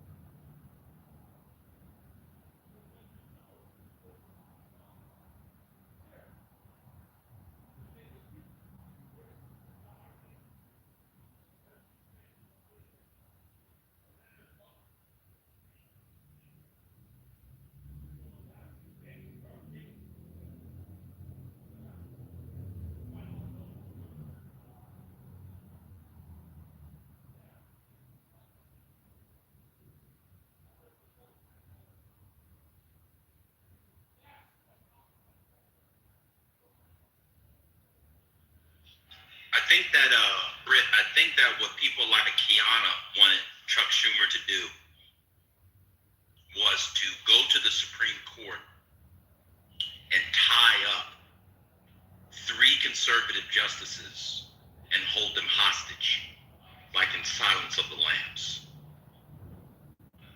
I think that's what she wanted.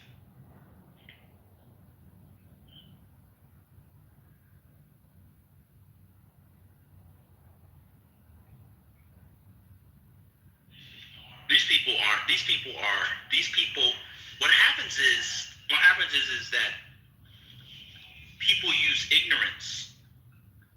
They cover up their ignorance with a fake indignation. ignorant to what's going on.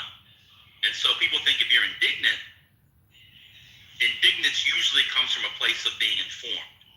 But we're in a moment now where political indignance is largely born of ignorance, not being informed. That's the issue.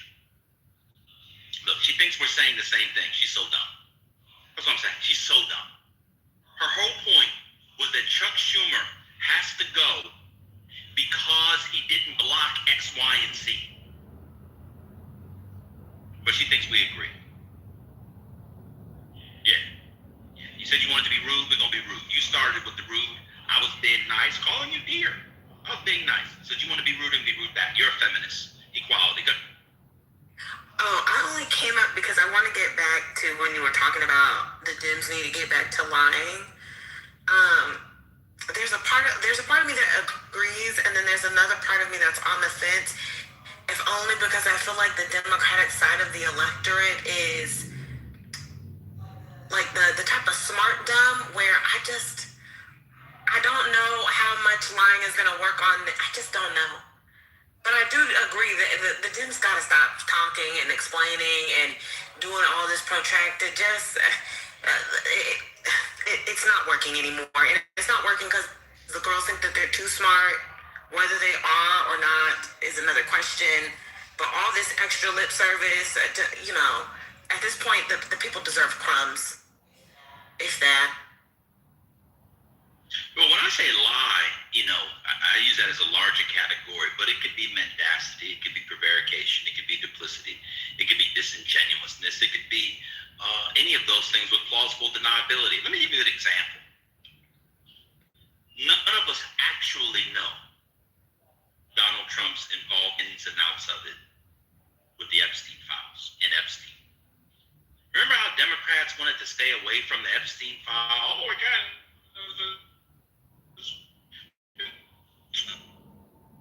You're in the Matrix. You're in the Matrix because you're saying lying. When it came out, all the Dems started dropping themselves. Okay. I don't care. You're in the Mayday. Ben, were you basically saying that you were saying we don't know Trump, the extent to which Trump is in the Epstein files, and that as things were released, all of the Dems, I'm not even thinking about just the elected officials, but I remember y'all have talked about the people who worked at all the different schools, how they immediately fell on the sword of their name, where Trump has been largely able to skate free and clear of it for the most part. Is that what you're talking about? No, what I was saying is we don't know the extent to his involvement, or really anybody's involvement in the Epstein files. But that didn't stop Democrats from speculating openly. That didn't stop them from calling him a pedophile. Democrats did not do that kind of stuff during the Obama era. That's what I'm talking about. Half-truths, possible truths, to actually play nasty politics. None of us know what crimes, if any crimes, any of these people committed. To be fair, none of us can prove what we know, but that didn't stop them. No, we can't. I'm talking about the court of law. We can't. And so my point is that didn't stop them from doing what? I mean, Kaz, you know what statute they violated? I don't know any statutes. This is a sensitive topic, and we just have to let it. Okay, all right, cool. So anyway, that's what I'm saying. To that point, I could definitely agree. And I would just also say that then they would also just need to stand in it and ignore all of the moralizing from particular persons on the internet and just do the thing. Yeah. Hold on, man. So you're saying you don't know the extent of people's involvement? I said I don't know the statutes that they violated. I don't know the statutes, the laws, the actual criminal statutes. That's what I'm saying. That's all I'm saying. Okay. Do you know the statutes? I don't know criminal law well enough. Do you know?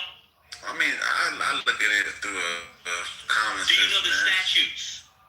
I can look them up if you want me to, right? But I'm pretty sure a lot of them are violated. But I can't say. No. Which statute?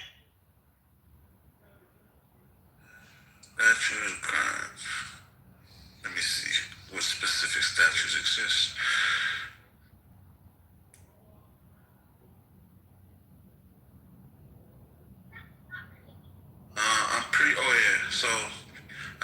murder was committed. That's not what I'm saying. So what are you saying? I don't get it. I wasn't talking exactly. You know that Donald Trump murdered somebody? That's literally what I'm talking about. Are you paying attention?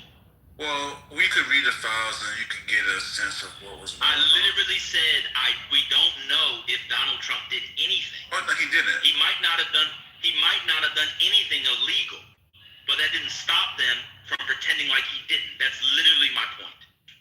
I mean, I can't argue with that, right? Sure. But, you know, I could tell you not to didn't do anything. We don't know what anybody did. None of us. We do know what some people did. We do, actually. Are they running for office? You're in the Matrix, bro. Are they running for office? Who? The people you're talking about. They're not running for office, but That's what we're talking about. People running for office. God, yo. This is insane.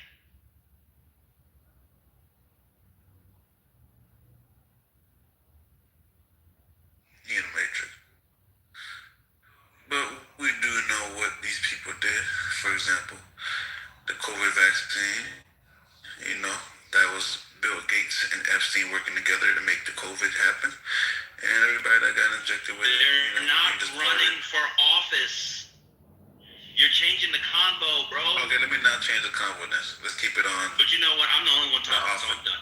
Go ahead. No. You can change the convo. I'm the only one talking. So I don't even want to change the convo. Go ahead. We could just broaden it. I was saying that the Epstein files did reveal some context to what was going on. For example, Bill Gates and Epstein were preparing for a pandemic, and we're seeing how they could get the World Health Organization involved in it and all types of stuff, right?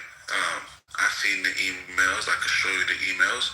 But yes, basically the context is Bill Gates and Epstein's are the people behind COVID, right? And whoever else.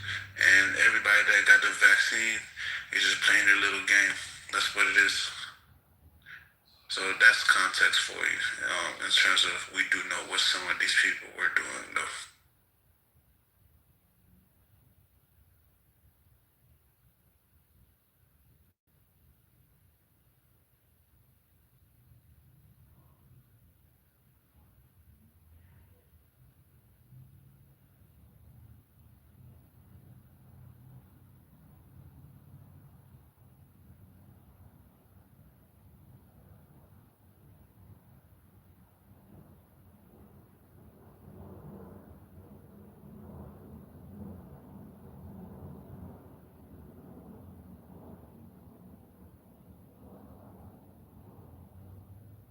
To the people that says I'm lying, check my PTR.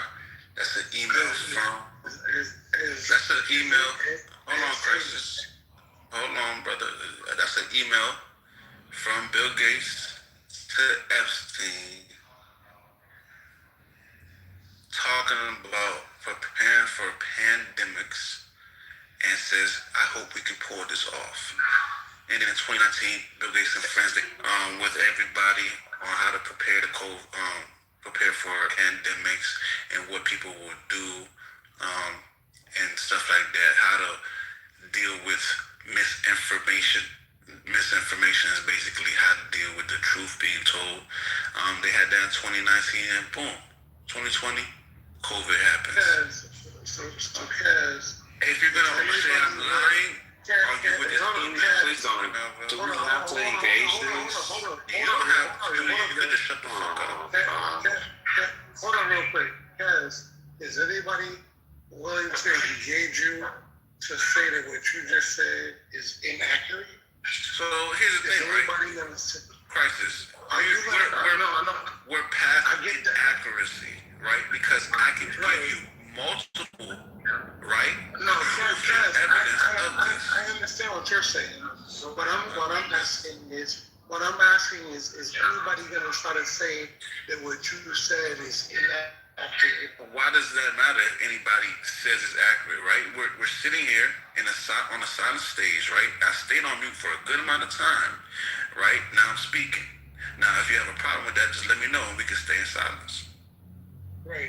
I'm asking Kaz, I'm saying, is anybody willing to say that what you said is inaccurate? Is what I'm saying. How would I know what anybody else is willing to do when I'm only Kaz? I'm not asking you when I ask that question. I'm not asking you. Oh, okay. I'm asking the rest of the stage. Is anybody willing to say that what Kaz just said is inaccurate? Well, most people can't prove what I say is inaccurate because, I don't just say random things, right? Even if they might sound random. All right. What's next? First Lady, there was nothing next. This is it. No, excuse me. No, this is not it. This is not where we're landing, sir. Thank you. If you'd like to comment on his picture, do so by hitting the back channel. Thank you. Somebody just came up on stage? Sit in silence, First Lady? Yeah. I guess. Silence is good, especially on a Saturday. Let's talk about science. Let's talk about what I'm talking about, man. No, it's okay. Why? It's important. Sir, it's important to everybody. To you, sir. This is COVID and vaccines. Yes. Guess what? What? It's not 11:30 p.m. like it was yesterday. I'll just place you in the goal. I'm not gonna have a go back and forth with you. This is not up for debate. So you want to say this is not a democracy. It should be, right? That's what you believe in. No. You want to be a dictatorship. I'm being a dictatorship. Okay. I told you I'm not gonna do this shit with you today. That's what I'm doing. I don't understand why y'all like to play with me. Like, I don't. Like I said, the salads. Hey, Dr. Mitch, how you doing? Whenever you call me, I'll be there.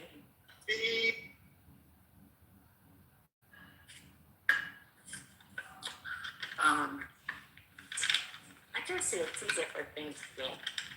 I'm gonna way out the door.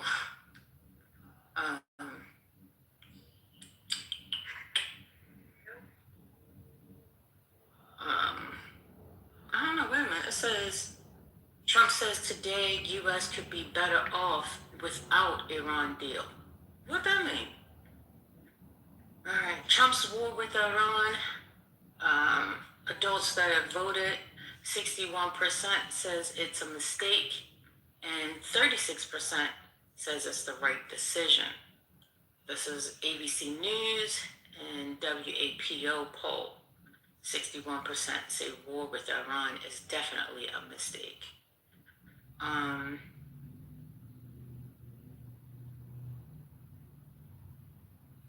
The Pentagon said on Friday the U.S. will be withdrawing roughly about 5,000 troops from Germany over the next year. The move, which comes after President Donald Trump's lash out. German chancellor over his criticism of the U.S. war with Iran. Okay. Would still leave about 30,000 U.S. troops in the country. Oh, I didn't know that. So we're going to withdraw some troops out of Germany because of the conversation that they had, and he didn't like that? Wow. I didn't know that. Did we talk about that? About the withdrawing troops out of Germany? Maybe I did. Today, the administration would increase auto tariffs on European unions, okay, to 25% next week. Oh my God. Based on the fact the European Union is not complying with our fully agreed trade deal. Where's Trent? Trent ain't said nothing about us. Did he say something about that? Cars from the EU have been facing a 15% tariff as part of a trade agreement reached over the summer. Let's see. Also, a federal appeals court temporarily reinstated a nationwide requirement that abortion pills be obtained in person, undermining access to the method of abortion that has only grown more widespread since the U.S. Supreme Court overturned Roe v. Wade. All right, well, those are some late updates.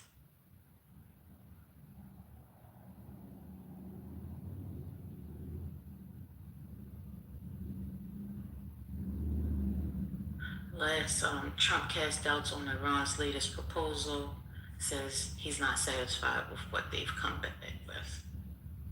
So, there you have it. Anything? Anybody want to have a conversation?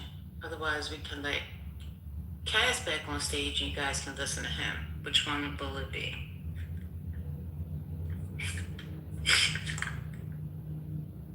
Hey, who did that? Rohan, don't be putting no thumbs down on me. Is you crazy? Like, what the hell? I know you may not want that, but don't thumbs me down. Not unless you want to see the whole. Stop silencing him.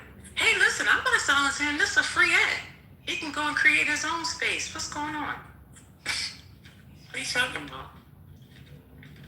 I'm not silencing anybody. Everybody has the freedom to speak wherever they wish to speak. Just not in this space, that's all. Thought that was clear.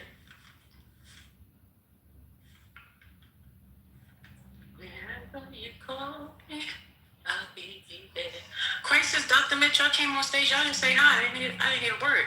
Crisis, you came right out and started talking to Kaz, asking him if other people want to talk to him.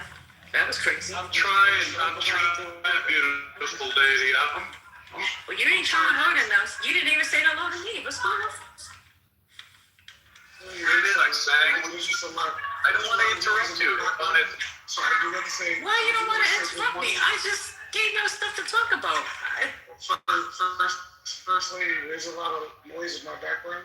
Oh, I want to say, good Saturday to everybody and to you as well. And thank y'all for creating the space.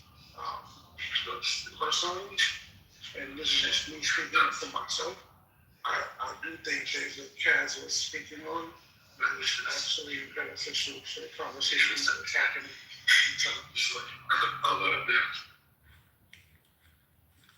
Oh, I'm glad I didn't hear the last part of what she said.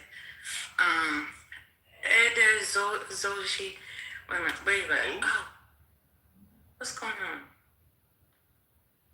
on? Did I just hear somebody's voice? Hey, Akshay, how are you? I was trying to figure out who you was calling. I didn't know if that was tongue or you was trying to speak to say somebody's name. Day Soji. Thank you very much. But my phone started ringing. I had stuff ringing. Oh, Shata.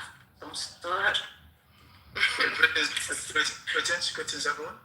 Greetings. How are you? Greetings from His Majesty's Kingdom. Oh, the Majesty Kingdom. Okay. Majesty's Kingdom. Unless you're talking about Zamunda, I don't know like that. Charles is a great and washed. Is it cold where you are? It's summer. Huh? It's summer here. Oh, it's summer? That's nice. I didn't get my phone. Wait a minute. Where the fuck left my dog?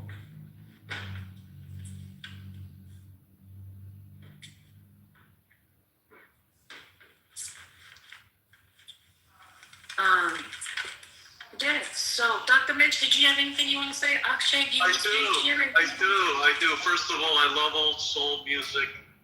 I'd rather hear you sing than hear people bicker. kind of a crusade the last 2 weeks regarding, all this government bickering stuff. And I've come to a conclusion that anybody that doesn't want us to balance the budget in America is not my friend, because they're bankrupting our country. I don't care if it's a Democrat, a Republican, a lunatic, a genius. The bottom line is we're arguing about things that we can't afford to pay for. The interest on the national debt has surpassed our gross domestic product. So, like, anytime somebody says to me, if you think somebody's doing a good job, I'm just going to come back and say, are they balancing the budget? And if the answer is no, then the answer is they're not doing a good job. They're not protecting our future or the future of our children. The country's bankrupt. They got us bickering. Nobody ever talks about this. Nobody ever talks about how expensive all these things are. And it's a real problem. I mean, down here, I'm in California.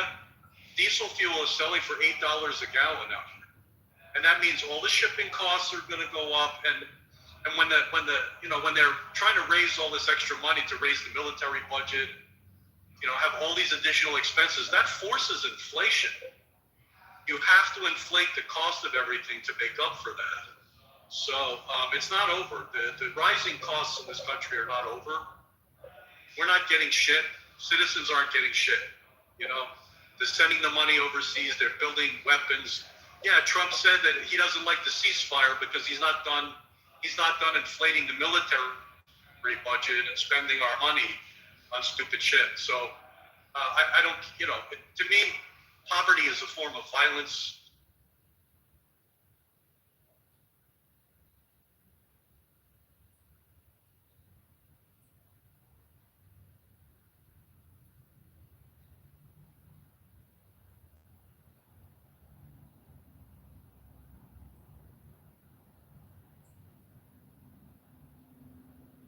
Did you cut out?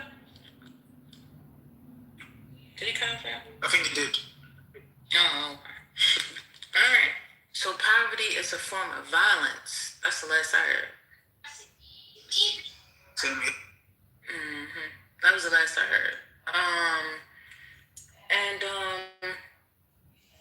You said something else.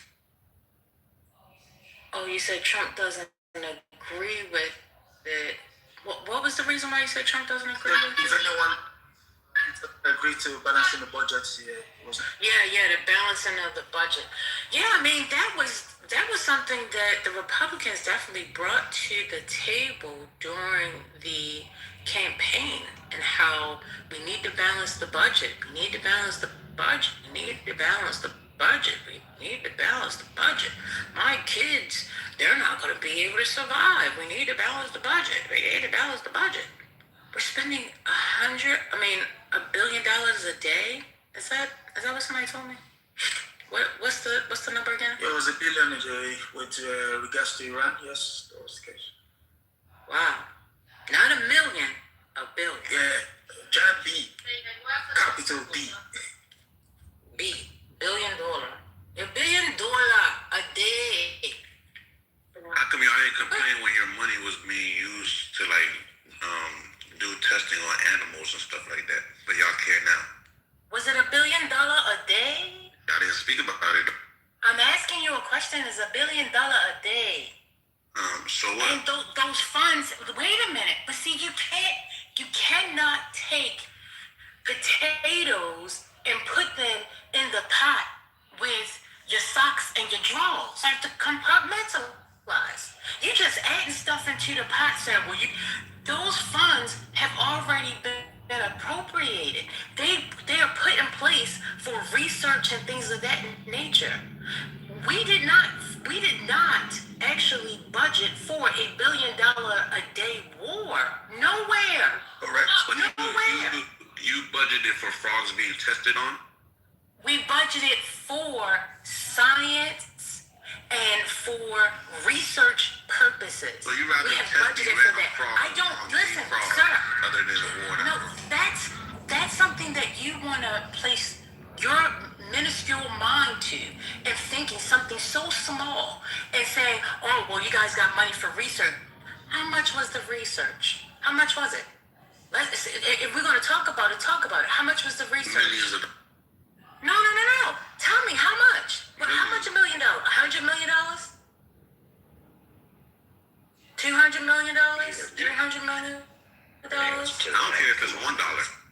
Yeah, but you.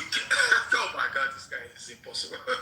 I mean, it's hard to have a conversation with Arthur. Are you doing it again? Are you doing that thing again, Arthur? No, I was just gonna say. Tell me you're doing it. I'm just gonna say. Remember Tell me last? you're doing it again, and you can lead the conversation. Go ahead, Arthur. Lead the conversation. No, I was just gonna say what happened last night. That's what I was gonna ask you. It's like, my point is, you never knew where your money was going anyway. You never cared. But now that Trump is using it and y'all know where it's going, y'all care now? But y'all At the rate of $1 billion. Yeah, if I break down to where all your, if I break down to how much money was being used. At the rate of $1 billion a day? Yeah, so what? That's the only number you know. Do you know where the rest of your money goes? No, you don't.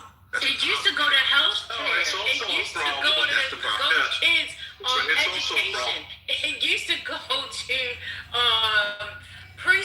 what do you call it? Head Start. Like, what are we talking about? But yes, we do know where our money goes, sir. What are you saying? You just say these things, you just make them up. Now your money is being used for good use and you're mad. For a good cause. What are you talking about? Do I sound mad? I'm mad at you because of the fact that you constantly just say any old thing. So I get frustrated with you. But I'm asking simple questions, sir, in regards to how much we are spending a day. If that doesn't bother you, then that's fine. Then you don't need to be a part of the conversation. But to the people who do want to make sure that we are focusing on budgeting. Hello? So how much money was spent to go to the moon? And how does that help us? Ask Trump. But y'all not complaining about all that money being used to go around the moon to say hello. But y'all Complaining, no. But did we kind of kiki about it and say, oh, okay, well, how can we find the positive in this? The positive in that was, maybe, it will ignite some kids to want to join STEM projects and want to get back into, learning and be creative, innovating in the science world, space and things of that nature, get back to those things. So, we kind of, I know for myself, that's what we thought about. But is that something that we had to do? No. No, it's not. For me, it wasn't, something necessary. But it was done. I think it shows force to other countries that America still has some great technology and we are still innovative and we are out in the front and we're forward thinking. So it has a lot of different types of, benefits from it. But is this something that would have been on the top of my list? No, not at all. But when you're talking about spending $1 billion a day, when you don't know when gas prices are going to possibly come down, people are trying to plan for their summer vacations and looking at the daggone airline prices and saying, oh my God, like, how am I supposed to budget this in my vacation with, fertilizer continuously going up, with inflation continuously rising, and this war is at the center of it, yeah, it becomes a problem. Because now it's actually taking away and depleting from us going in a positive direction. So if there's funds that are out there that have already been, placed and stipulated for research and cancer research and things of that nature, that my money's already going to, then fine, that's good. But it's a whole nother thing when you're saying, oh, well, now we need more money from you because you're going to have to pay more money because we got tariffs going on. So that price is going up. We got gas and oil prices going up. It's a lot of different things that come back. NASA spends a year. You know how much NASA spends? About $25 billion, dude. 45 billion. 25. The defense budget is about, the defense budget is about $2.8 billion a day. You know how much is on medical research? And about $50 billion on NIH funded. Now, do you know exactly what that 50 billion is doing? Can you tell me exactly where each billion is? There's like 30,000 grants, sir, and it's readily available online. You can look at each grant. Oh, he's just going to continuously do this whataboutism and try to say. Did you know that he found the cure, right? Something. You're doing this whataboutism versus dealing with what we're dealing with today. What are we dealing with today? Why are you running from it? Why can't you stick with conversation in regards to spending $1 billion a day? Why can't you deal with that? Versus continuously sitting there talking about some, well, do you know how much you spend here? Do we know how much you spend there? That's a whataboutism. What about it? The $1 billion is good use. We know what it's being used for. It's transparent. Good use for what? To what ends? Yeah, in your opinion, it's good use. In my opinion, spending $2.8 billion a day for defense is not good. It's not the right use of money. Instead, so how much have we spent so far? Wait. Instead, we should be helping people get health care instead of taking that funding away. We can reduce the defense budget by 10%, and we can then substantially help people get health care. So how much have we spent so far? The budget is on the war over $25 billion. 25 billion, right? That's an understatement.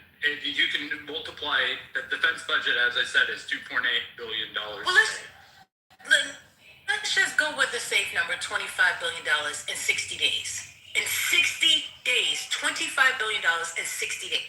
It's larger than that. They've already proposed. I know. I'm just saying. The next year is $1.5 trillion because they have to replenish all the stock. So it's easily $2 billion a day for this war. I get it, but I'm just saying for the sake of argument. Just sometimes you gotta negotiate. You gotta give them something. So I'm just saying, even still, looking at $25 billion in 60 days is insane. Without knowing when it's supposed to end. Well, plus, what's the economic benefit from it, right? If you think, what is it that these are questions we can't have right now because there's too many people suffering in America and inflation is insane. There's too many domestic problems that we need to deal with. Like, if you want to spend money, make money first. Don't just put it on a credit.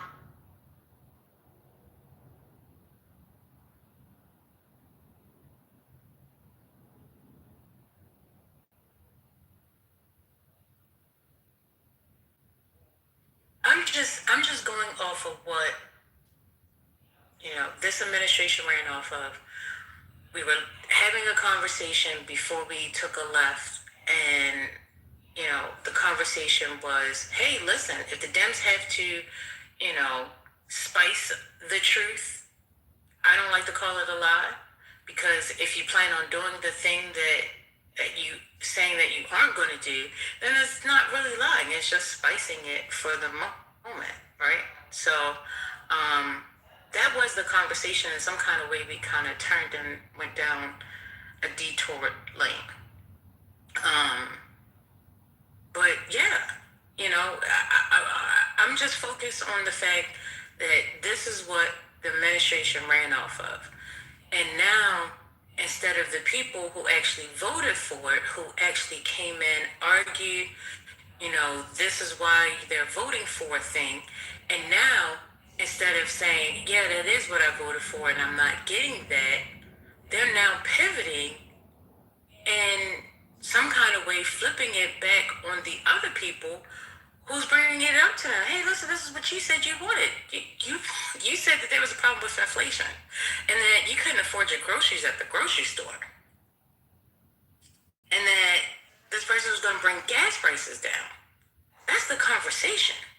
But instead, people want to go back to 15 years ago, 20 years ago, and have a conversation about then versus right now. How are we having a conversation what happened 7, 8, 10 years ago when we're looking at what's going on in Cali right now?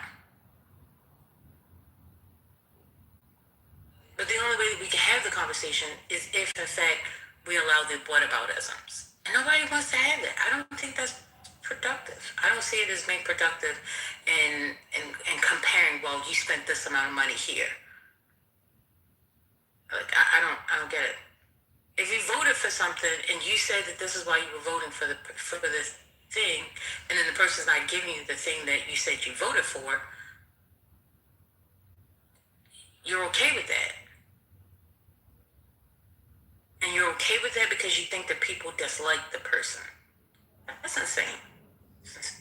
Hey, First Lady, if I could comment, I'd like to ask people who think this is a good idea if it's okay for us to take out credit cards on their grandchildren and use those to spend on this, right?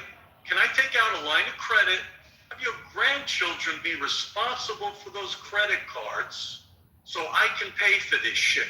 Yes or no? No. Yes. Yeah, obviously no, but people don't think like that. They think this money is like, the government has unlimited funds. It's not my, it is your grandchildren's credit card. I say yes. That's exactly what they're doing, man. That's what they're What's doing. going on? Why would you compare a single individual to the ability of a government? Like, that's.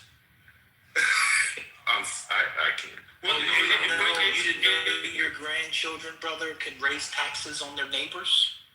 You didn't know that they could go to central banks? You didn't know your grandchildren had that ability? Yeah, just wait. Yeah, my bad. I'll be quiet for a minute.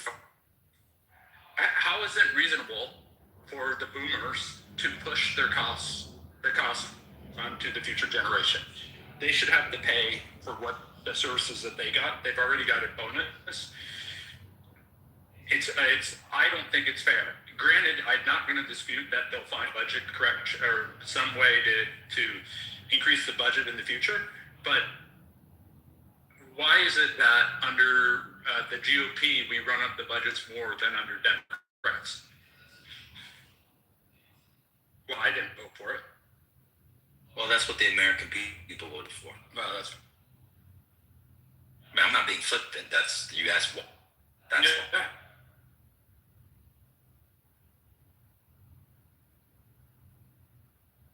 Actually, that's not what they voted for, but that's what the GOP does. They say one thing. They said they were going to reduce the deficit. They said they were going to limit spending, and lo and behold, they get in office and they changed the strategy. It's quite literally what they voted for. When you vote for something and it happens, it's what you're voting for. Anything to keep Republican voters and GOP voters off of. Oh, we've got to understand them. We have to be nice to them at Thanksgiving. Do people make outreaches to poor black farmers? Like, oh, we got to do profiles on them. No, they don't care. Same thing. It's what you voted for. Who's next?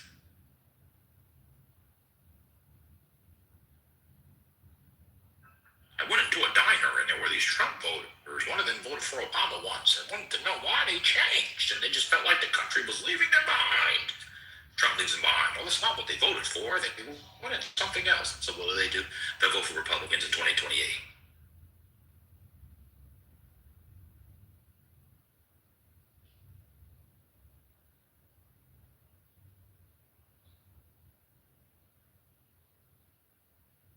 I mean, is it possible if the people start acting like they hate our wonderful president, that the people would then be able to see? Will the wool be removed from their eyes if we start to love the president? They already love him. Would that happen? People already love him. Yeah, no. Well, so I'm talking about the people who say bad things about him. Like, if they were to start to find a different way and spoke positive, do you think that the people would then begin to be able to see? Or no? It still be difficult for them to see? I mean, because I feel as though the reason why they can't see is because they are blinded by the hate that people have for the president. voters. They're conservative Republicans. It's the same people. It's not a new group. Hold on, First Lady, I was eating, but I want to say, right? You're complaining about the $1 billion a day. So the numbers are. Sir, please do not put words in my mouth. I'm not complaining about cool. it. You mentioned $1 billion a day. So Trump spent about what? Let's say 25 to 30 billion on this war, right? The U.S. spends about 6.5 to 7.5 trillion a year. So that's only 0.33% of the U.S.'s budget. Meaning, if you had $100, that's equivalent to spending 33 cents. There's nothing to fucking complain about. Nothing at all. So you guys complaining about 1 billion a day, you're just framing it different. It's 1 billion a day out of 7.5. Well, I'm complaining. I'm complaining. How about that? I'm complaining. So stop complaining, y'all. All right. That is, so you guys are complaining about basically 33 cents. Oh yeah, and y'all could. This nigga don't pay for nothing. That's the correct math, right? So he must be. I know you guys. You live with your parents, sir? No, I don't. I live by myself. You guys weren't mad at the math. So nothing around you has gone up. The price of nothing. I know the gas went up, but I don't give a fuck. Are you living off some young lady? Why would I live off a young lady? It's not only gas that's gone up, bro. If the gas has gone up, I haven't noticed anything go up. Actually, not me. So you don't ever buy groceries? You don't go to you don't buy shit. He doesn't buy anything else. The only thing that has gone up for him has been gas. He doesn't realize that fucking trucks that deliver the fucking goods that's in the stores, their gas prices have gone up. It's not life-changing. He doesn't realize a lot of this shit. He doesn't realize anything because he doesn't pay for anything. It's not life-changing. I pay Bro. for everything, right? You know what I'm saying? But here's the thing. It's not life-changing. It's not a life-changing increase where I'm like, damn, bro, what the hell? I got no more money left. Like, it's not like that. It's like what you guys are making it to be like we're in some type of, like, you know what I'm saying, like money issues going on, whatever, recession. Like, it's not like, what the fuck? I put 93 gas in my vehicle. Like, yeah, it might increase, but like, I still put the gas and I keep it moving. You know what I'm saying? It doesn't hinder me. You know what I'm saying? But at the same time, we are complaining about 0.33% Bro, we're complaining of the about a problem that didn't have budget. that would not have existed. This would not have existed if we never went to war. Right. Okay, Let's figure out where the this would not have existed if we did not go to war. The other 99% is going to. Let's figure. Hey, Cass, how much do you think that inflation is costing Americans now because of the war? So I did the math with gas prices, right? For example, for gas, your people are not paying even more than $1,000 per year now, right? So it's about 70 to, let's say on average, $70 extra a month on gas monthly, right? I've done the math before. I could look at the notes that I took, but it wasn't that significant to where everybody's panicking. It's just more of a false exaggeration. People just complaining because they have the right to complain, free speech. But it's not nothing life changing. Oh my God, like bro, cancel that Netflix, cancel your Netflix subscription, cancel your Paramount, watch some Tubi for free. It's not that hard. Y'all acting like y'all can't budget and save that extra money, man. Just take a little fun out. Everything has gone fun up. out of our lives sometimes, Everything has gone up, bro. Everything has gone up, but how much? Can you give me the numbers? Just talk about how much. Because something could be $1. Something could be $1 today and be $1.02 tomorrow. It went up, but bro, we're not gonna complain about that 2-cent increase. So how much? Let's talk about it. Let's put it in context. How much are somebody they just going talk about their chocolate almonds that they usually get from Sam's? Just an example. Somebody brought up their some chocolate almonds they get from Sam's the other day. What was it? I think it was somebody. I don't know. Somebody in here said that they used to pay $7, but now they're paying like $12. Not 20. No, they're paying $12. Okay, let's take what they're saying as truth, right? Because even I don't believe it, but let's take it as truth because it doesn't matter, right? Shit, I bought check this out. If it's a average grocery bag, just a grocery bag. I was in the grocery store one day while I was on this app. I had 3 bags. It was like $200 and something. I'm not talking about the big brown paper bags back in the day that these old school people. I'm talking about the little plastic bags they give you now. Yeah, I didn't have no meat in there. Yeah, but listen, if you're spending $7 before, that's -7. If you're spending $12, that's a $4 difference. So within that $4 difference, what can you do to negate that $4 difference? Just buy a different snack, $300 or cut the snack out, or just don't buy the chocolate almonds. Why the fuck you need to stuff your face with chocolate almonds? Alright. Like, what the fuck? So let me see if I understand what you're saying. What I'm saying is 0.33%. Wait a minute, hold up. Let me I get you. But I'm just gonna try to understand it as from a different angle. So what you're saying is you have the money. So if it went up $5 extra, okay, fine. I got $5 extra. I'm gonna keep it moving. If I can't afford the $5 extra, then I'm not gonna buy it. That's pretty much what you're saying, right? Yeah, because what happens when you can't buy your chocolate almonds? Can I ask Cash? Nothing happens. Can I ask? Literally nothing. Sorry, doctor. Yeah, I want to ask. Cash, you gotta like pay rent. Yeah. Are your utilities included in your rent? No. Okay, so like energy costs on average have gone up 11%. Turn your lights off. Turn your lights off. And that's all you need to hear to know that we should move on from that. So I was gonna ask you, how much do you usually pay your on electricity, I just pay it. I don't even look at it. This man is paying honestly, I can tell you, I could pull up my electric bill. I don't think this man is paying his own business. How much? I don't think honestly, I get the electric bill notice. I don't even think it's more than 100 because it's like I don't have all my lights on. I'm not in the crib. That's right. Not only do you not pay, but you don't manage your money. He lives in a closet, y'all. If he's paying $100. What'd you say? I can't hear you. What'd you say? Nah, bro, you're in the matrix. You said something about the closet. I don't understand what y'all saying, but no, we said He said stagflation. No, you're right. You're right. Listen, bro. Regardless, right? Those are necessities, right? Those necessities. Everybody here, y'all can pay your necessities. If y'all can pay them before, y'all can pay them now. If y'all, that's it. Wait. We're not talking about buying snacks at the store. Electricity, utilities, pay that. But snacks at the store, Netflix, cut that shit out. If the time is so hard, why y'all not cutting y'all Netflix subscription?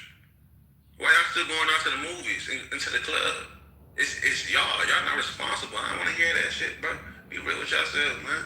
The fuck you telling me all this shit, but how much money have you spent on entertainment this year alone? On shit that you don't need. On shit that you could have skipped over and continued. How much? I'm asking. How much? Please. How much, bro? Because I'm pretty sure that would negate the gas that y'all complaining about. Yeah. Stay your ass at home. Like, you feel me? Turn your lights off, cancel. And that's fine, but here's the thing. That's like me saying, hey, you know what? I'm just going to, take your car and I'm just going to take the keys to your place and you just go live with your mom because, I want my car back that I sold you. And no, I'm not going to take any more money from you. And that's just gonna be it. Just stopping people's lives. No, they want to. Excuse me. Wait a minute. I did not interrupt you, sir. Go ahead, Miss Lady. What I'm saying is, people living their life, and then all of a sudden you just interrupt it and say, "Oh, you just gotta stop doing this. You gotta stop doing that." For a cause that nobody believes in. That's the problem. The problem, you're saying, oh, well, just go and do this. Yes, people know how to get low when it's time to get low. You're not talking to people who are survivors. That's not the problem. The problem is, why?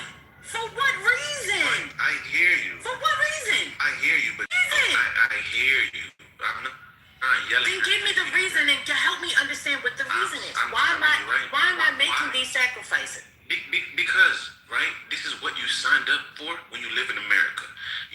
dictate everywhere your tax money gets spent. That's just reality. You guys are acting like you guys ever had control over it. We want the money spent here. Y'all can have y'all say so, but y'all don't make the calls. Y'all never did. So why y'all crying now, right? You know all these numbers about the Iran war, but did you consent to the research on frogs being gay? I don't think y'all did that either. Oh God, Cass. I don't think y'all did that too. But y'all sit here. So, First Lady, when did you give your consent to do research on gay frogs? When did you do that? Because I didn't do that, and you never did that. Nobody here did that shit. But y'all not complaining. Again, you're doing the whataboutism, sir. Just tell me I'm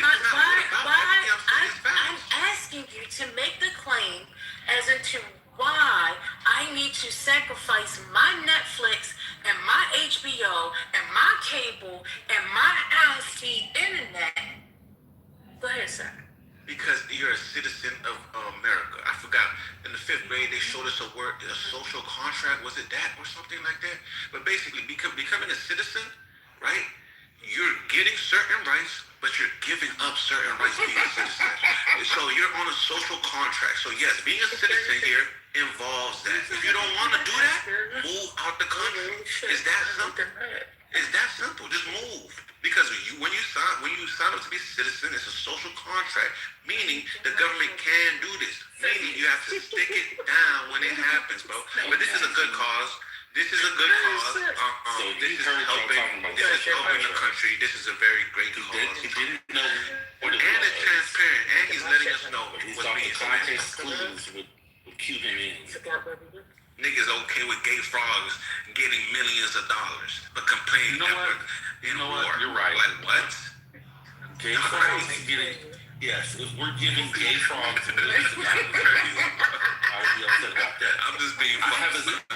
I'm just being funny, but listen, brother, you know the research is going to the gay frogs, and it's crazy, bro. Brother, when did you consent? When did you consent to this? You don't even know. You don't even know about that research, bro. That research was done in UC Berkeley by one independent black researcher. He's a professor, and he didn't even get that. Your government, right? He didn't. No. UC Berkeley was funding him in some other project with the actual pharma. Look, bro. That came from Alex Jones. Go ahead, brother. Hold on. First of all, that research came from Alex Jones Institute. That quote came from Alex Jones, but it is incorrect. I want to go back to the annual expense that she was talking about. You know, when you break that down, every year, people are paying $5,000. This is what Rokana said. And that breaks down the gasoline. Hold on, gasoline being about $1,800, food being about $240, and other housing, interest, and goods being about $3,480. That's $410 per month. A lot of families are heavily impacted by those budgetary increases. Yeah, this is true, right? But here's the thing, right? You guys didn't consent to the millions of dollars being spent on rats, dolphins, and frogs. But y'all sit here and complain about a war. What are you talking about? Pest control? Are you arguing that you should get a say on every scientific subject? Your mind will be boggled that we don't get a say. We're not the final decision maker when it comes to this money. We see why. You worried about frogs. We are not. Meaning me or you. So just let it be, bro. And sit your ass down and wait for the storm to end. Just sit your ass down. Just get a bunker and hunker down. Buy some cheaper snacks. Stop imitating yourselves. Yeah, you see, I got 2 bottles that cost like $400 in my PTR. I don't even drink no more. So like I put the liquor down. So why are you guessing about this? I'm not guessing. I'm just telling you it's easy to cut things out that you don't need. Me personally, I really think you should focus in on AI and actually make yourself useful rather than complaining. It's on AI. I handled that. Did you? Yeah. So do you know about Maestro University? No, I don't know about everything. I just know what I entertain myself to know. I'm not Listen. getting into AI. We're No. off topic. Okay. Everybody You don't want to learn. Everybody go get Claude. No. It's a full-free scholarship to send your laptop and everything. I would do that too, because if you take you didn't even hear about it. Well, I just heard about it, so it doesn't matter. Now we know the same thing. You don't know anything about it. All I have to do is Google it, my boy. That's it. What? You're not, AI you're not that special, my boy. You just give me some sauce, right? Linda, I'm trying to help you. Stop, like, it doesn't matter, my boy. But we're not talking about AI. But shout out to AI. Honestly, you know what I'm saying? We're not talking about AI, but shout out. Go get ahead. Go get ahead. But like I said, assholes in control. That's what I call a budget and cut things out that y'all don't need. And you think you do. Stop eating out. You know what I'm saying? Well, I don't really need a budget. What's your carbs? Spend money. I just want to say something really quick. Unnecessary shit. Quickly.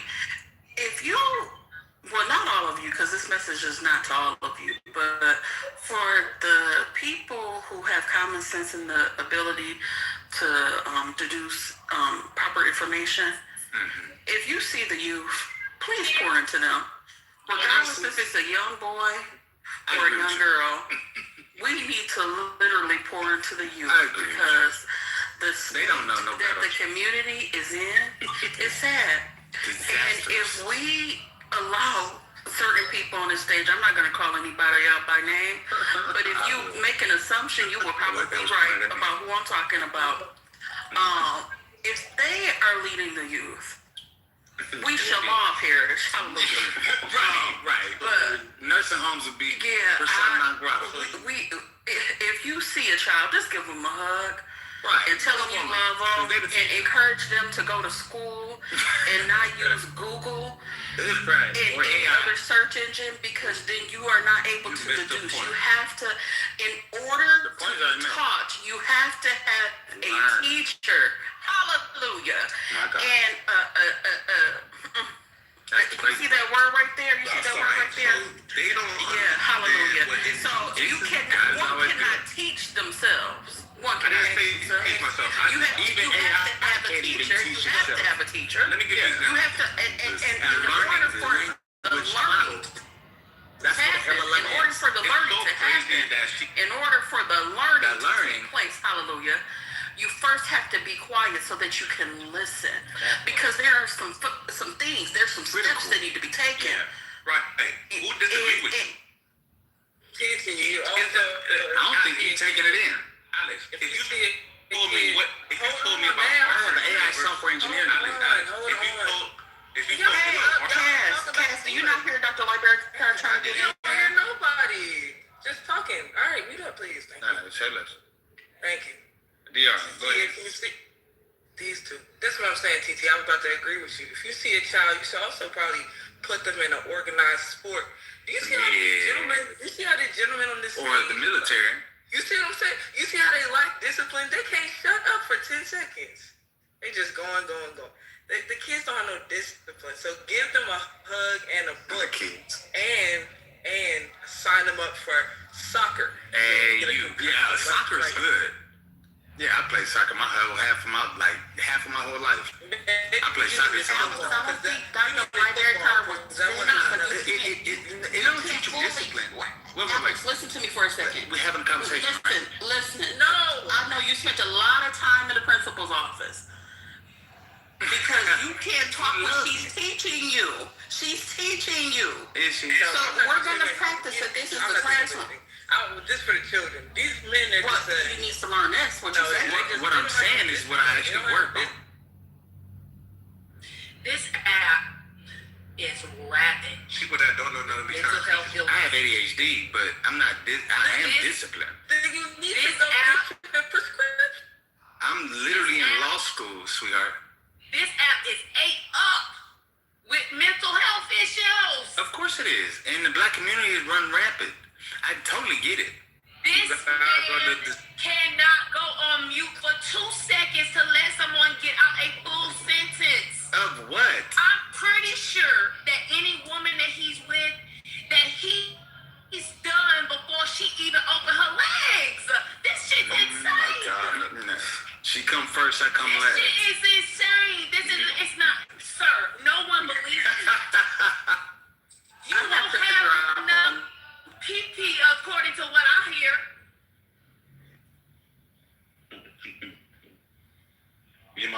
it's very noble of you to think that these men have human partners.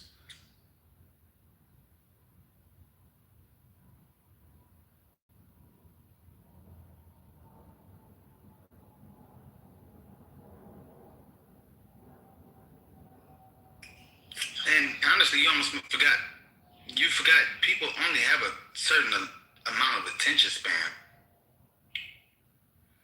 Like, y'all want to be long-winded, but like, it's a tough nap. How long is the average adult? About 3 minutes tops. You ain't been on mute for 3. Right, because I have ADHD. Me too. You need to go get your Vyvanse and stop. I do have Vyvanse. You need to touch 16 milligrams. It's not working. No. I'm off my meds. It's the weekend. It's the freaking weekend. It's not working. No. You can't take it 7 days a week. No, sir. That's like methamphetamine. It's not. Yeah, it actually is. No, it's worse than crack. It's not. The way you're acting, you need something to even it out. Sir. I had to drop him again because he's not about to lie There or are eye strategies like that. There's strategies. If you're not going to medicate on the weekend, then use a fucking strategy. There's several of them. These are the lawyers that The lack of discipline is. You would not say that one, doctor. I know that one's stung. These are the lawyers of tomorrow, brother. Look, and it's still stinging. I'm not talking about you, bitch ass. I said, I know he hurt you with that one. It's stung. And we can clearly see it's still stinging. What are you talking about? Oh, you're not paying attention. You have ADHD? He wants to be. You have ADHD? Oh, okay. Well, that explains it. That explains it. You do too, dumbass. Do you know how you are in the world? You have everything. You have ADHD, ADD. You probably got some other shit going on with your slow ass. Do you know what you have? Is this how you were spoken to? You just use this app. Is this how you were spoken to? Your hyperactive mind keeps going from here and chillism back and forth so you don't pay for your $10 Vyvanse because you got health insurance, contractor. Just go buy the Vyvanse and stop using chillism as your ADHD drug, nigga. You using Nathan and Manfinity and First Lady as your pills. Go take a pill. Tell me more of your thoughts. Is this how you were treated when they didn't understand how to deal with you? Uh-oh. Let's get into it, Dr. Library, since you know so much. I don't even know what that means. It's called learned behavior. When you are her own by mission, neurodivergent, maybe her parents or the people around her didn't know how to treat her, so they spoke to her in this manner, and they treated her in a particular manner. And now guess what? When we meet somebody else, Alex, who she identifies with, she's treating and speaking in the same non-compassionate,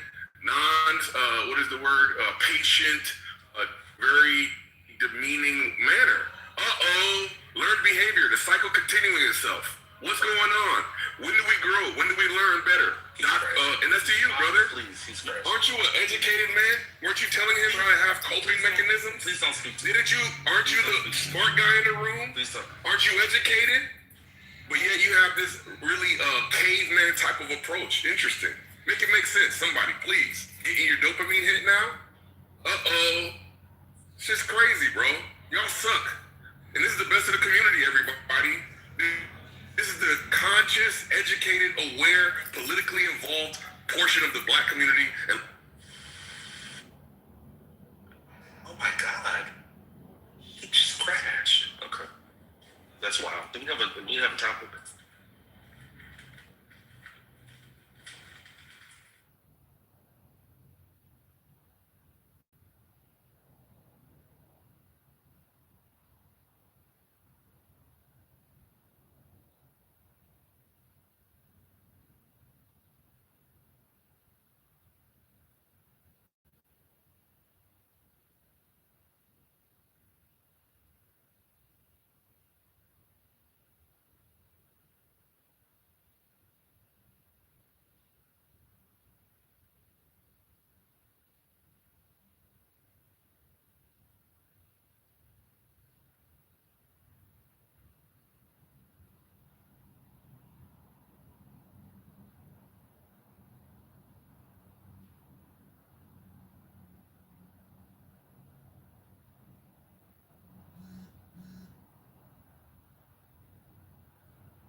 Well, I guess this party just came to an end, huh?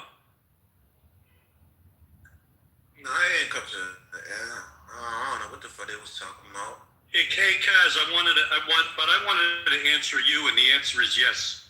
The problem is much bigger. The problem is much bigger than just the war funding. My original comment was, if people aren't trying to, in Washington, aren't balancing the budget, they don't give a shit about you. Who doesn't give a shit about me?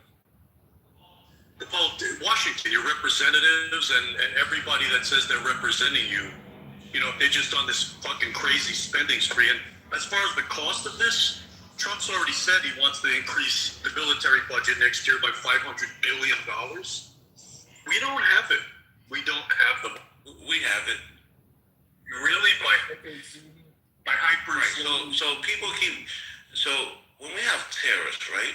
No matter what you say about it, terrorists logically mean there's more money coming into the country. Logically, there's no way around it. No matter what people say, oh, it doesn't go here, it doesn't go there. Regardless of what people say or how they try to circle and discredit this, but they were struck down. That still means they were struck. There's money. They were.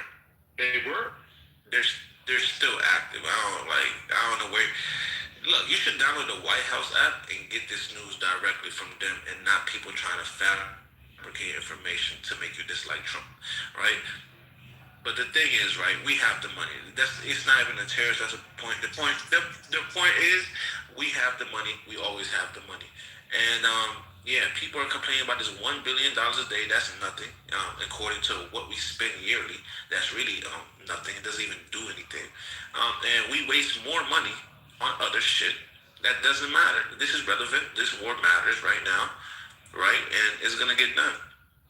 People are complaining, oh my God, people are acting like they were paying $1 for a chips and now they're paying $5 for a bag of chips, bro.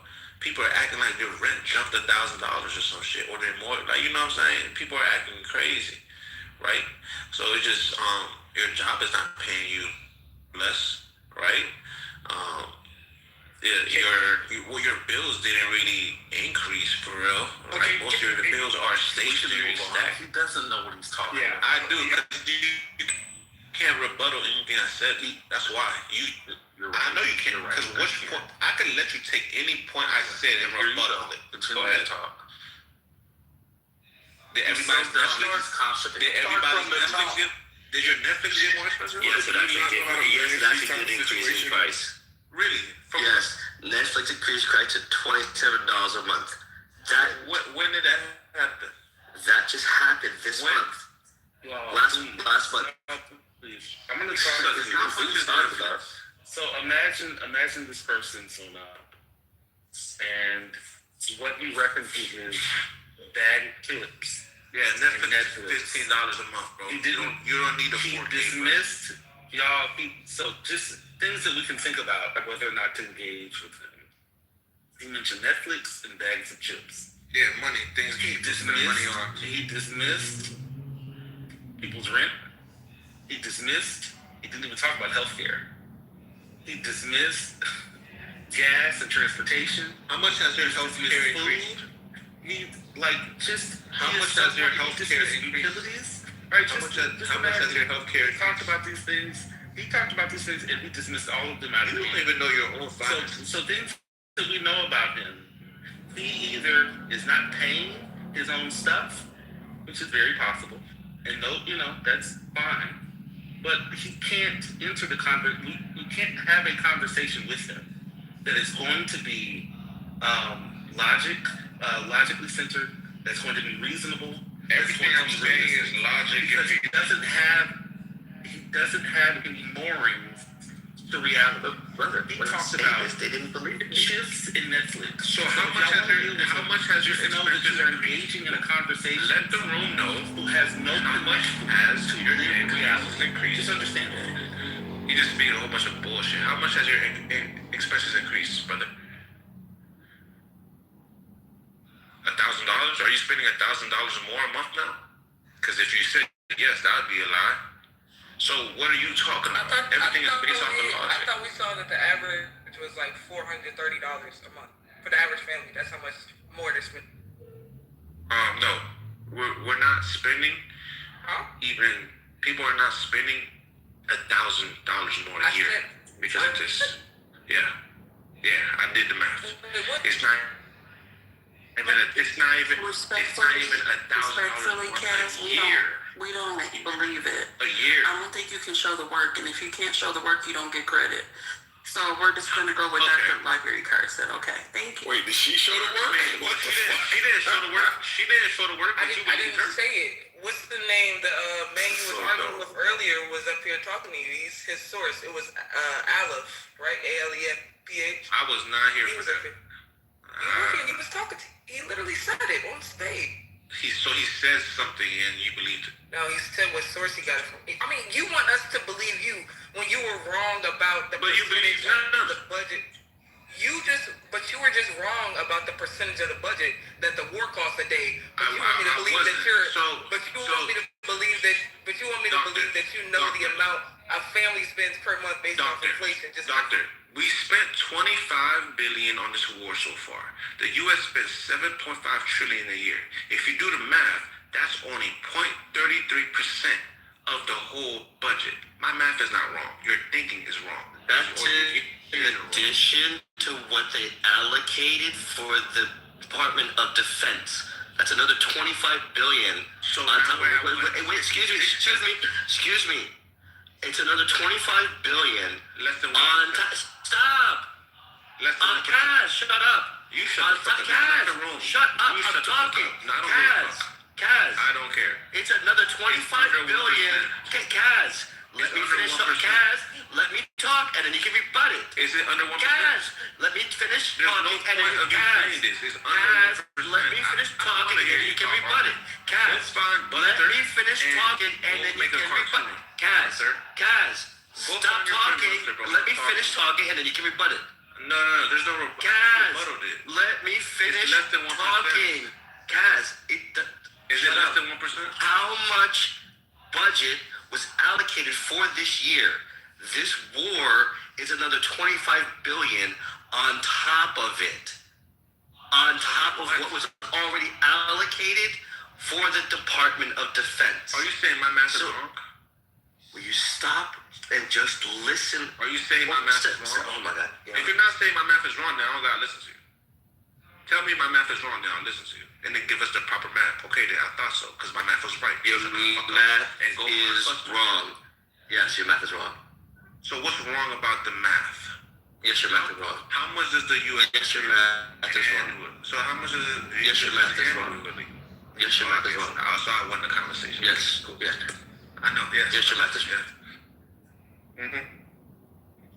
This guy thinks it's his flat earth room. Like, yo, shut the fuck up. Yeah. Yes, your math is wrong. People who don't have mental illness and who aren't fucking stupid have to have self-discipline. The stupid people speak like you, bro. Right? I'm just giving you straight logic, bro. We could all look up how much the U.S. spends a year, and if $25 billion, do the math with that money, that amount, you get a certain percentage. What is it? Less than 1%. What is it exactly? 33%. 0.33, not even 33. Less than 1%. So you're complaining about what? He just trying to rebuttal what? You could call me a bitch, bro. I'm so past shit like that, bro. Go ahead. You know what I'm saying? So good job, Brady. Good advice. You know what I'm saying? You should tell him to go learn how to do some math. But yeah, man, it's so crazy how people like out there just lost, man. Rebut. My fault. Nikki.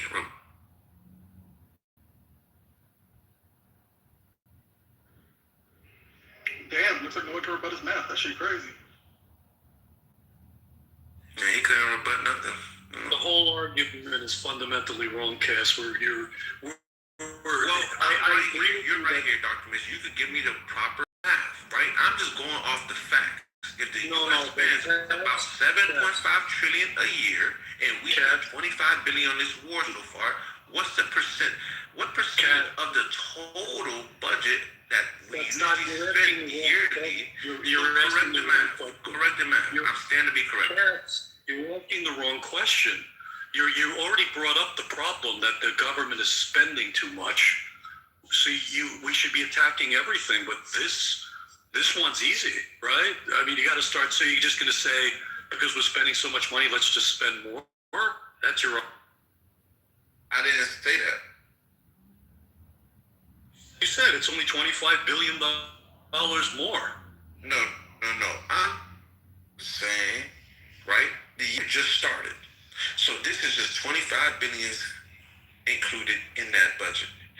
You can't say it's more because the year is not done yet, right? When the year is done, we'll know exactly if we went over or we stayed within the normal ranges, right? Which is 6.5 to 7.5 trillion, right? So let's talk about it that way, right? Regardless, right? However you want to put it, 25 billion is still a fairly low amount compared to everything else.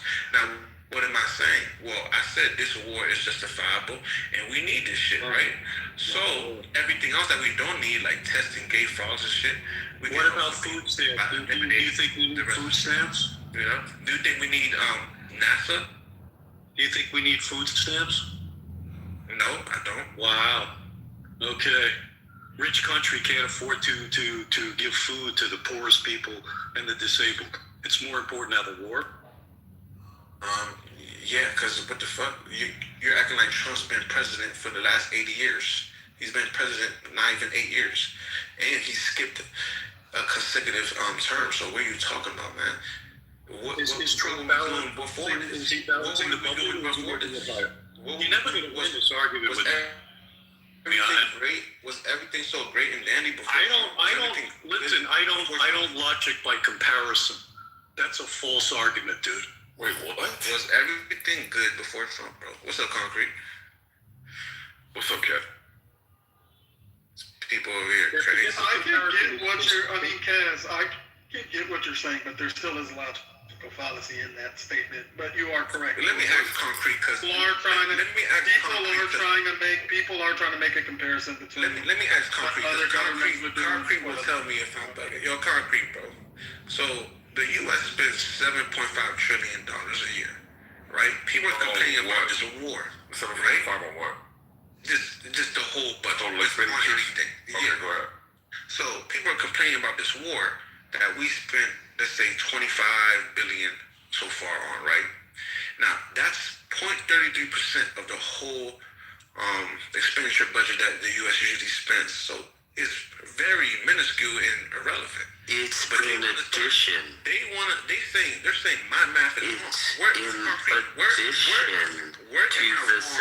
My math, Concrete. It's in the addition to the 7.5. It's in addition. It's in addition to the 7.5.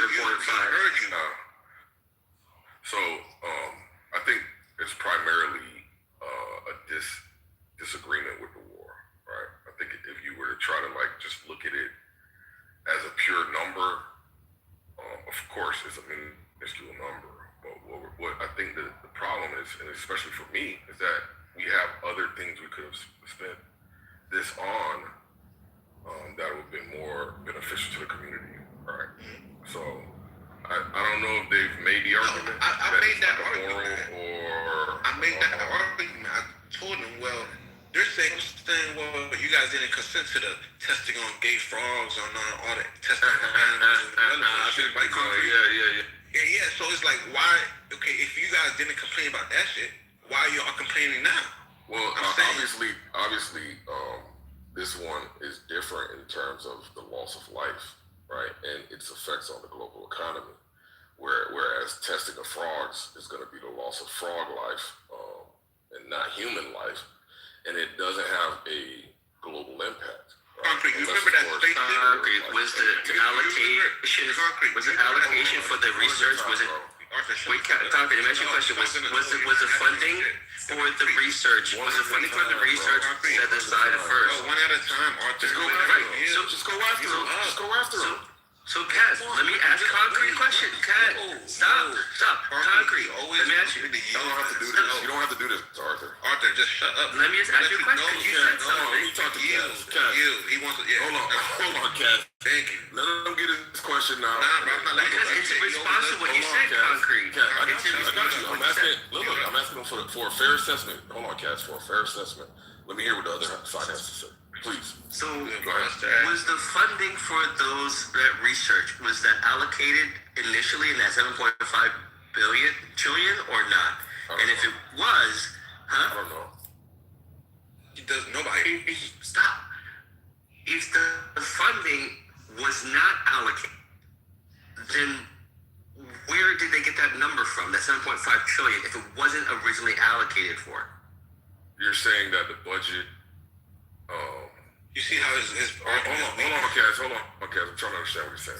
He's basically saying that we know the budget amount because all the line items were prior allocated for. Is that what you're trying to say, Arthur?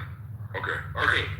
What is this 25 billion that we accounted for in that 7.5 trillion? Yeah, possibly. It's possible. Wait, hold on. Let if you have a definitive answer, Cass, then just post the link. I think that's a I think that's the best way. Logic. It's just logic. Wait, no, hold on. Here, let's think of it like this, right? You're in a fight right now, and I think the best way to like structure your side is as much facts and information that you can provide that they're able to evaluate. So that's why links are gonna like trump you having your opinion or just your word. So you're in a hostile environment. You should be proceeding with links over opinions or just the stuff that you remember. Anyway, so Arthur, let's just say that it was allocated for, or even for the research. You could, on both ends, on the research end and on the war end, that it was allocated for or not allocated for. What difference does it make? Wait, hold on. They had to apply for a grant research funding, right? They had to apply for the grant. Like there's funding set aside for the grant to do that research. Like that's part of that. Would you disagree with that? We're speaking hypothetically now. We haven't gotten a definitive answer. Just in general, when you talk about funding. Hold on, bro. Listen. I agree with you. If it's allocated, it's allocated. If it's not, it's not. Now, where are you going with that point? Was this war planned for? We don't know. So next question. Okay, let me talk now, because this nigga don't know shit. Go ahead. Concrete. Like, think about it this way, right? One, you ever heard of people putting money aside for a rainy day? Right? Discretionary funds. The Department of Justice. Right, yes. The Department of Justice, they have funds specifically for war. Like, what does it... He really thinks the U.S. goes into each year... This is how stupid these people are. They go into each year... All right, so just look up how much is it... Yeah, so just look up how much is allocated to discretionary or emergency funds. Let me see how much... That'll answer... Because the money comes from the Department of Defense. So let me see, how much is allocated to the Department. It's not true. Defense. So the Department of Defense on how much is allocated for it is not including war. Are you dumb? No, this is supplemental, Cass. So there's basically $900 billion, hold on. right? It's supplemental. Cass, hold on. What up, man? It's supplemental. You guys have to go back and forth. It's supplemental.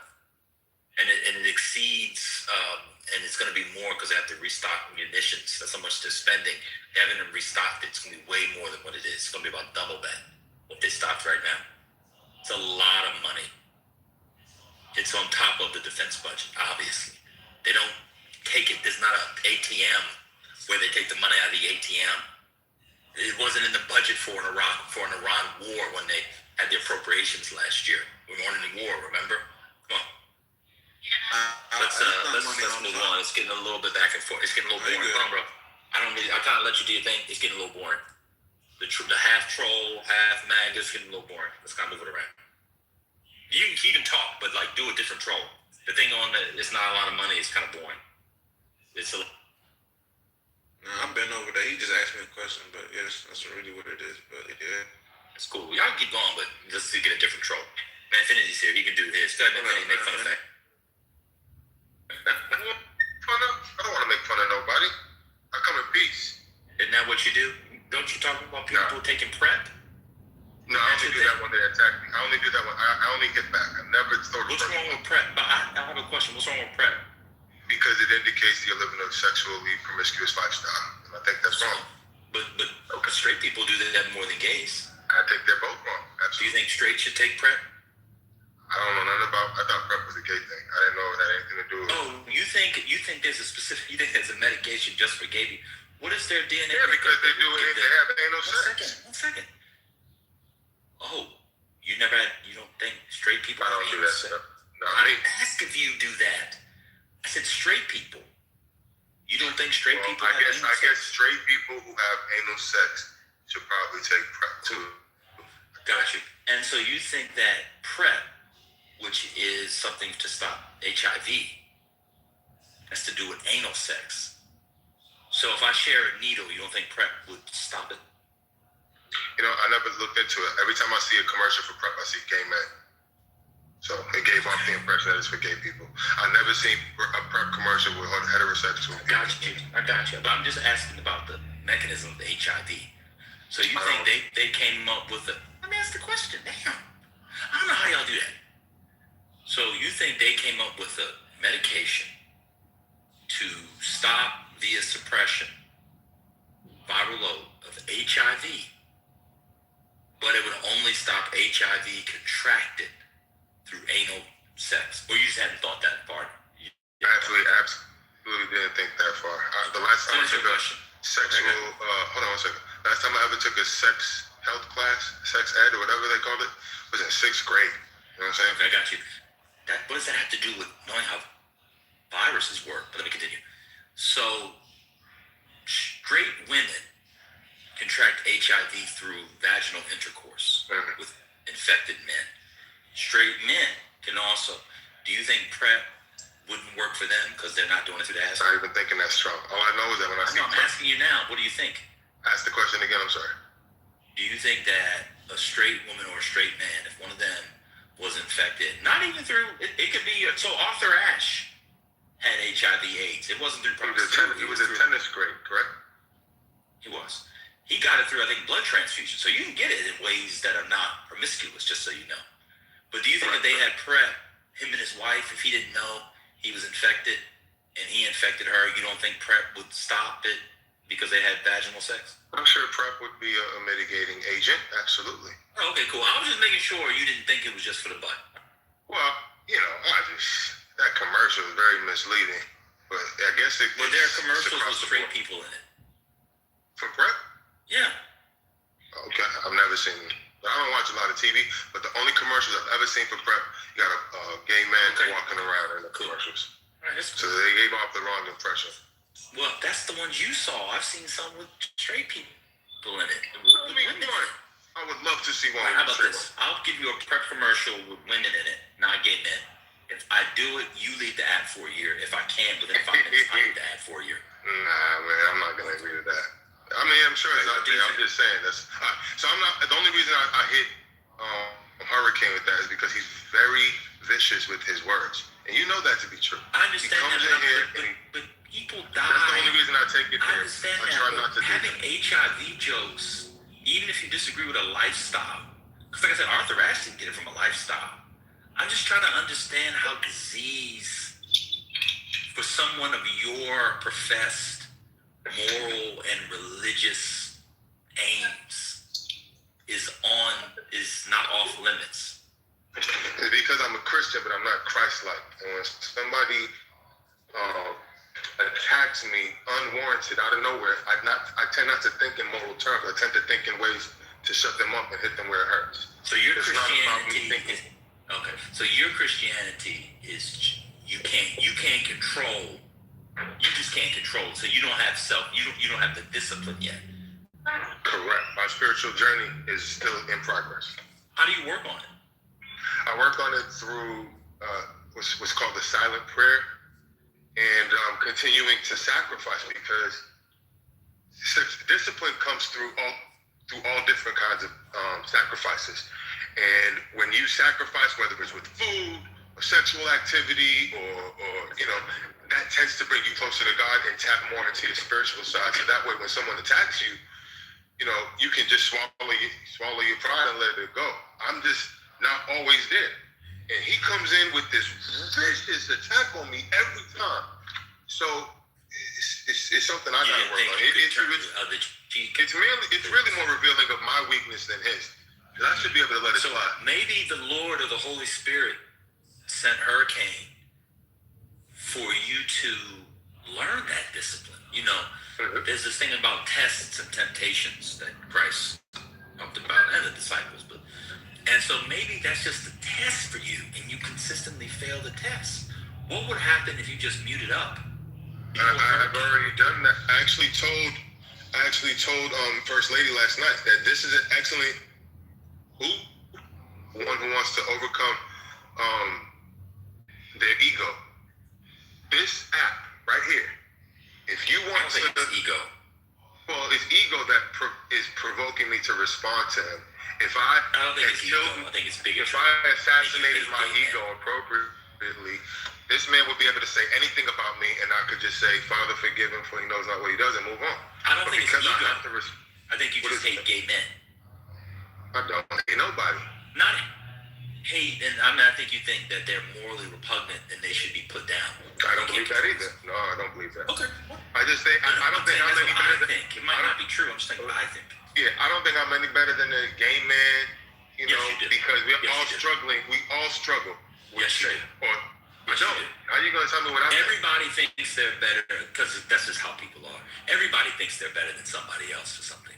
Yeah, I think those men who take care of their children are better than those who don't take care of their children. Now, you can't take care of your children for a country or something like that. But people who actively don't take care of their children, I think people who take care of their children, men and women, are better than men and women who don't take care of their children. But here's the problem, right? So you might have somebody who doesn't take care of their children, which is disobedient to what God wants. But then you have another person who takes care of his children, but he's sexually promiscuous. They're both being disobedient to God's word, and I believe it's the same. I'm just saying it's the same spirit. You can't stay. I'm trying to say the same spirit that's influencing the one to not be a father is the same spirit that's influencing the one to not be. So. I don't have conversations in real life. I wasn't talking about the spirit, about whether or not people rank people vis-a-vis others. I gave an example. I had nothing to do with the spirit. Come on, man. But the reason why I don't think the father is not better than the other one, because it's the same spirit that's driving them. So I look at them the same. You don't the same. You think one is better than the other, but because it's the same spirit influencing them, they are the same. Okay. So what was the second example? The father, and what was one example is of one who's being sexually promiscuous and sexually disobedient. So you think someone who's promiscuous is in the same spirit and category as a mass murderer? From a spiritual sense, yes, but from a physical sense, no. So here on earth, how we have to judge people. Where do you get that from? So because there's a physical plane that we live in, but there's a spiritual reality that we don't know. Where you get it from? That's just my spiritual understanding. That's what's been revealed to me. But it's not from a verse or something Jesus said or anything. I'm sure it is. I just don't have the. That's what I was at. That's what I'm asking.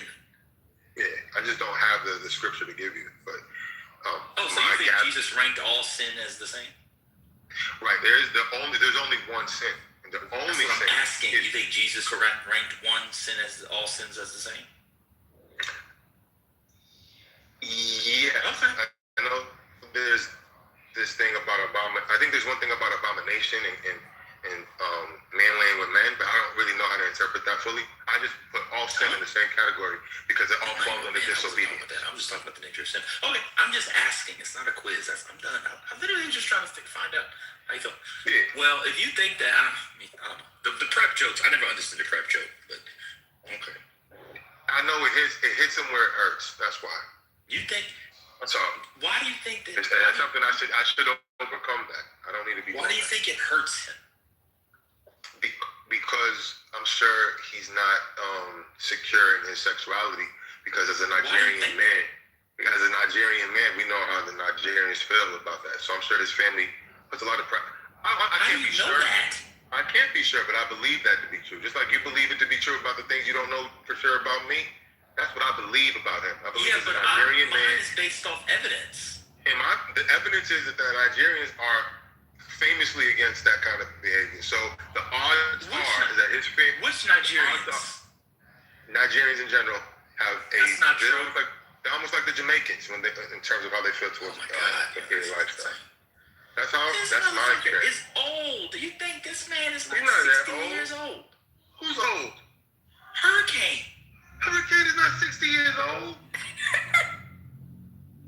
I don't think he's 60. If he's 60, I stand corrected. I thought he was somewhere in his 30s. He don't seem 60 to me. Let me check. He don't seem 60 to me. Thinking a 60-year-old Nigerian gay man who goes to the opera is not securing his sexual. I didn't know he was 60. I thought he was a young Nigerian man. I don't know him to be 60. He never told me his age. That's what's You just said, did you say in his 30s? I was looking at my phone. I did think he was in his 30s. I think he's in his 30s. Where's my gun? I have a gun on every floor of my house. What's the problem? What I do wrong now? Wait a minute. In his 30s? Are you insane? Why can't he be in his 30s? I don't think that's the thing. I'll be honest. People say this app has a bunch of. People always say that this app has people who wouldn't be who they are in real life or mental illness. I disagree. This app has 10% of us who actually have experienced the world, and the other 90% of us have never left the house. There is nothing about Hurricane that sounds like, that feels like, pause, any impression he's in his 30s. You think Hurricane was born in the 1990s? Okay, maybe 40s. I didn't think 60s. No, man, I would kill myself. I think 40s. I'm gonna be honest with you. We listened to Cass talk just now for an hour. You made Cass sound like Play-Doh.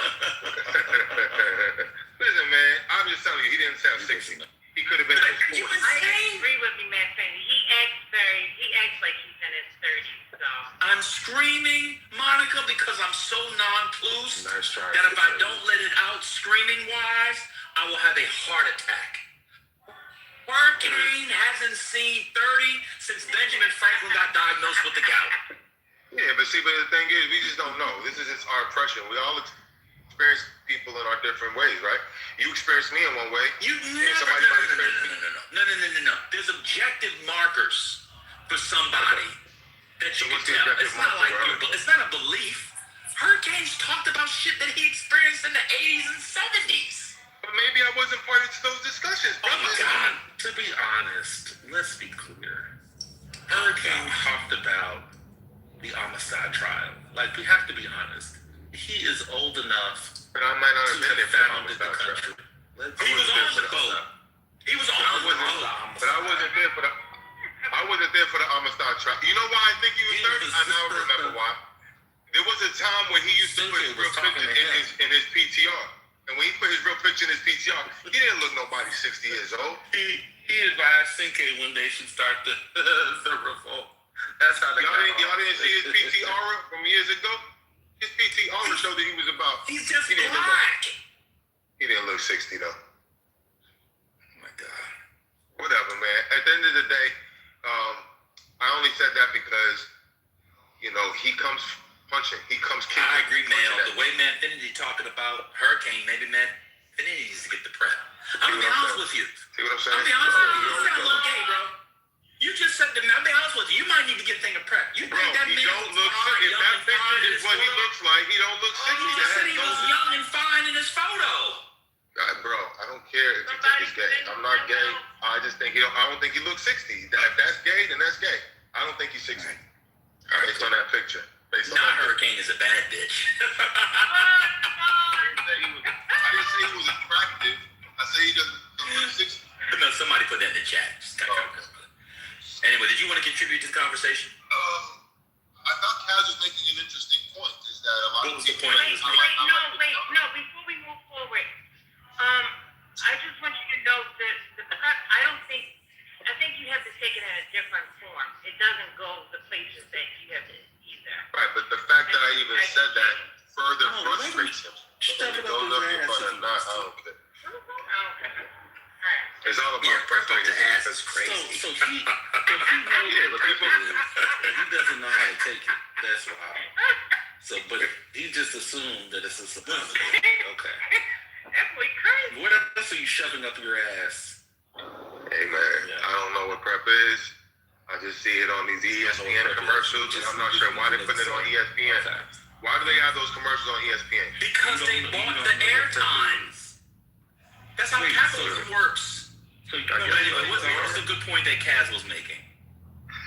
I thought Kaz was making an interesting point, but I tend to agree with the counterpoint, because the counterpoint was probably even more compelling, which is that Concrete is talking about how, you know, there's a cost to life, and there's a cost to the world economy versus the other, you know, progressive pet projects like Gay Frogs or whatever. It was an interesting point that he was saying, where is Gay the Frogs? What are you guys talking about? Gay Somebody Frogs? talking about Gay Frogs. I know I heard that.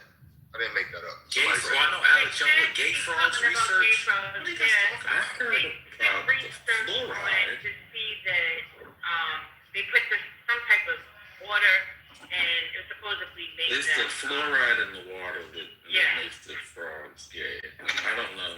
Oh no, that's Alex Jones. But I see it here. There was it is Alex Jones. This is a conspiracy theory. No. It's a real thing.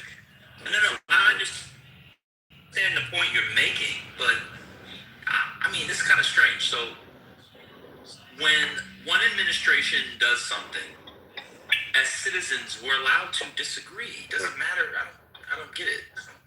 So we shouldn't worry about the war because it's infinitesimally, like, you know, it's too small to care about. But the money that we paid for the frogs should be the thing that we worry about, and it's even. So, for instance, a better example would have been the Ukraine situation. All that money that we were pumping into Ukraine, the Ukraine war. 1 second. How so?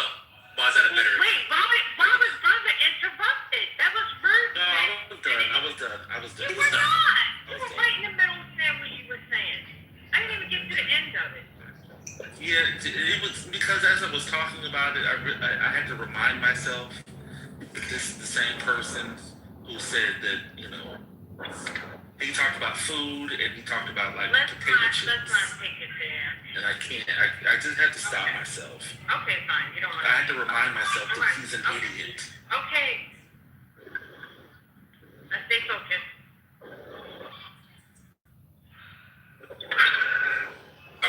How's the Ukraine war a better example?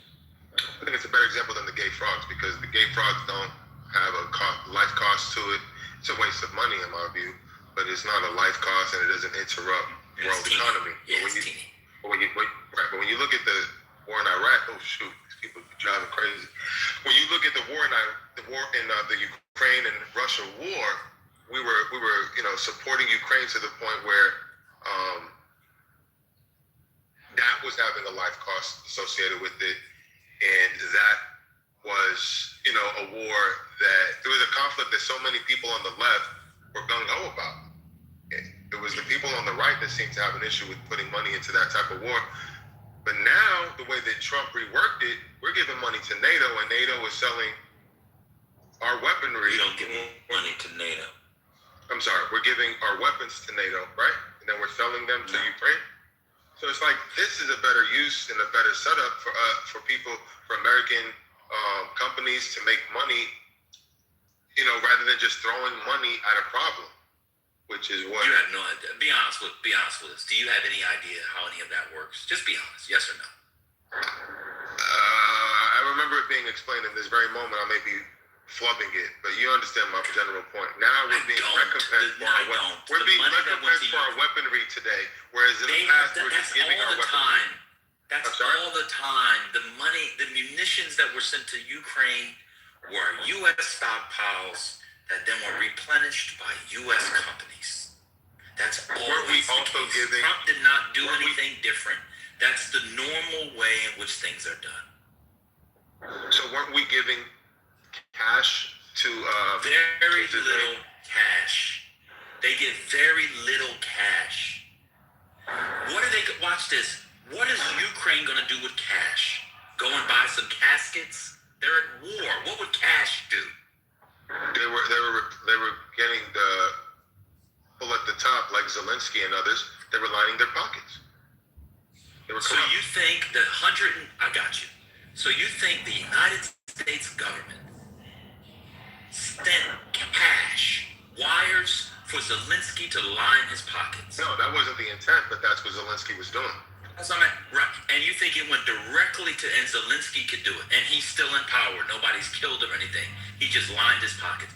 Watch this. What evidence do you have of that, or that you read of that, or saw that? Well, I do know that he was going around the world asking governments for money, and America was his pansy. I didn't ask for that. I didn't ask for. Well, yeah, Europe gave him a bunch of money too.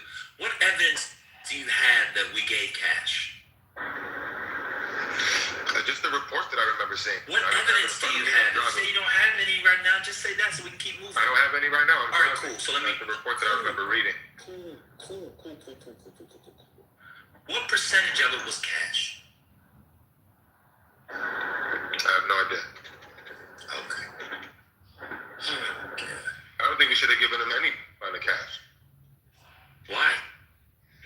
He doesn't. Why should we give him cash? Well, the government needs cash because they have to settle up debts and stuff. I don't know if you know, but it's why can't they settle their own debts? Why do they need our cash? Let me finish.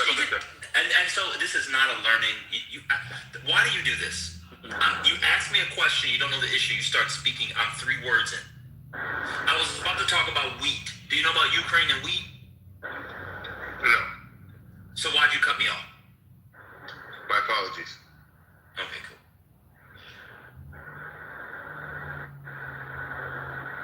Alright, you can answer the question?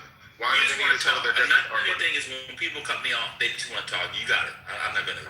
So ladies and gentlemen of the jury, why does Ukraine need our cash to settle their own debt? If they can't manage their own economy without our cash, they need to fail as a government, and whatever happens, happens. They should not be using our money, our taxpayer dollars, to settle their debts. Ladies and gentlemen, I rest my case. Got it. So when they are owned by Russia, and Russia's on the doorstep of Poland, and we're at World War III, how much do you think we should pay? I think NATO needs to step in, not America, but NATO. We are in NATO. We're a part of NATO. We are not NATO. No, that's not how that works. NATO, wait, do you mean European countries? That's not what NATO is. NATO is a defense pact. Right. NATO was set up. Hold on! Ukraine is not in NATO. I know that.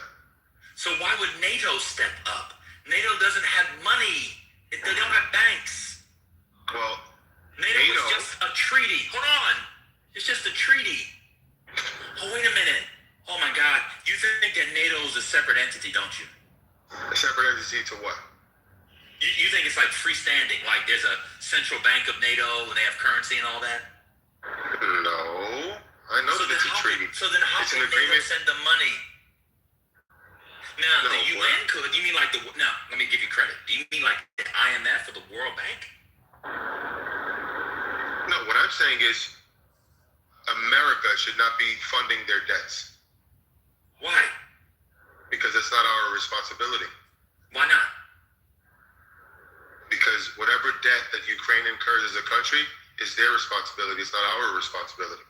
Why not? It's economic assistance. Because we've got our own economic concerns here in America and otherwise. We don't. And did helping NATO help American concerns? Helping NATO? What do you mean? I'm not NATO. Ukraine. Does it help American concerns in any way? I'm sure. Yeah, because again, Russian aggression is a concern. But you just answered your own question. No, but what I'm saying is that it's one thing to help them from Russian aggression. It's another thing to handle their debts with cash. To me, that's beyond what we need to be doing. Why? Watch this. How much cash was it? I told you I don't know that. So what if it was 50 billion? What if it was 50 billion? I have no way of quantifying because I don't have a frame of reference. All I know is that we shouldn't be paying their debt. Okay. That's not our responsibility. Well, I got a question for you. How do you know it's not our responsibility? Because it only. What agreements have we signed with Ukraine? Be quiet. Okay, if there are agreements that indicate that, I'd like to be made aware of them. But until you're not familiar with the Belfast Memorandum after all these years on Ukraine. I'm not. Neither is 90% of this room. Cool, and they'll just have to look it up. The thing that's so strange about this conversation is people would be up in arms for World War III, just absolutely up in arms. And people also believe, on the right and the left, at least maybe not much anymore, that Russia was or is an American adversary.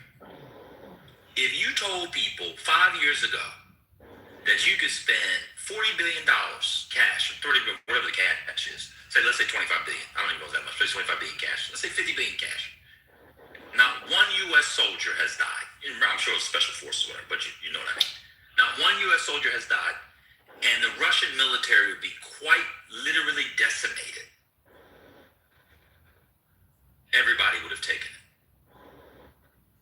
50 billion. In a budget in which you're spending $1 trillion to fight them hot. You spend 50 billion, and it sucks for Ukraine. You know, God, I'm not put that to the side. I'm not trying to be callous. Everybody would have taken that. That would have been pennies on the hundreds of dollars. Now it's a political issue because, as you said, people on the left and people on the right. But if you literally said $50 billion cash, I don't know if you follow the war. The Russians have lost tens of, if not hundreds of thousands of soldiers. Mm-hmm. The munition stockpiles are crazy depleted. Not one American soldier died. Mm-hmm. Not one deployment. Mm-hmm. But for you, that's too much. Even though you hit an objective that you wanted to hit in the Cold War and post-Cold War era without any American soldiers. On top of that, if you ever had to fight them, you know how they move weapon systems. You understand their logistics. You understand their protocols. The kinds of things that you spend hundreds of millions of dollars on to model, they actually did it in real time. On top of that, Ukraine has developed the most sophisticated drone technology system at pennies on the dollar. But to you, that's not worth it because you want the money to stay in America. Cool. Where should the money go? Where do you prefer the money to go to? Give me the programs. Or you to the debt. You can, or to the research and development and coming up with a healthcare system that is efficient and that keeps the costs down rather than putting that's one concern I have. So instead of sending money to Ukraine, we should have paid a bunch of researchers to come up with the ideas for a healthcare system. The healthcare system that would keep our costs low and you think that costs $50 billion? I have no idea how to quantify what is worth what. All I know is that we should not. You said to study or to actually do the system? Research, develop, and implement a plan that keeps the costs low for the American taxpayer for healthcare, but also keeps prescription costs low. What is it? Pre-existing conditions. All of these things. We should come up with the pre-existing conditions. So that right now, remember prior to Obamacare, I believe it was Obamacare. It's already law. We don't need any. Right, but pre-existing conditions were not a part of it prior to Obamacare. So now that we have pre-existing, you don't need to spend money on pre-existing. What are you saying? That's about health insurance. Right. That's about health insurance. You're all over the place, bro. You're talking about health insurance. Yeah, that's what I mean. Health insurance. Why would you need to spend money for a law that already exists? I want to improve upon it. How can you improve upon a law that says they can't be denied? There's nothing to improve. Either they can be denied or not denied. What I'm saying is in the future iteration of healthcare insurance, I want to make sure the pre-existing conditions remains. I don't want it already is law. You don't need to pay for anything. Well, what if they come up with another law to get it out? I don't want it to leave. What would you need to pay for? I'm confused. What are you paying for? I'm legit confused. I have no idea what you're paying for. Researchers and developers to come up with the healthcare plan that maintains the status quo in terms of pre-existing conditions, but also improves upon it to keep the costs low and the healthcare efficient across the board. And we should come up with ways. Are you talking about an insurance-based system? Insurance-based system. And you're talking about okay. All right, cool. So that would be a better use. What about the Iran money? What about the money for Iran? Should they use it for that? The money for Iran is in the context of a military action to remove a nuclear threat. So I understand that. So what's the question? But that money's worthwhile. sure that's disputatious. According to me, according to me, yes, because I think that nuclear threat needed to. And you think the nuclear threat? Did you read the newspaper? Did you read the New York Times wrote about the nuclear stockpiles? No, I don't read the New York Times. Do you know where the nuclear stockpiles are that Iran developed after Trump pulled the United States and it out of the JPLC? The Iran nuclear deal. Did you read about the breaking news of the week? Did you hear about it? Oh, I've had a very busy work week. I'm sorry. Oh, you don't. So you don't mind the billions of dollars, but your week was busy, and so you don't know about their nuclear, their enriched uranium, and their enriched uranium stockpiles. You don't know about it. Right. There's some things above my pay grade. Okay. Well, I think New York Times you can get a subscription for like $8. Yeah, but who got time to sit there and read all them articles when they're all slanted? All you have to do is read the headline. Let me read the headline to you. Let me pull the headline to you. I mean, he just said it. I wish he would just be honest. I'm not being honest. I'm not being honest about. You're not being honest about the Ukraine money going to a healthcare system. That's what I would prefer. That's not you being honest. That's what I would prefer. Iran. Okay, cool. Iran, uranium. This is what Trump did. Why did you vote for Trump? Who wasn't going to do that anyway? Where is it? How Iran accumulated 11 tons of enriched uranium. They don't know where it all is. So we spent $1 billion a day, and we don't know where half the stuff is, more than half the stuff is. So how much do you think we as Americans should spend? Did you see the gas price today? You know the average gas price is in Infinity?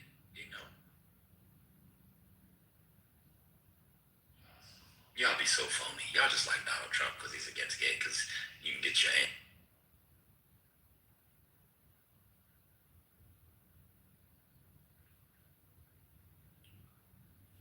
So, Costco in the city is now $4.99 a gallon. I remember since then.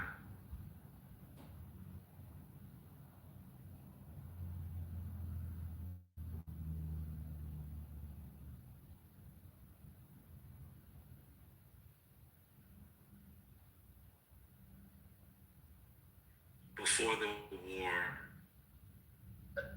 it had dropped to $2.69. So, do you guys agree with this? Hop up. I'm sorry.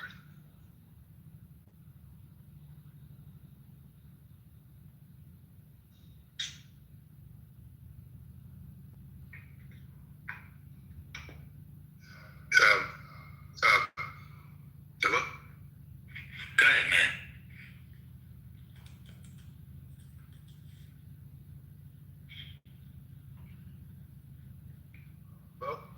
Ben, can you hear me? Go ahead, man. My question was, do you agree with Alina Habba when she said that, short-term pain for long-term, short-term pain for long-term gain? No pain, no gain. You never heard of that? Wait, how do you guys do that? You ask a question in the middle of asking it, change the question.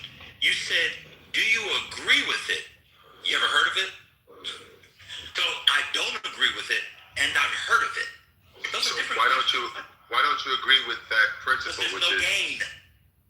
That's what we're trying to say. There's been no gain. No gain, which is what you're talking about is in the moment. But I'm talking about long term. We're gonna have There's no gain. We don't know where the uranium is. But what if we That's have? what I'm saying. If the thing is to get rid of the uranium, we don't know where it is. But even if we don't know where the uranium is, we do know that their munitions have been depleted. We know that that has nothing to do with America. I don't care about that. You don't care that they were funding terroristic activities throughout the region, affecting our servicemen over there? Different argument. Oh my God. I gotta be honest with you, man. I don't know if you do this on purpose or if it's a mental thing. You asked me about the depletion of the munitions. I said I don't care about that. Oh, you don't care about them funding terrorists? That's a different all related. So if you don't care about the, but they're different. So I okay, can you're care right. for one You're and right. not the You're, other one. So you can't. you're absolutely correct. So if you don't care about So on the the second one, I don't think. Let me answer the second one. There's nothing that we can do to prevent them from doing that in the future. I'm not an idiot. I know that the United States once funded Saddam Hussein, and then we saw what happened. I know the United States once funded the Mujahideen, and then we saw what happened with Al Qaeda and Osama bin Laden. These things, those are, wow, if we just stop them funding terrorists, they can pick up. I know where Hezbollah comes from, the invasion of Israel to southern Lebanon. Like, you just simply can't kill a bunch of people and then think, oh, well, this is going to stop the funding. This is not how these things work. Well, man, I completely understand that it's not going to stop it full stop, but the goal is not to 100% stop it. But let me ask something. But the realistic goal is to mitigate their ability to do so. So just because we can... Hezbollah is in southern Lebanon. Do you know who Hezbollah is? Hezbollah, Hamas, these are all terrorist I'm asking you organizations. know who Hezbollah is. Do I know who they are? Yeah. I know they're a terrorist organization in the What else do you know about them? That they're being funded by Iran's regime. What else do you know about them? I know that they're responsible for the roadside Where are they bombings. located? Oh, I don't know specifically. I think they were all over. They have a footprint throughout the Middle East. No, they don't. Okay. I don't know if that's true. I'll have to do my research. Do you know what keeps Hezbollah going? Iran. No, do you know what keeps them going? Do you know why they continue doing what they do with the Raison d'etre is? America. No. Austria. No. Israel. Oh, I see. But also America's interventionist posture, correct? No. That doesn't have anything to do with it. But America being like a force. No. Why doesn't that have anything to do with it? Why doesn't that have anything to do with it? It's about Israel and the border. Do you know that Lebanon and Israel border each other? Lebanon and Israel. No, I don't specifically know how it's made up over there. Wait a minute. But I do. You don't know about Jesus? Specifically? Wait a minute. I do know that Lebanon is in the Middle East. I didn't know that it bordered on Israel. No, I didn't know that. But that's the whole front of the war. There's a war. Wait, the war you're supporting. That's where most of the action. I don't support the war. I thought you said it was worth it, long-term gain. No, I presented that argument. Okay, cool. I got you. So you don't know that Israel and Lebanon share a border? I didn't know that. But 90% of the room didn't know that either. Of course they did. That's the war. Crazy. Lebanon? What do you mean? What's the war? The war is Iran having nuclear weapons. Hold on one second. What does Lebanon have to do with the war? Stop. Please be honest. I want you to be 100% honest. You are trolling me right now, aren't you? He's not. Yo, you can't. Please. You know what? Just lie. Just lie. You're trolling me. Just trolling me, right? Just please say yes. No, don't lie to him. Say yes for my own sake. All right. Okay, I'm trolling. Thank you very much. Okay, God. All right, y'all back to the room. No. You gotta take I'm trying to understand something. Yeah. How did this, let me just ask you a hypothetical question. You gotta take Why is it important to know that, excuse me, why is it important to know that, I'm telling you. Let me ask the question, please. Why is it important to know that Lebanon borders Israel if the war is attacking Iran for building nuclear weapons? Because Israel's attacking Lebanon as part of the negotiation with Iran. I'm sorry, I couldn't hear what you said. Arthur, I couldn't hear what you said. Come on, man. Come on, bro. Please. This is for the benefit of those in the audience We who don't all know. know that's the whole thing. What's going on? I'm sure if you quiz some people, they wouldn't know. No. We were talking. Most of the deaths per capita have been in southern Lebanon. You remember the whole ceasefire? Trump couldn't get the ceasefire because Israel, Hezbollah, and Lebanon didn't want to give it up. No, I didn't. That's the main thing. Okay, but I didn't know Lebanon was that. That's the main thing. Complicating. I gotta be honest with you, yo. I do think you're trolling. Okay. There's no way you did not know that Israel. So who do you think Israel was fighting? Israel and America. My understanding was that Israel and America were attacking Iran. I had no idea. You don't know about the ambulance, all the killings. You didn't. I remember I was talking. You don't know about the Jesus statue. No. You don't know about the Israeli soldiers desecrating Christian symbols. No, I have a problem with that. I wouldn't have known that. No. You don't talked about it with me in here.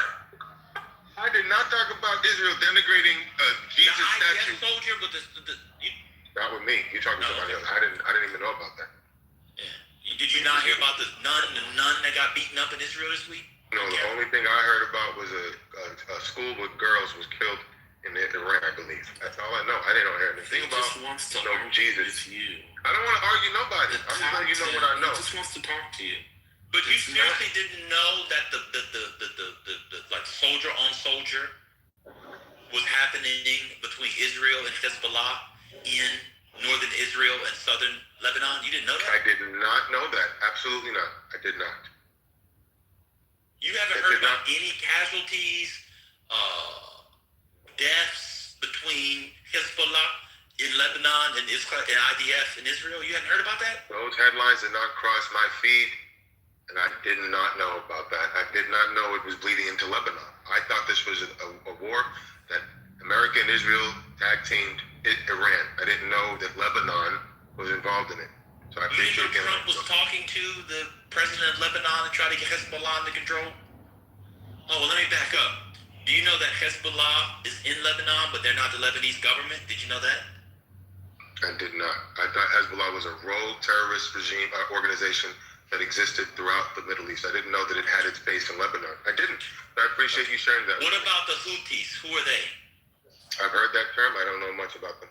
Where are they located? The Houthis? I've heard. Yeah. That's not the Turkish thing, is it? That's not the Turkish. I don't know. I'm guessing. I know there's something in Turkey. I know Turkey was somehow involved or something, but I don't know about something about our Turkish people are very much. I don't remember all the in and outs, but I do know that I've heard the Houthis, but I don't know exactly how they're involved. Sorry, my ignorance bothers you. No. So now that you know, one second. Now that you, what's a Shia? Shia is a type of government that's rooted in like a Muslim fundamentalism. Is that true? What's a Sunni? Sunni is a type of Muslim. What's a Shia? I thought I'm thinking of Sharia law. Sharia law is something different than Shia. But I believe Shia is a type of Muslim as well. I don't know for sure. Okay. Which one is Iran? I think Iran is Sharia law. Okay. Which one is Hezbollah? Hezbollah, and again, is a terrorist organization along with Hamas that's being funded by the Iran's. I'm asking you, what type of Muslim are they? Oh, that I don't know. I just know that they're terrorists. All right. What about Bahrain? Bahrain, I believe that's a region in the Middle East, but that's about it. I don't know much else. All right. Wait, a region? You said? Region or a country, but I'm hesitant to say a country. Okay, I think it's more of a region or a city. All right, something like that. Cool. That's cool. What is Bahrain though? What is it? Can you tell me what Bahrain is? It's a country. It's the country. Okay. What is OPEC? OPEC, OPEC. I believe they have something to do with oil and how it's monetized throughout the world or something. What do you mean how it's monetized? Like they set the prices or something like that. They have something to do with the pricing. Who's in OPEC? I don't know.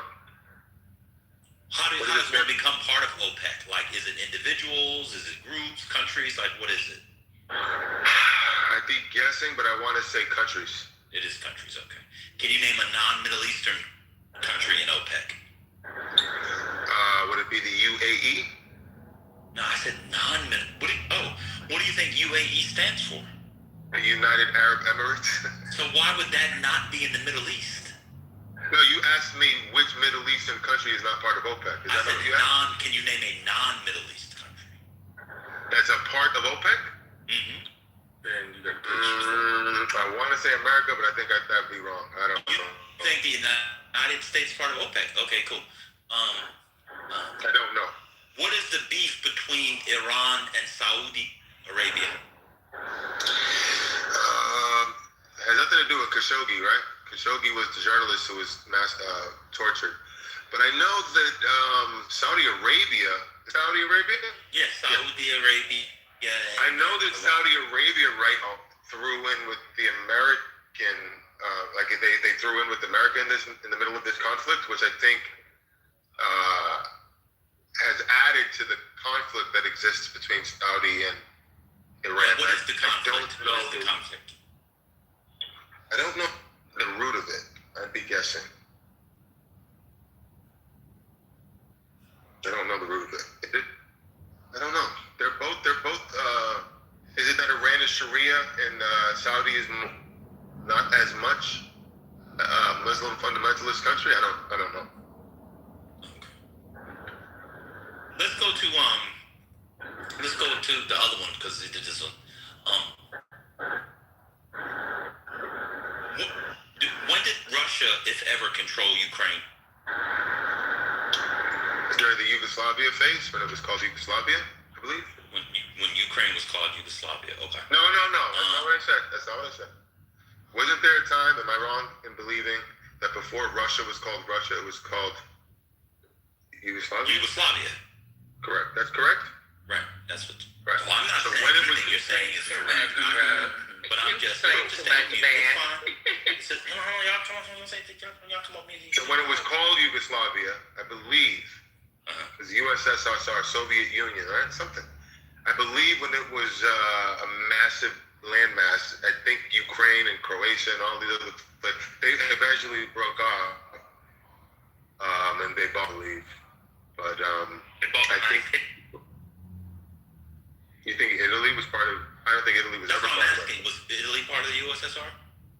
I don't believe so. Okay. Name 3 countries that were part of the USSR or republics. They were called Soviet republics. Croatia, Ukraine, and because I think it's funny, Georgia. Maybe Georgia. Okay. Yeah. Not Atlanta, Georgia, but Georgia in the Middle East. Okay. All right. Cool. And so, when did Ukraine become independent? Was that around the time of the issue? No, they weren't a part of that. I can't remember, but it can't be more than about 30 years ago. It's got to be in that 30-year range. What made them independent? Yep, what made them independent? I think there was just a group of Russians, they were Russian at the time, but they just really were, they protested the, Putin regime, or not Putin, but like whoever was there before Putin. They didn't really like how the country was being run, so they kind of broke off and they wanted to set up their own government. And I think they did that with the support of, I believe, the United Nations and all these other things, but I don't know for sure. Why am I thinking of Kosovo? What does Kosovo have to do with this? That Kosovo as a whole has nothing really to do with Ukraine, but it's fine. What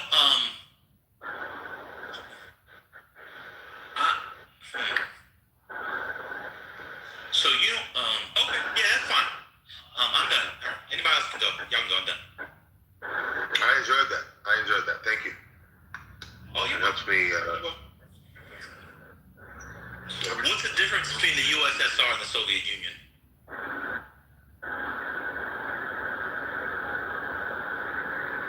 So, how did I score on this exam, man? Was I anywhere close to? Did I exceed or not exceed your expectations? I'm gonna be honest with you. It was a shit show, and it was for somebody that is so into politics and listen to the news and listen to us, whatever. You probably, if that was 20 questions, you probably got probably a point and a half. You were wrong on virtually everything, and like super wrong. I've never heard anyone in my 31 years of life say that Russia was formerly called Yugoslavia. Yugoslavia doesn't exist anymore, right? No. Right. So what was it called before Yugoslavia? It's called Russia. Isn't that what I just said? No. Russia was called Russia. So then, what's Yugoslavia then? You just said that Yugoslavia was Yugoslavia formed in the wake of World War I. It's a relatively new country. It lasted about 100 years. So you're saying there was Russia, and then it became Yugoslavia, then it went back to Russia? No, Yugoslavia has nothing to do with it. no, it has nothing to do with Russia.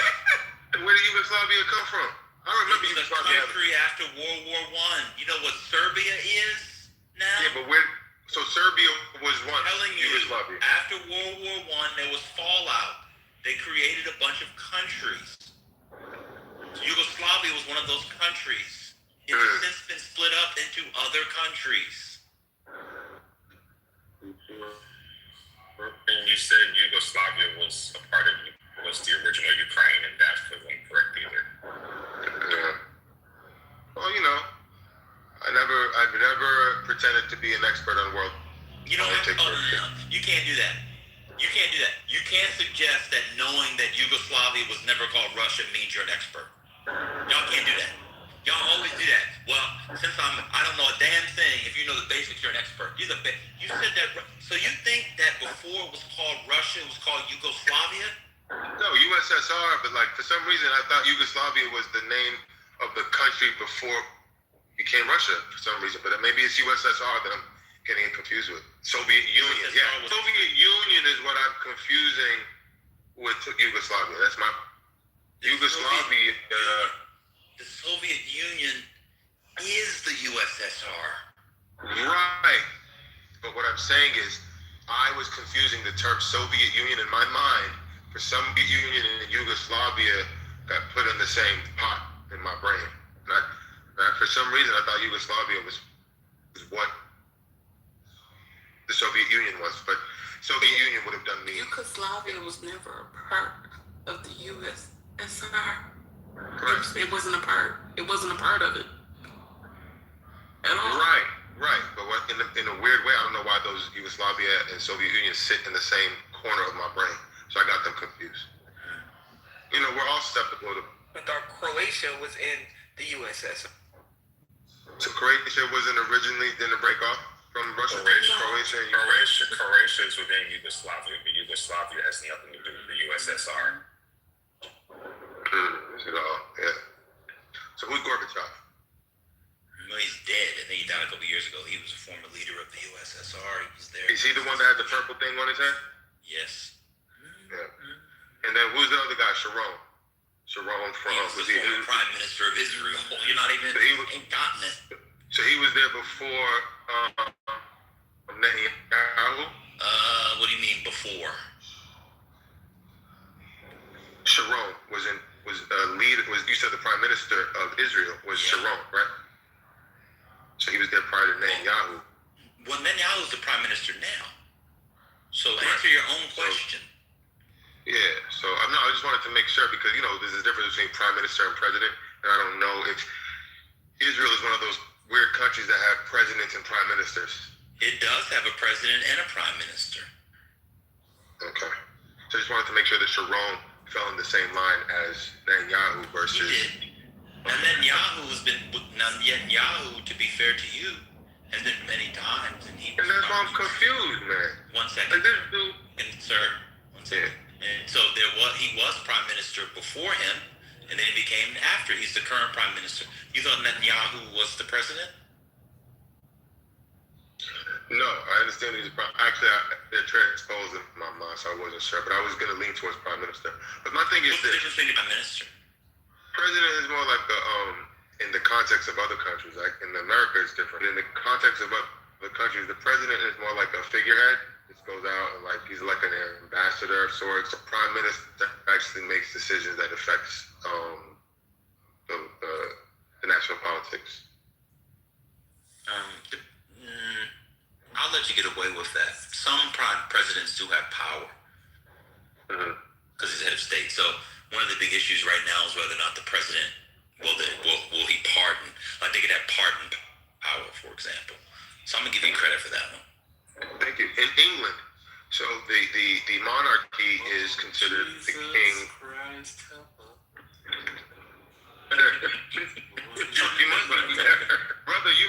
You must be fascinated because you're sitting there listening to the whole thing.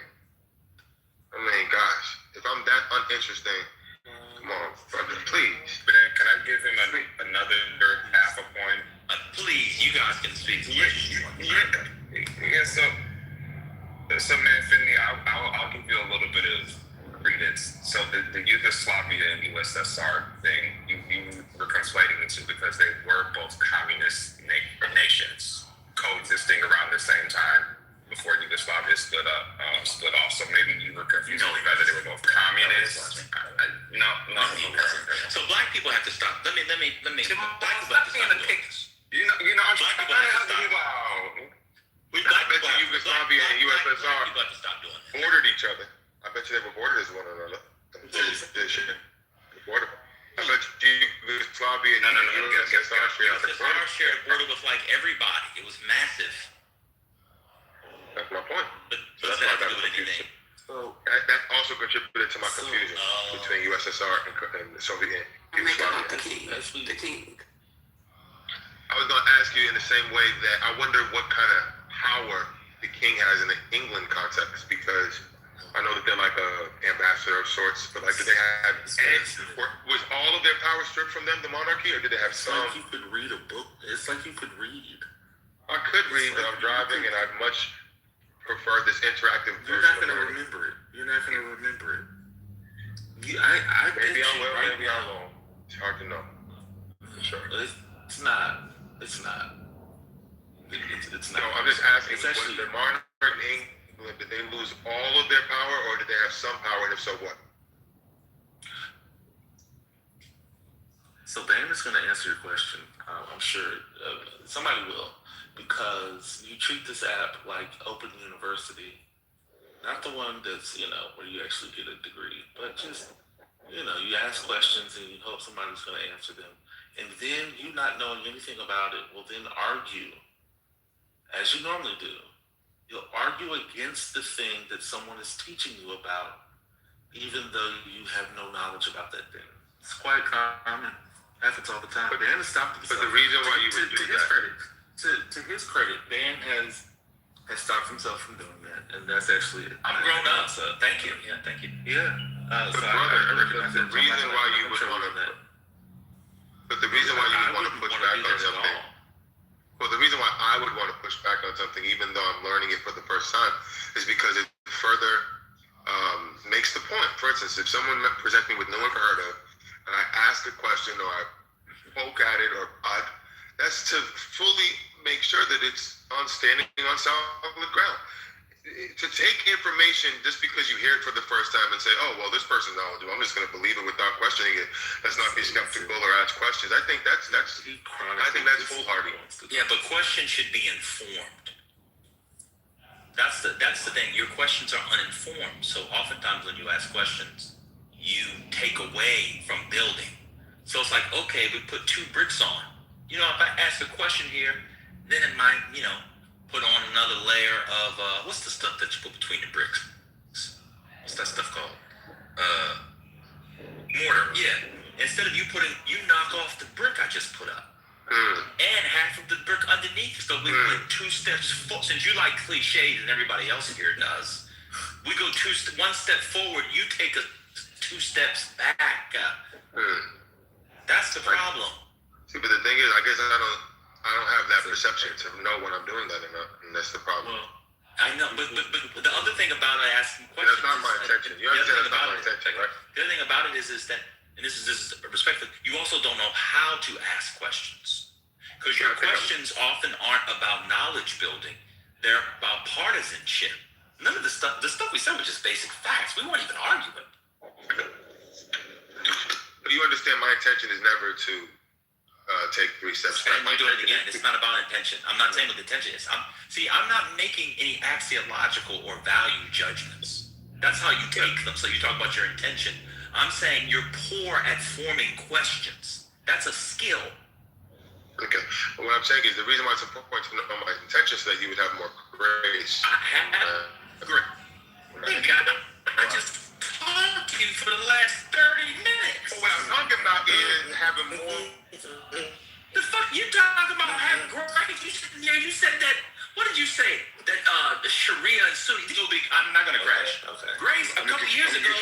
be doing a minstrel show so bad they would be replaying it in IG. I'm gonna get you the crash. I can't get Grace. No, hey, dog, that. No, you talking about Grace? I'll be honest with you. If I had a kid in 7th grade, I'm gonna be dead. I mean this. If I had a kid, a child in 7th grade, who answered those questions at all similar to the way you did, I would ground them for 2 weeks. That's it? That's how poorly you did. Well, yeah, just 2 weeks. I mean, it's a month. 3 weeks. No, that doesn't. Who said that? Who said that? Arthur doesn't have any children. The fact that what you were saying about after talking about the importance or suggesting the importance of getting rid of the nuclear threat, no, that's what it was. You asked me about their munitions program, and I said I disagreed, and then you said, "Oh, you don't agree with getting rid of their terrorists?" Completely different things. That's where it started. But something that was nasty work. It's interesting, man. He just basically said, like, you know, he wants people to be able to understand his intent and see where he's coming from. So you want a fucking label like a DEI or like a special fucking label, but you, Mr. Hate DEI, right? You basically just made a comment like you're fucking handicapped and you have a handicap that people should recognize. That's what you pretty much. Thing is, I don't have the perception to know that when a question is. But you're the same guy that likes to call me retarded and tell me to take my medication, right? I only say that interested. I never throw the first punch. Oh no, but see the difference. You always attack me, and then I have to hit you where it hurts. But it doesn't hurt me though. I try not to. I'm a numb individual, so it doesn't hurt. That's the best. But I try to. But the thing is, you attack me for no reason. Every time I speak a word, you come at me because you disagree with my perspective. And you just fell for the trap. You just fell for the trap, Infinity. I just explained to you about it. You just fell for it. You just made it by yourself again. Thank you, my friend. I'm saying you use every 4-letter word to speak towards me, and then when I hit you back because it doesn't hurt you, that's fine. I don't mean to hurt you, but the thing is, you are very aggressive with the way you attack people, especially me. So I don't like to talk about your psychiatric condition or whatever else because it's not to be discussed. But when you attack me unprovoked because you disagree with me, you leave me no choice but to pull out that hammer, and I don't want to. If you don't hurt him, then what's the point of doing it? The point of doing it is to stop him from attacking me. But it doesn't stop him. Right, well, then the better response, to your point, Arthur, would be to not respond. But I'm still growing spiritually. And where I am right now, you attack me in such an aggressive way. On this app, I respond in kind. If you take it to the flow, I take it to the earth's crust. That's me from Jesus' Sermon on the Mount. Get that far. The thing is, BWA, man, I'm not saying I'm saying I don't perceive when the question is actually hurting the question. Because I think when I ask these questions, you might need to step back and learn what self-awareness is, Infinity. But the thing is, how do you know when a question, you know how people tell you, oh, there's no stupid questions? Oh, you guys don't. Oh, there's definitely stupid fucking questions. There's stupid people. You know when you go to a training, they'll tell you, ask me any question that, there's no stupid questions. If you believe that, you really are dumb. Well, the problem is that we're all learning in different ways and different modalities. So if I'm learning in a certain way and my mind switched to this question because you just said something, that's just how my mind works. I don't know. It's still called being self-aware. Infinity is that question that just came randomly in your mind appropriate for the time, for the moment. That's what you need to ask yourself. That's what a normal person says to themselves. But when I just had this random thought. But when I ask the question, I actually think it's advanced too. Because it's like clarity. But you guys don't perceive it that way. And I'm telling you, there's people in this room within the sound of our voice that when they hear me ask those questions, those are the same questions in their brain. But they're afraid to ask them because they're ridicule them. I just don't care about it. They didn't ask it. It is interesting though, and I think. But trust me, the questions I ask are the same questions that are ringing in the other rooms. That's an assumption on your part. Right. At this point. I don't know. This is not a question to you, but it is a statement. I think it's a very interesting position that you find yourself in, given that you voted for a person who doesn't actually care about people. I mean, the person that you voted for doesn't give a fuck about whether or not You need time to process. He doesn't care about what? He doesn't care about what process? He doesn't care about different learning modalities. He doesn't care about diversity, equity, and inclusion. He doesn't care about people and the challenges. He doesn't care about the Department of Education and all of the things that they were fighting around special education, around funding, providing opportunities for students who learn differently, who need extra resources. Don't care about any of that. And somehow, as a grown adult person, you're asking grown adults to lower a conversation that we're engaged in so that you have the opportunity to participate. And it is interesting to me that you expect us to give you that grace, but you don't expect that in the politicians you vote for. The policies that you support actually go against the thing that you want individual people to do. And I'm having a hard time. I'm not asking you a question. I'm just, because you're here and I'm here, I'm stating what I find interesting. I'm talking to other people. I find it interesting that you expect other people to slow things down for you, to give you grace, and yet you don't show that in the people that you vote for in any sort of meaningful way that might impact other people who may experience things that similar to you. And I don't know why you think that we would honor that for you. So the sensitivity to different learning modalities, I believe that Trump does have that. He just doesn't believe it should come from on high, from the federal government. So I'm just speaking out loud to anybody that will listen. I'm not asking, I'm not responding, I'm not talking to you. I'm just speaking in general. In general, I find it interesting that someone can't understand that just because they want to get rid of the Department of Education, which is a federal apparatus that wants to, maybe the politician I voted for is for the sensitivities of different learning modalities on the state level and wants the state government to handle it. And the state departments of education. I know, but I'm just speaking in general, not to anyone in particular, because this particular person is so juvenile, they're afraid to have some kind of back and forth with me because of whatever reason. All I want to say is out loud for anyone to hear within the sound of my voice is that Donald Trump isn't necessarily against sensitivities of different learning modalities just because he wants to get rid of the Department of Education, because he thinks that the Department of Education at the federal level is a waste of time and redundant. And we know, and I know, that you know how many jobs and positions and roles are tied into inefficiencies, and no one wants to bring efficiency There's for no it. efficiency in the federal department. Right, but what I'm saying is, no one wants to bring the This is another reason why I'm not finished. I'm sorry, I couldn't finish my statement. Yeah, I know, but finish. But if you don't hear what I fully if you don't fully hear what I say, how can you call me rambling? I'm just trying to say because I'm calling you out for rambling in the midst of rambling. Come on, let me make this very clear. We have jobs and roles that are tied into inefficiencies. So anytime someone wants to bring in efficiency, they get pushed back because jobs and roles are tied into the inefficiencies of jobs. I know that to be true at the state and local government where I live. There are people, as soon as state inefficiencies. I work, for instance, I know of a government. Do you work for the Fed? No. So your friend wants it to go to the states. Let's move on. This is a ramble. This is what we're saying. It's kind of dumb. No, I'm trying to make a point that he was trying to say that just because Donald Trump. You don't even have self-control. You said let's move on, and you have to stay on your bullshit. I mean, yeah, just keep it going. Like you're not really saying anything. I am saying something. Yeah, but we get your point, Donald. We get your point. Donald Trump was at the state level. We got it. And this is the sad part, my affinity. As crazy as I may be on paper, right?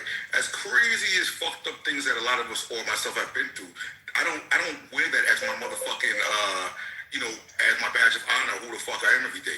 You legit, bro, are a fucking retard. Who you have plenty of time and opportunity on this app to actually listen to grown people, actually grown black men as well, right? That can actually put you on the game. You can actually ask questions and try to better yourself as a man. Because I know I personally have taken you to the back channel before and try to talk to you as a man and give you guidance. Now, yeah, I'm a nasty motherfucker that will curse anybody the fuck out in a heartbeat. That's a dumbass nigga like you. Why? Because that's who I am, bro. I don't give a fuck. You're not a godly man. You know nothing about God. I will open up the Bible and teach you if you really want a class, Infinity. But you are not a man of God. And I don't come here trying to preach to nobody because I know I'm a nasty motherfucker that will fuck a nigga up in a heartbeat because I have a low tolerance for bullshit. But you are not a good man. You're not a good person. You're a piece of shit, bro. In reality, I'm one of the nicest fucking people in the world that will give up the shirt off my back for somebody they need. But you are a clown nigga, bro, that stands on your stupidity day in, day out. Dan actually tries to have some fucking patience with you. Tries to give you some gems in between of telling you how dumb you are. But you do the same fucking thing. You come back with the same dumb shit. You don't read anything, Infinity. So you can say I stutter and I speak multiple fucking languages, you dumb fuck. And was also paid for speaking multiple languages. I'm gonna down to you, motherfucker. All my shit on paper. All my shit on paper. All right. Can we sign peace in this conversation? It doesn't sound well. I don't know what's going on. Infinity is dishonest. When you let an unstable person speak, that's what happens. They're unstable. They bring instability to the conversation. Mm-hmm. Oh my God, move on. This person, there's actually nowhere you can go with it because it isn't about evaluating information. He has the information. He doesn't want to acknowledge it. That's the point. It's like a personal motivation as opposed to an intellectual motivation. He just wants to align with Trump and all the bullshit. What if I think that because it's a part of his? One second, brother. He has to defend it because it's a part of his identity. He resonates with Trump. Trump resonates with him. They're simpatico. So he said, whatever Trump is diminished, he's diminished. So he has to elevate Trump in order to elevate himself. That's it. It's a psychological play. I think it's unfortunate what I'm saying because it's unfortunate because along the way somebody else could have given him another actual tenet and worldview to hold on to, and they didn't give it to him. And this is what filled the void. And there's nothing that's going to remove it from the void because it's been so good to him. So it is what it is. It's nothing more, nothing less. It's dishonest about what I'm saying.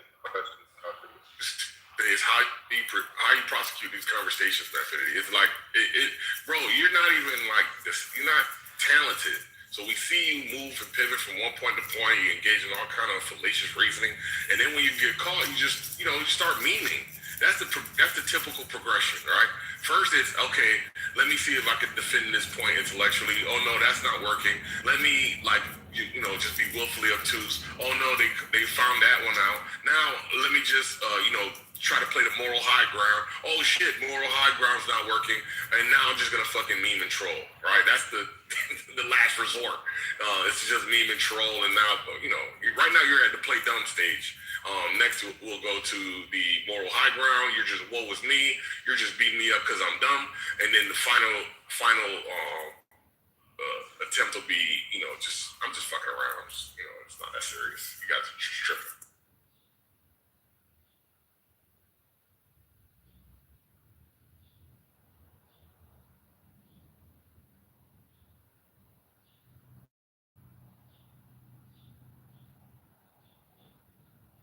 I wasn't trying to be nasty to you. I was just trying to really give you an honest. Maybe you would wake up. That doesn't way to wake up. That doesn't work for that tactic. Doesn't work with me. Exactly. This man has look. You know what? Trump Tard, you have to have a high threshold for pain. He obviously is the type of persons. So you're not gonna beat him through embarrassment, shame, verbal abuse. None of that's gonna work. Nor is appealing to intellect, right? So verbal abuse, intellect, none of that's gonna work. What would work? The problem is deeper and more like recessed into his his person. No, it's psychological. It stems from the best way to get what his influences. I'm sorry. One second, brother.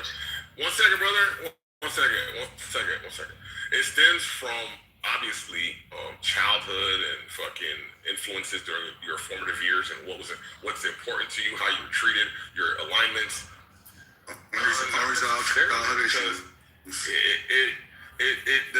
therapy means that you think there's something wrong. He doesn't think there's something wrong. He just chose this as his path. It's just like if you were to choose, Genghis Khan as your spiritual leader, right? Or chose Jesus as your spiritual leader, or chose Trump as your spiritual leader. It's just what you think is right to do in this navigating this world, this landscape. Speak really quickly. It's not wrong. It's just all right. My turn. So Ben and First Lady have been able to appeal to me through spiritual conversations, spiritual discussions that talk to. So that's the way you get to me. The spiritual healer. The insults that BWA throw at me, like Concrete said, really don't move me. If you can, I'd like to finish. So what I'm saying is that if you can appeal to me on a spiritual plane, okay, that's what makes the most inroads with me.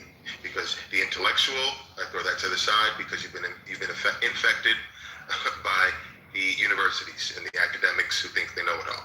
Okay, statisticians, all this, that doesn't work. What works with me is a sincere spiritual appeal to a higher calling, because that's the goal in life.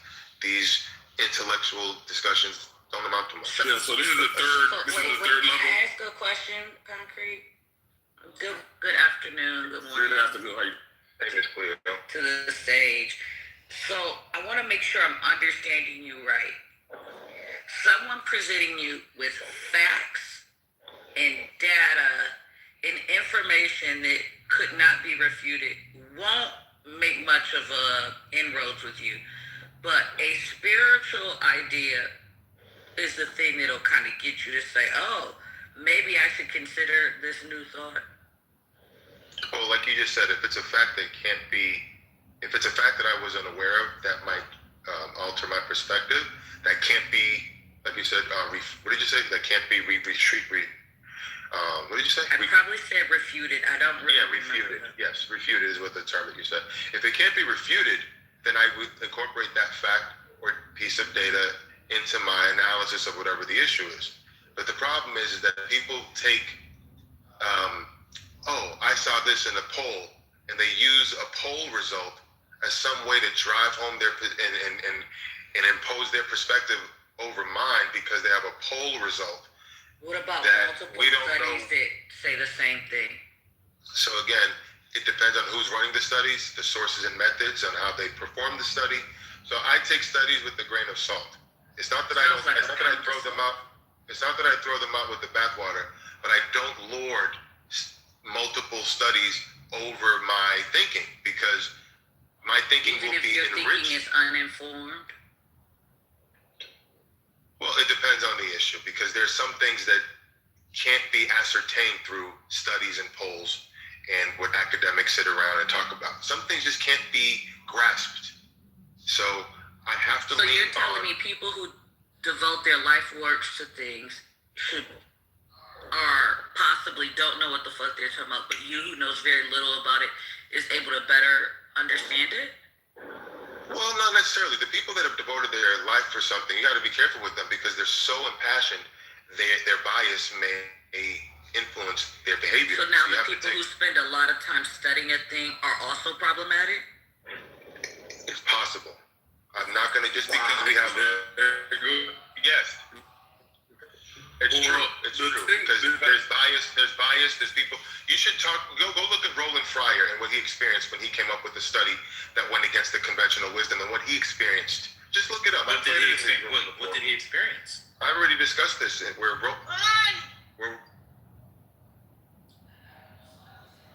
don't know. Logic doesn't seem like it's used in. That was a Cape Verdean accent. We know. Like, yo, I'm tired of this shit. It doesn't. It feels like this lacks logic. It lacks honesty. Well, maybe that as well, but the first tenet for me is it's not logical to me. Like, it doesn't. I don't understand why you would just say experts are emotionally charged and therefore likely aren't good sources for the discipline they spent their life looking That seems Well, look at the experience of Roland Fryer. He didn't experience anything. He has an endowed chair at Harvard making $700,000 a year. No! He didn't experience anything. Then he got caught trying to smash students in his lab. That, like, he was dumb enough to text them in his lab, so people who disagree with him politically use that against him. You can make an argument. But he didn't experience anything based off of those people with their lifelong study. That doesn't even make any sense. When he came up with the result, after he did he was trying to, I don't want to go through it, maybe. I know exactly what it was. Wait, which one do you want to do? I can tell you what it is. I can explain it better than you, please. He came up, he had a working paper where he was working through the paper and others on whether or not black people who were killed at higher rates than white people by police. And because of the field he's in, criminologists and economists, and he's very famous, they went to tear it down. That's how knowledge is built. And so they tore it down because the study was flawed. And he never published the paper. But you're overlooking a part of what he experienced. He sent out an 800-page report. Listen, let me explain. It's the first time he came up with the result that he didn't expect. He thought he did it wrong. So he hired a new set of researchers, and the second set of data came out the same way. When he published it, or when he sent it out to his round of faculty members to review it, within 2 minutes of sending an 800-page report, he got phone calls. And they can't read 800 pages in 2 minutes. But because they didn't agree with the conclusion, he was contacted, he was ridiculed, he was marginalized. They already knew the conclusion. So you don't know how academia works. One second, he'd already presented. 1 second, the way it works is you don't just send it out. If I'm working on a project, unless you're Nash from A Beautiful Mind from Princeton. What's his name? John Nash. John. Let's you're John Nash and you have people know what you're doing. And people are like, hey man, and they were right. He was wrong in the paper. Methodologically. It got tore apart. They were right. They had been tearing it apart in conferences. He went to conferences. He was wrong. But you said, look what happened to him. What happened to him? He sent out a paper. People didn't like it. And he has a lab. 1 second.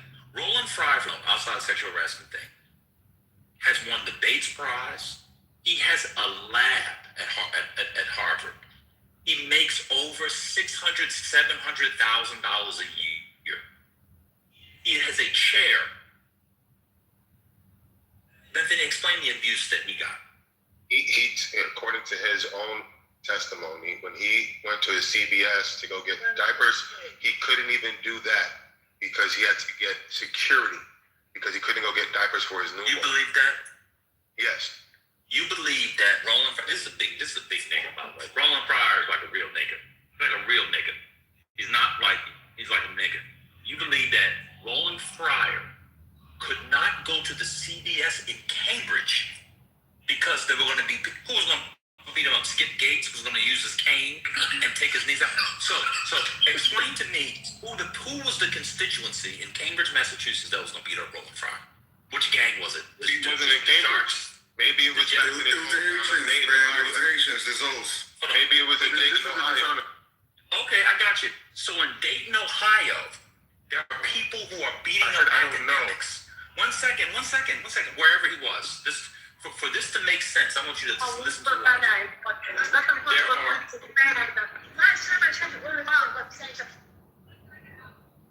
your background is just just. I'm at a restaurant. Content. So just so people, for Infinity's tour to make sense, an economist writes a paper, and there are random people who are waiting to beat up an economist for a white paper. If you believe that, just give me a cash app. I promise there'll be lots of money in it. I believe Coach David and his scheme more than that. Just imagine, you can't go to CVS because somebody's going to beat your ass over a white paper, which is full of math that only 0.0000001% of the population can even read. Because it's like the math was crazy. Okay, maybe 0.0015 because it's not that advanced statistics.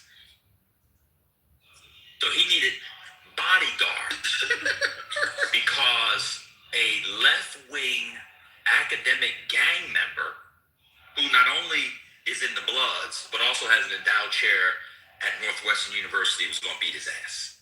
Come on, man, we got to be a little bit. And what's odd about? Let me just finish.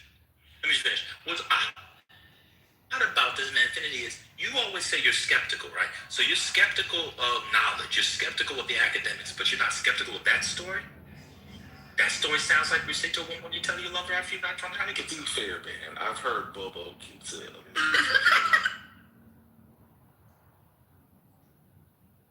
I mean, what an insane thing.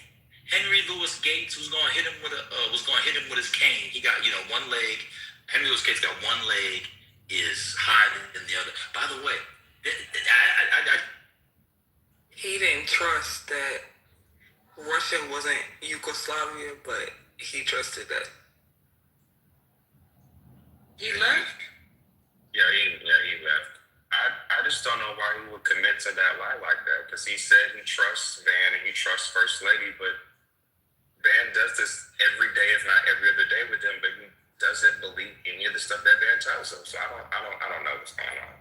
He's gotten the facts, he's gotten this, whatever spiritual thing that he needs in order to wrestle with the information presented to him, but he does it. I don't know. I just rather him just not honest like that. That was.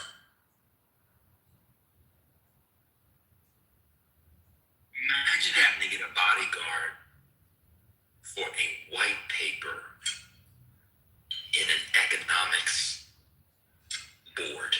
To go buy nappies. To go buy diapers. Hey, man. What you got over there, son, guy? Oh, how you doing, man? Yeah, I just want to get some hugs. You look familiar, nigga. Where you from? Oh, no, I just want to get some baby wipes, and my baby's got colic, I believe, so I'm going to get her a Wendy and some of these colic drops. Nah, I know you from somewhere. Were you at the Chicago meeting of the American Council of Economists in 2023?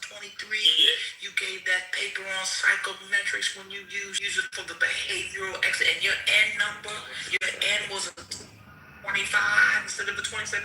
Yeah, that was me. That's Roland Fryer. And then they go beat his ass.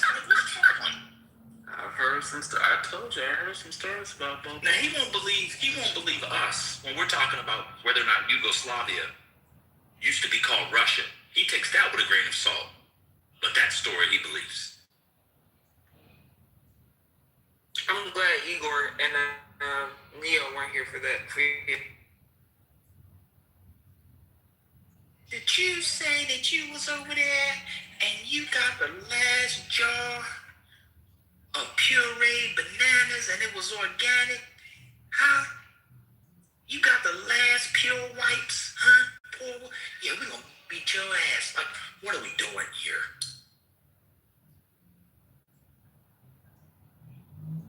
That's wild. Somebody in this chat is gonna say, there is bias that exists in research. I'm like, that's not what anybody's talking about. Man, that's how you people are. I was like, oh goodness, like you're missing. Yeah. Just wanted to find. If he did the exact same thing I said he was going to do. Not knowing a thing about a thing, he's going to push back. He's going to learn from you, and then he's going to try and discredit the things that he just learned that he never knew anything about. This app is full of people who operate like this, sadly.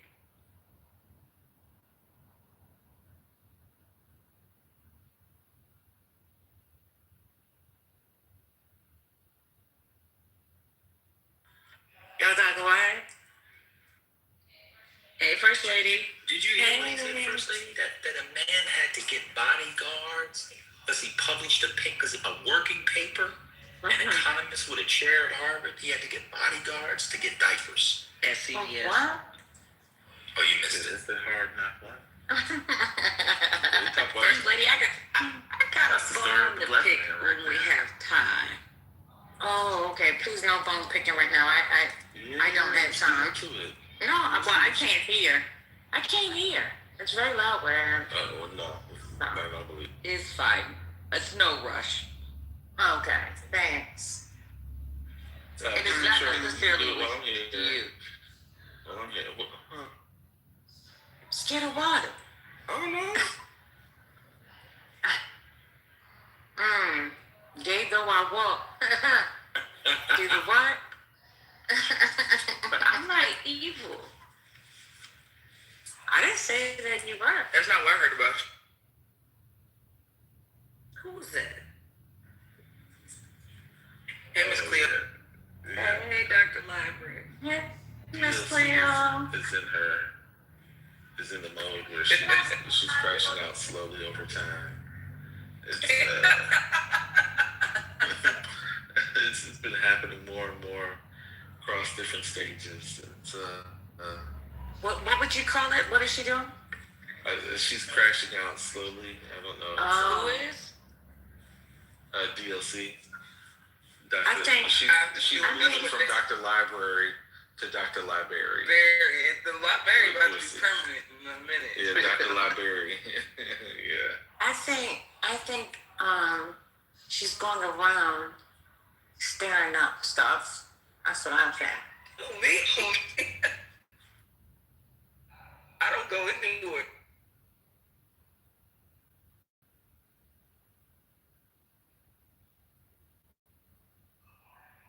Why you gonna call Miss Cleo? She sound like me. Yeah, like how do I feel like I'm Well, Hurricane sounds young. 25. He just. We will definitely revisit this conversation definitely at a time when he is around. Because I have to see how he feels about this. I'm sure he's going to be flattered. He's gonna giggle for sure. Oh, definitely. Send him a message. Definitely gonna giggle. He's gonna say, what? I mean, I don't know about the sound, but I could see somebody thinking he's in his 30s. I wouldn't think that he was in his 50s. Maybe not 30s, but 40s. If this was someone like, let's say, let's pick a random person. If you just picked a random person in the group whose face is not shown, you've never heard them, you could guess, okay, they may be in your 30s. Hurricane, the person we've all heard on the app, does not say. It was really the whole characterization that made it, brother, because he said that Hurricane was insecure and young. That was really what made it all happen. He said he was insecure in his sexuality and he's just a young man out here insecure. That was crazy.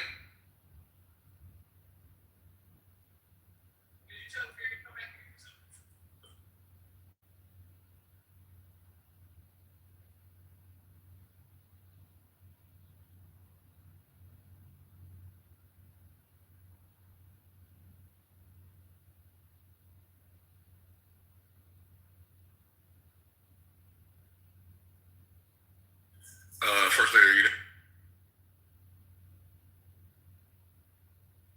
there? Yeah.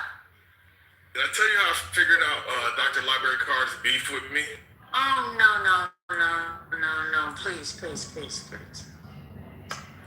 Don't take me back there. Don't take me back there. Please. Send it into my son.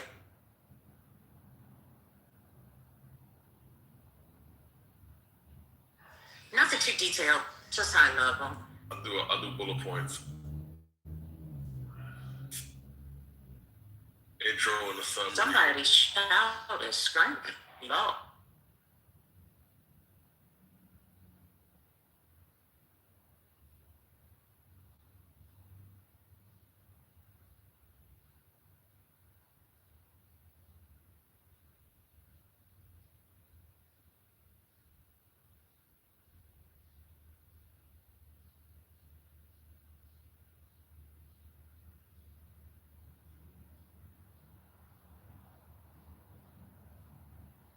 Y'all ran off the content.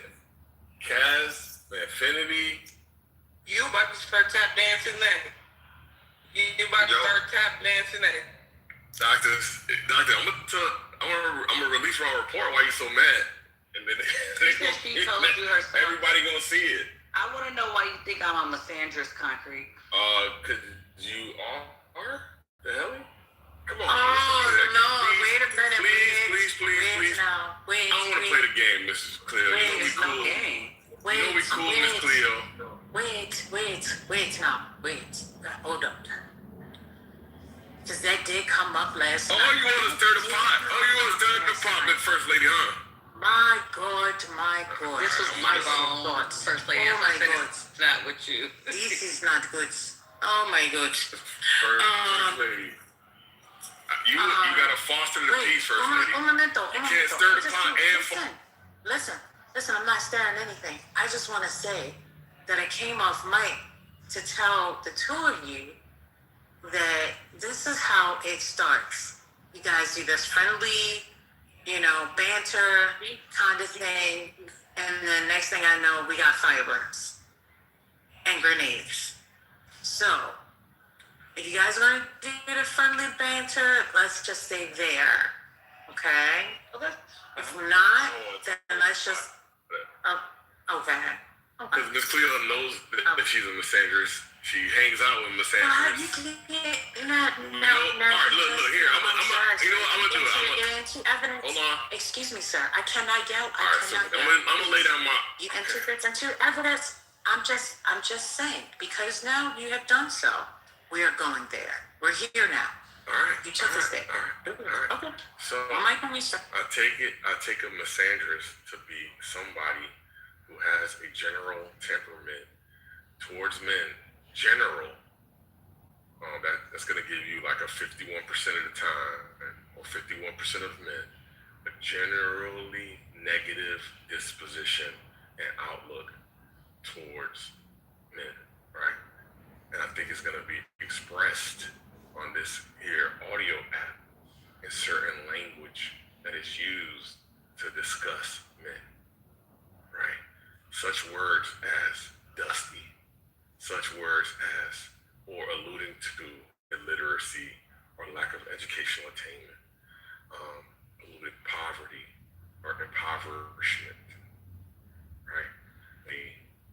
Who systematically engages in such conversations and has a room dedicated to the lulling men into seemingly intellectual conversations, and then one moderator after another insults or compliments, and then insult and compliment or engage in insult. Speed it up. Insult. I just take it. Who said that? This is the nigga tree that I'm talking about. That's not a word. Y'all niggas asked for it. You're not getting involved. One second. Okay, I'm just saying. Can we please start keep for 20 seconds on a second? So I'm laying out the argument for why I believe RPO is the headquarters of Kick Niggas in the Balls Organization of America. And Miss Cleo is a moderator inside of RPO and routinely engages in the shenanigans or the nigger-tree thing. Now, before any rebuttal, I just want to say, did I or did I not ask you yesterday? Doesn't she always show you grace? Does she? Because when I witnessed her with you and here, I feel like she's always made space for you. So you saying she switches it up when she's not in here? Yes, her grace is conditional and bisexual. There you go. Oh my Jesus. Wow. Yes, her grace goes both. Miss Cleo, are you there? I'm definitely here. Would you like to respond? To her. Out, Miss Cleo. I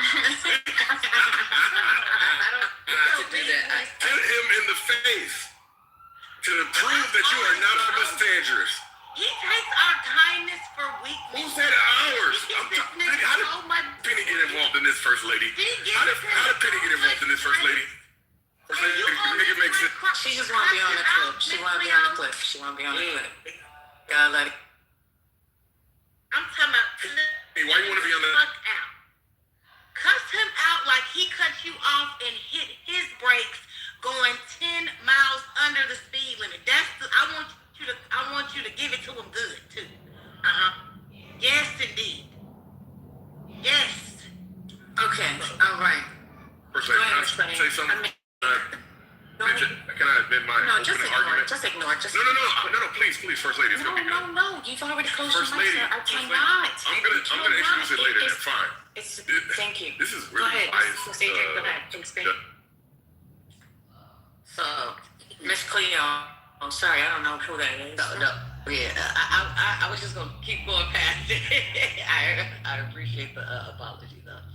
So, if we actually look at what happens in there, typically I'm actually attacked, and then people get mad about how I respond to being attacked, right?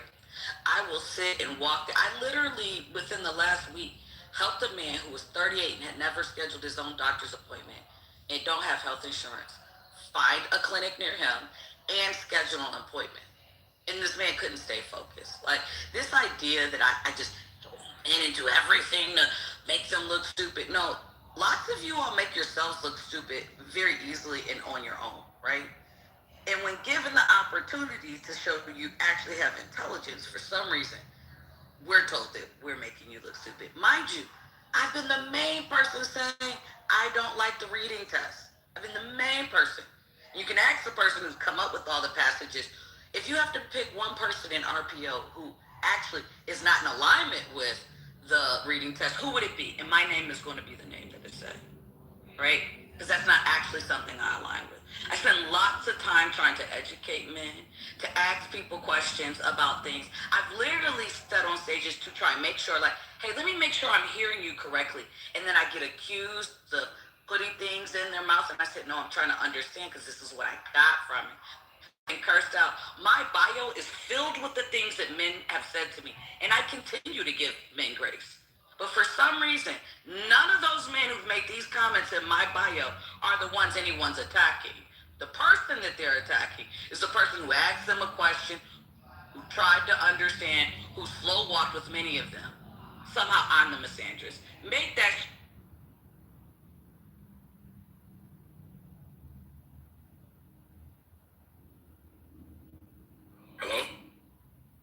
Hello? Would you like to respond, sir? I mean, I think she just gave us more information that solidifies my point. Well, I know what I heard. Tell me what you heard.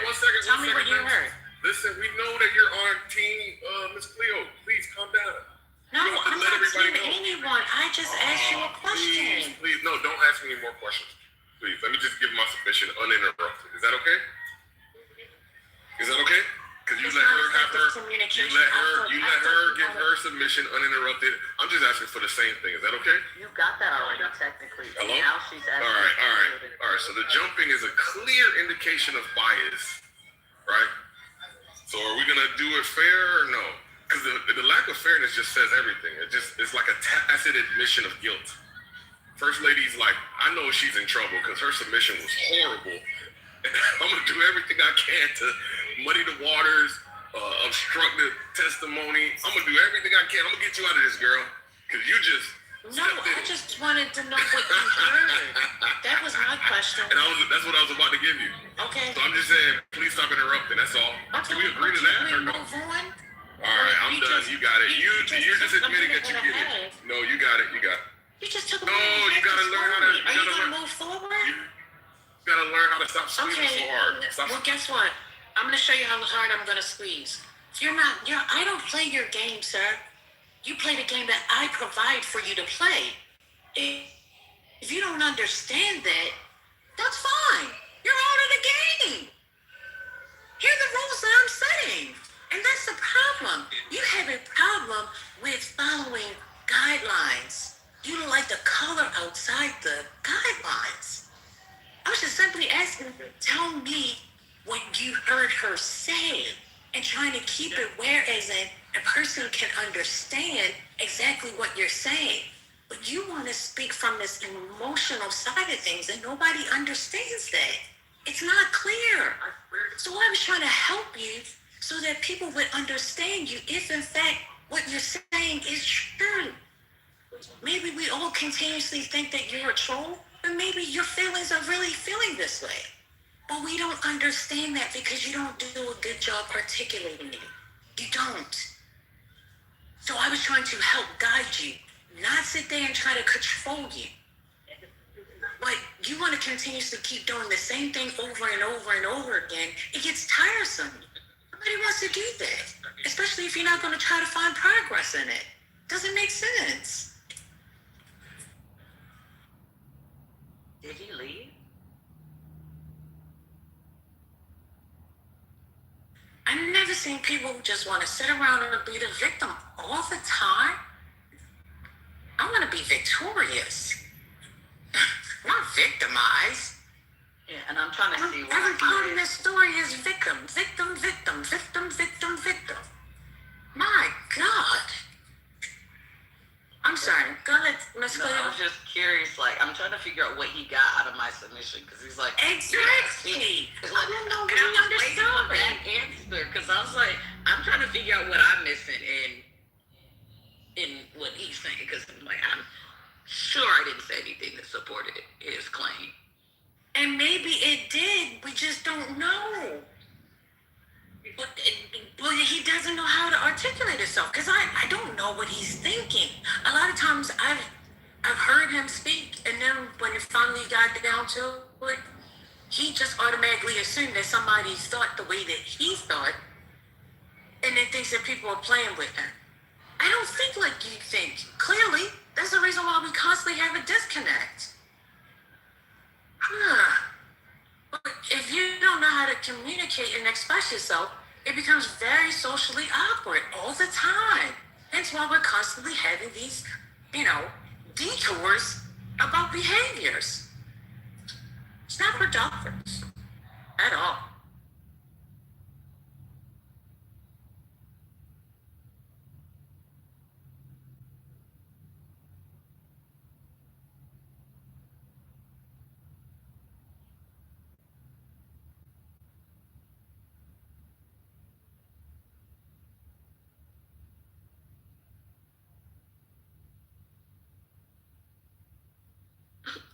Roger did call it, he is in chillism.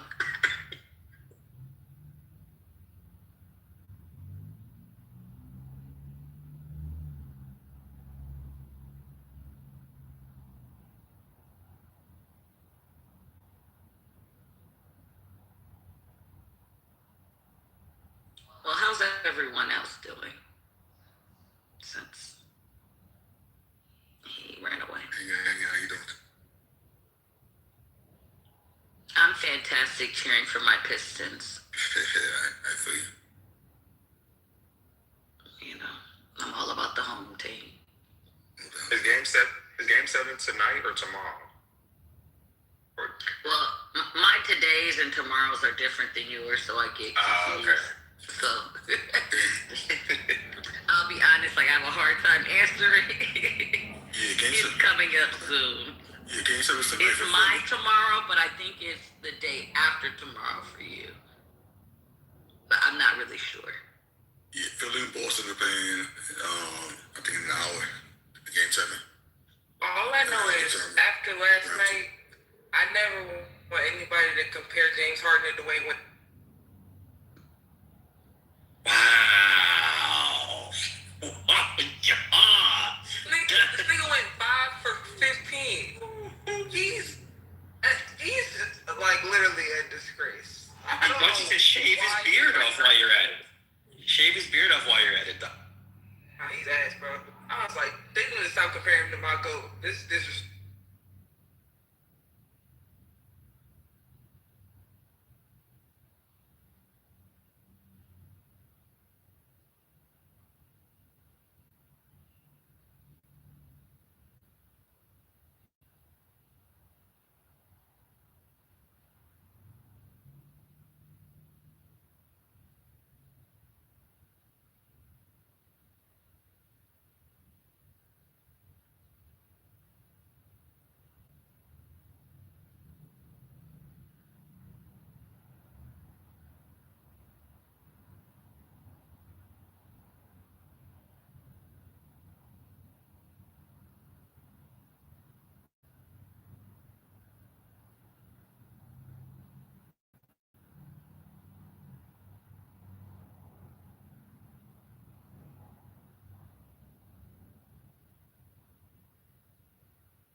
y'all there?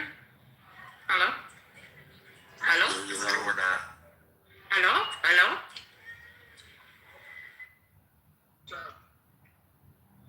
I wouldn't hear nobody speak. How you doing?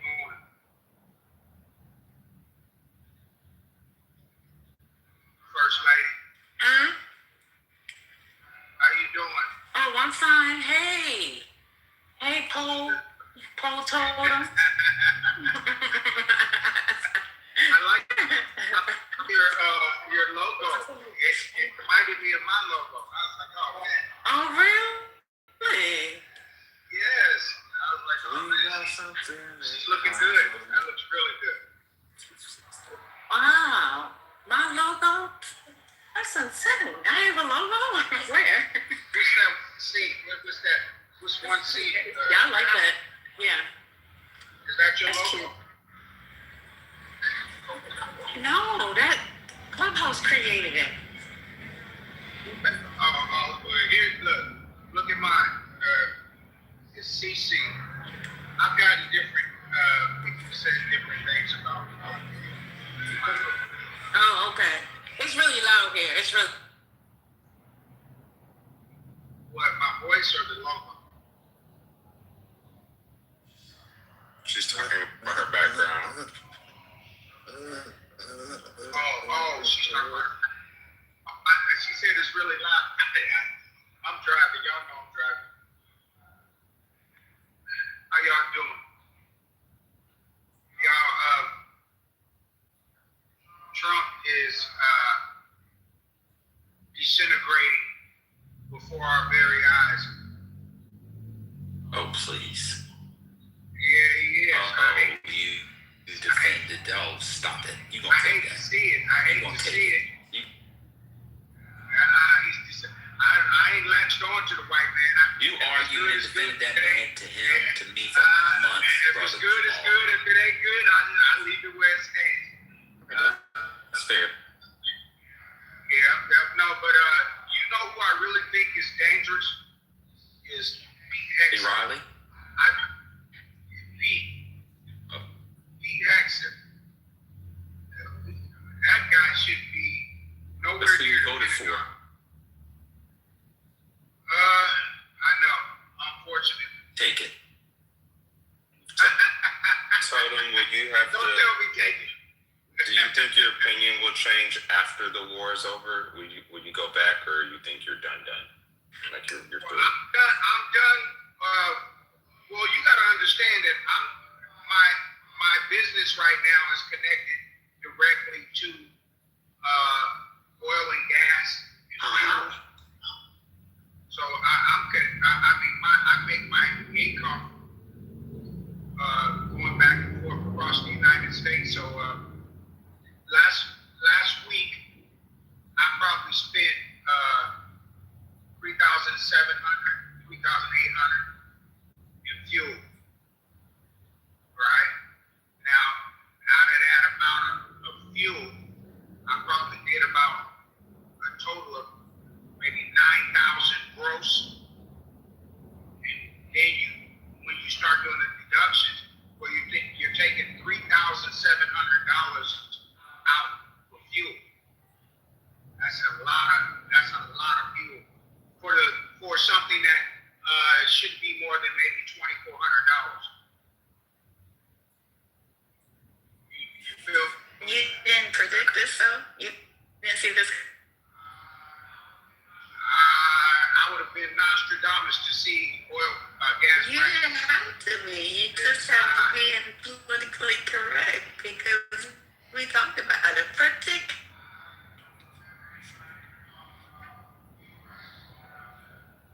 I don't remember anybody ever talking about fuel prices. You don't remember us talking about fuel prices and how it jeopardized supply chain and logistics. You don't remember any of these conversations. You show me somebody who was doing that 6 months ago, and I'll show you somebody that needs we were doing it with the tariffs, and then it extended with this. I'm sorry?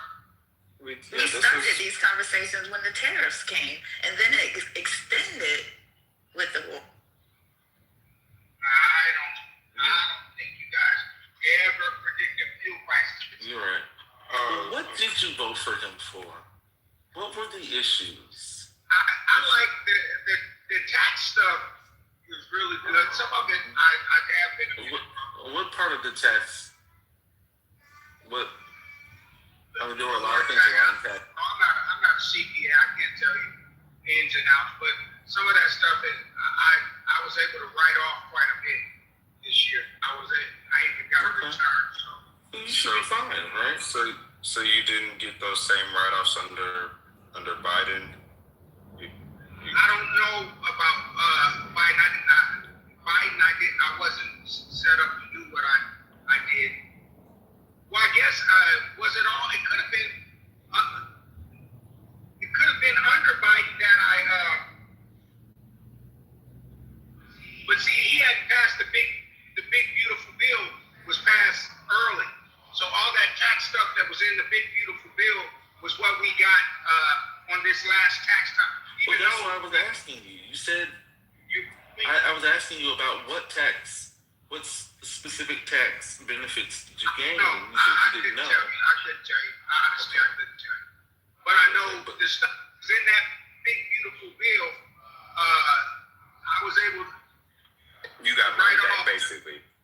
I did. I got money back. Okay. I got about 1,900 back. 19, something like that. Back. So. Yeah. So you came out victorious, right? So you got 1,900 back. This way. And now with the cost of fuel, you should be good, right? Well, the cost of fuel is something that is an ongoing thing. It's like credit. So that's going to happen every week anyway. But You mean fuel too? I'm sorry?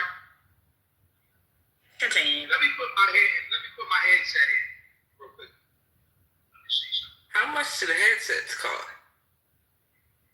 Exactly, but it's a tax write-off, right? Well, they're not. I mean, depending on if you go to Love's or Flying J, not that much. Couple hundred. A good set is probably around 1,200. Well, you got the 1,900, so use that money to reinvest in the business, and the rest. Oh well. I hope you can continue doing business. Oh well. I didn't know fuel price was like credit. I think that broken down too. All right, y'all. I can hear y'all now. What were you saying? What was I saying? I don't know what you're saying, but the $1,900 that you received as a tax refund is enough to offset the rising costs from Trump policies and his administration, right? Like you've been able to use that $1,900 to. Yeah, but that's like the way that this particular type of business works. You're going to be spending that money every week regardless. I mean, it's just a part of it's a part of the job. It's a part of it. It's just a part of it. So, paying that. I understand that there's still going to be costs regardless of president. Right. Regardless of the write-off. Yeah, you were speaking of an increase. And so what I was asking was the $1,900 that you got and received, that you assumed that you got because of Trump's policies, the ones that you voted for him for. Gotcha. That's enough to offset the rising costs that you're now incurring because of the pop. At least close. Well, I would say you got to remember when you're 1099, you're not paying anything until the end, right? And then if you're able to, let's say you're able to do your write-offs to the point where you get a return, that means you came out on the positive, because that means I didn't pay taxes for the whole 150,000 that I accumulated. I didn't pay any taxes on it, and then I was able to write off all the cost of the fuel and other administrative and other just other operating costs. Write off your meals and your all of that stuff. Mileage, right? Still, it's not mileage. It's money. We're talking money. We're talking about working with taxes. I'm not talking about miles. I'm just saying. You get so much per mile, by Gertie, right? No, not a per diem. You mix it. No, that's not how that works. So the reason if I can, I should go ahead. I don't know where this conversation is going. The reason why I asked is because you said you were done with it.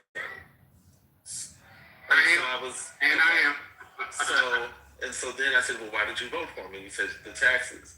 Well, the reason that was one reason, right? Is the taxes. So I was just wondering if there was other reasons. Money that you got back, and that was helpful.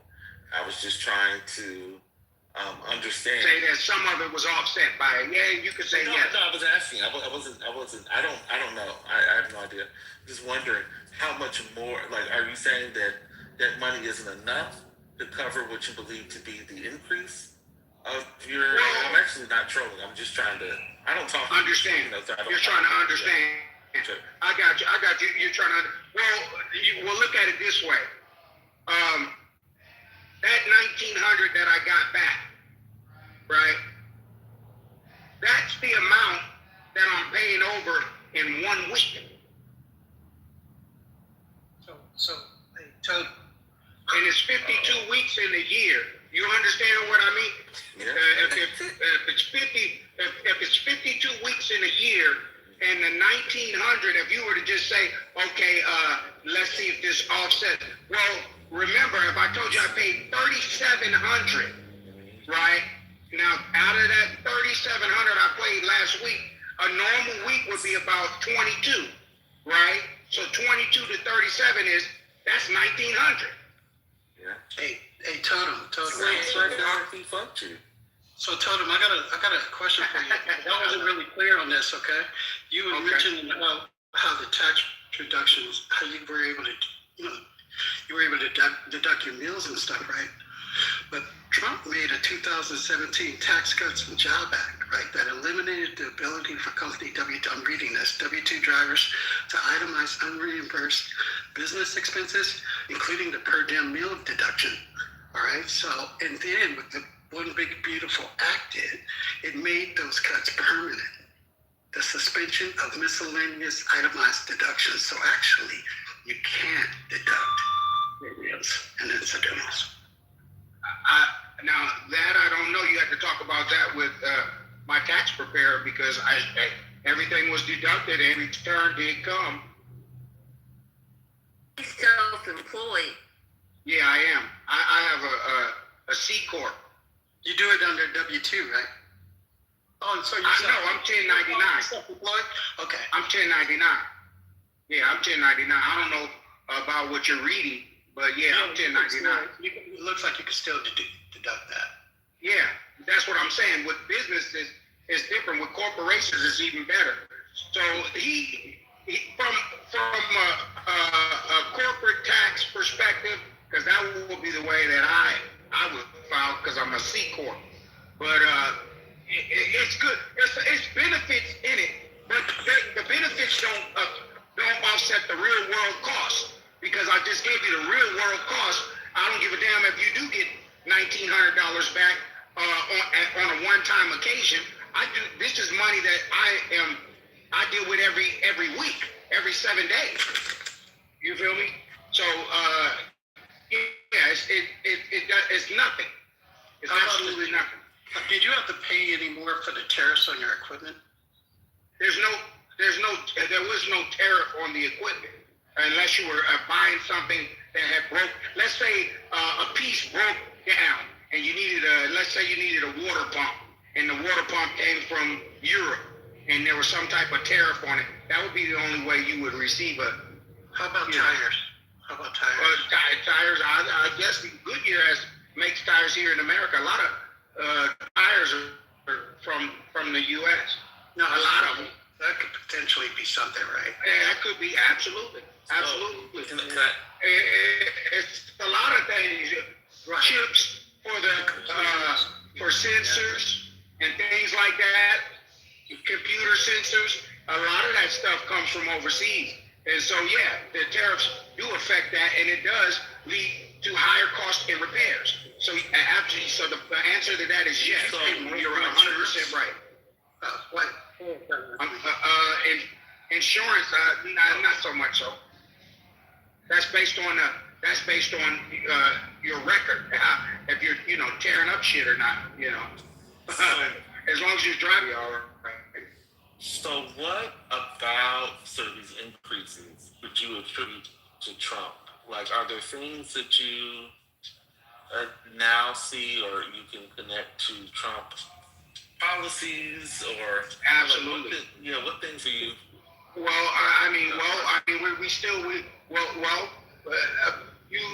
The food cost affects us all. We all eat. The fuel cost affects us all. Most of us, because we drive, and so eating and driving, that's something that automatically is affecting. And then when if you're eating out, like I eat out quite a bit, I haven't had a good home cooked meal in a long time. So anything I purchase, somebody had to buy and prepare. And so that is affected. And all of that stuff is affected. When you go right now, I enjoy, this is a crazy thing. I know y'all want to trip as soon as I say it, but I like dude wipes, right? Dude wipes, pack of those dude wipes, 48 in a pack, right? A large pack of those normally would be about $6. Right now, they're selling for $14. You understand? For one pack, if you get them out of the truck stop. Right? Now, I was able to get 3 packs at Walmart for the same $14. So they're just jacking the price up high on truck drivers. Because truck drivers like, I don't know all of them, but, I like to stay clean. And so, you use stuff like that. It could be things like your deodorant and body wash. Things like that are more expensive now. You know what I mean? Those common goods. Anything you're getting out of the grocery store. I just bought maybe some cables or some charging for your phone or things like that. Phone cable C charger is $20, right? And we know that a phone charge cable, C cable, shouldn't be any more than $10. It's double. So we're seeing the effects of it in real time. And so for him, and then the war itself, all of that, we had a surplus. He came in strong. He came in and he hit the ground running with a sprint. But this is a marathon, not a 100-yard dash. And so he came out real strong, and we had a surplus. He had actually accumulated almost $1 trillion in surplus from doing all them tariffs. He pulled a lot of money from other countries from doing them tariffs. He spent all that money in 2 days of this war, just with those bombs dropping in 2 days. We don't make those bombs like that. We might make 200 or 300 of them in a year. He dropped that many of those bombs in 2 days. You know what I mean? And so he's wasted a lot of money. They're saying $6 billion a day has been spent over 60 days, right? And he's been doing this for 60 days. So no one can support this foolishness going on. And so, yeah, you can't support. Who would have known all this was to happen? I mean, you guys, I don't think if you knew this. Well, let me ask last question. I mean, there's a lot, but I'll just keep it to this last question. So I hear what you're saying, but at the end of the day, you still wouldn't vote for Kamala Harris, would you? Or am I wrong? You know, Kamala Harris.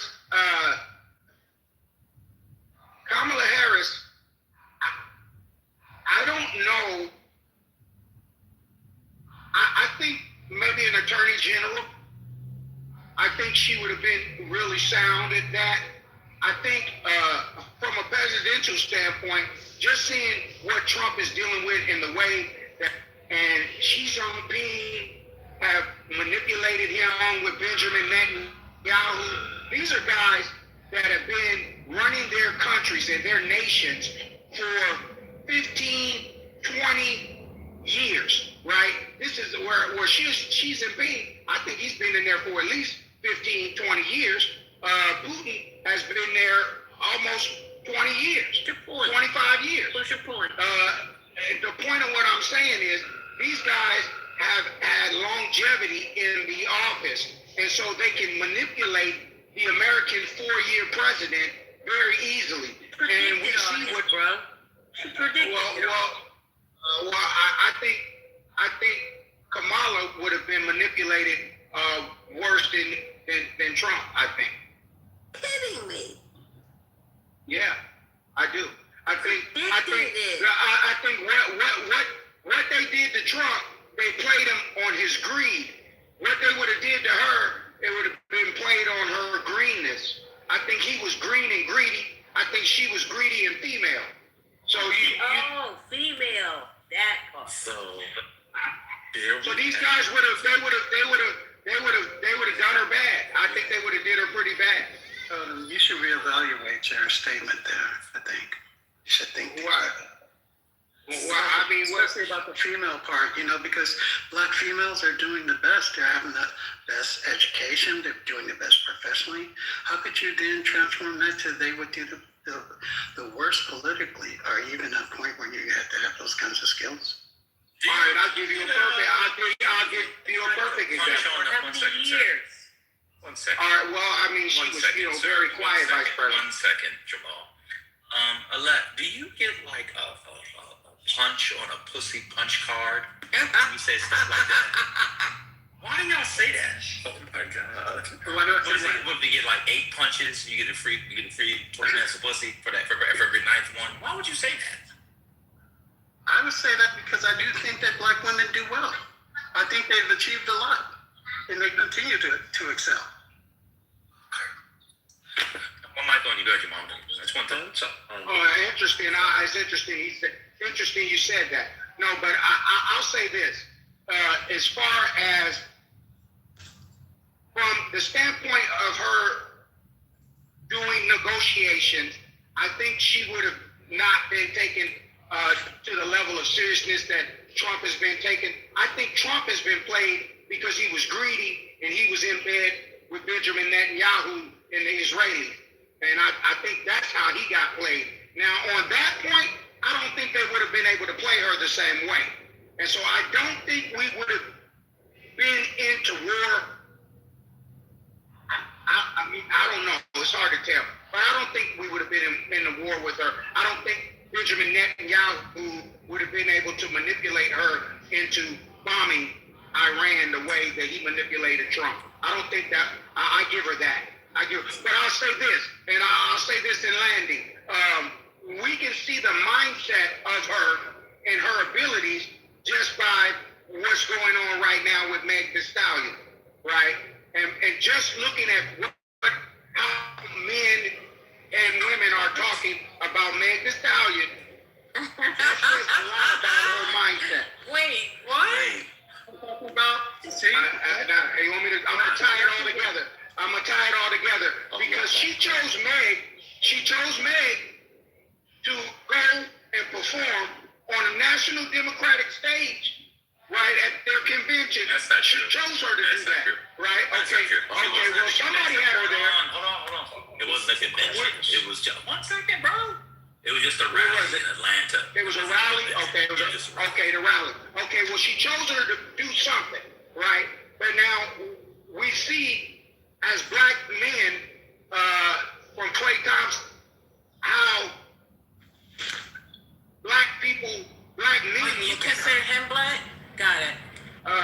Well, I mean, his father's black, so I consider him black. But we see how men view her as a whore, right? And so one whore to another whore. In that way to speak, I'll land there. What? That's wild, man. You're not even gonna respond. Nobody's gonna respond to that. You don't speak low to respond to that. So, I think that's interesting. That's a justification for why Kamala shouldn't be president and why, he wouldn't vote for her. And, all the money that you lose every week from your business, God bless. Deserve every cent that you lose. So wait, brother. You have earned it. Let me ask you a question, I wish brother. you the best. Brother, because I've been in and out. So is he complaining about the prices of gas?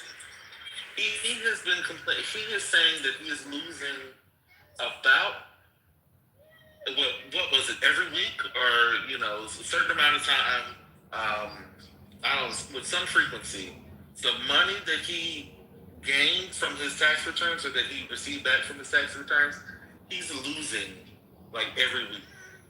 And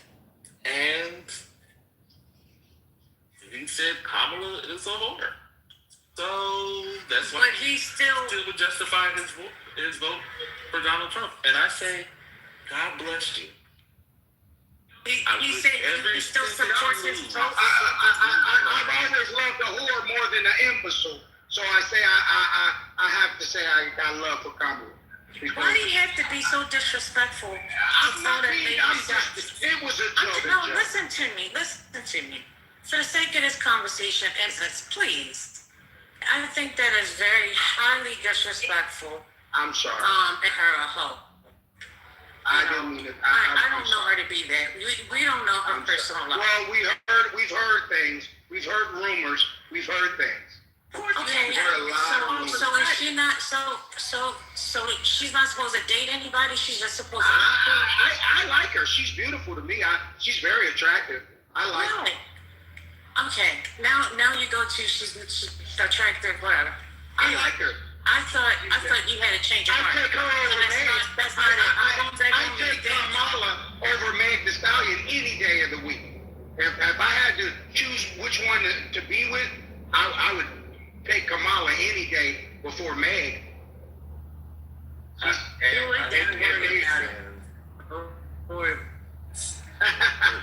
would. She's beautiful. That's your problem. You need to be focused on the word, okay? Because with 9 kids and 5 baby mamas, you've looked at enough beautiful women. You old. I can't look at my PTR. Was that Penny's voice I just heard? Is that who I think that is? Oh, that was Butter. I thought I heard another voice. It was Penny too. I say you was old, I did. I know I'm familiar with certain voices. It is interesting though, the inability and I guess it's an online copium or something. Just the inability to say that they were wrong. They have to believe that Kamala was doing the same thing. I was wrong. Okay. Well, God bless. Even though they voted for Trump because he was different, right? Because of X, Y, Z. But then they say that Kamala would have done the same thing as Trump. But they never consider Kamala because she's not like Trump. But somehow they're the same and they would have done the same thing. I don't know. It's like a weird, infected loop. It's like, how the early settlers were drinking their own their own shit. You know, like they don't know how to properly, you know, bury it. It's weird. You just get infected. Just a continuing going back to brackish water and a reoccurring.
industry yet.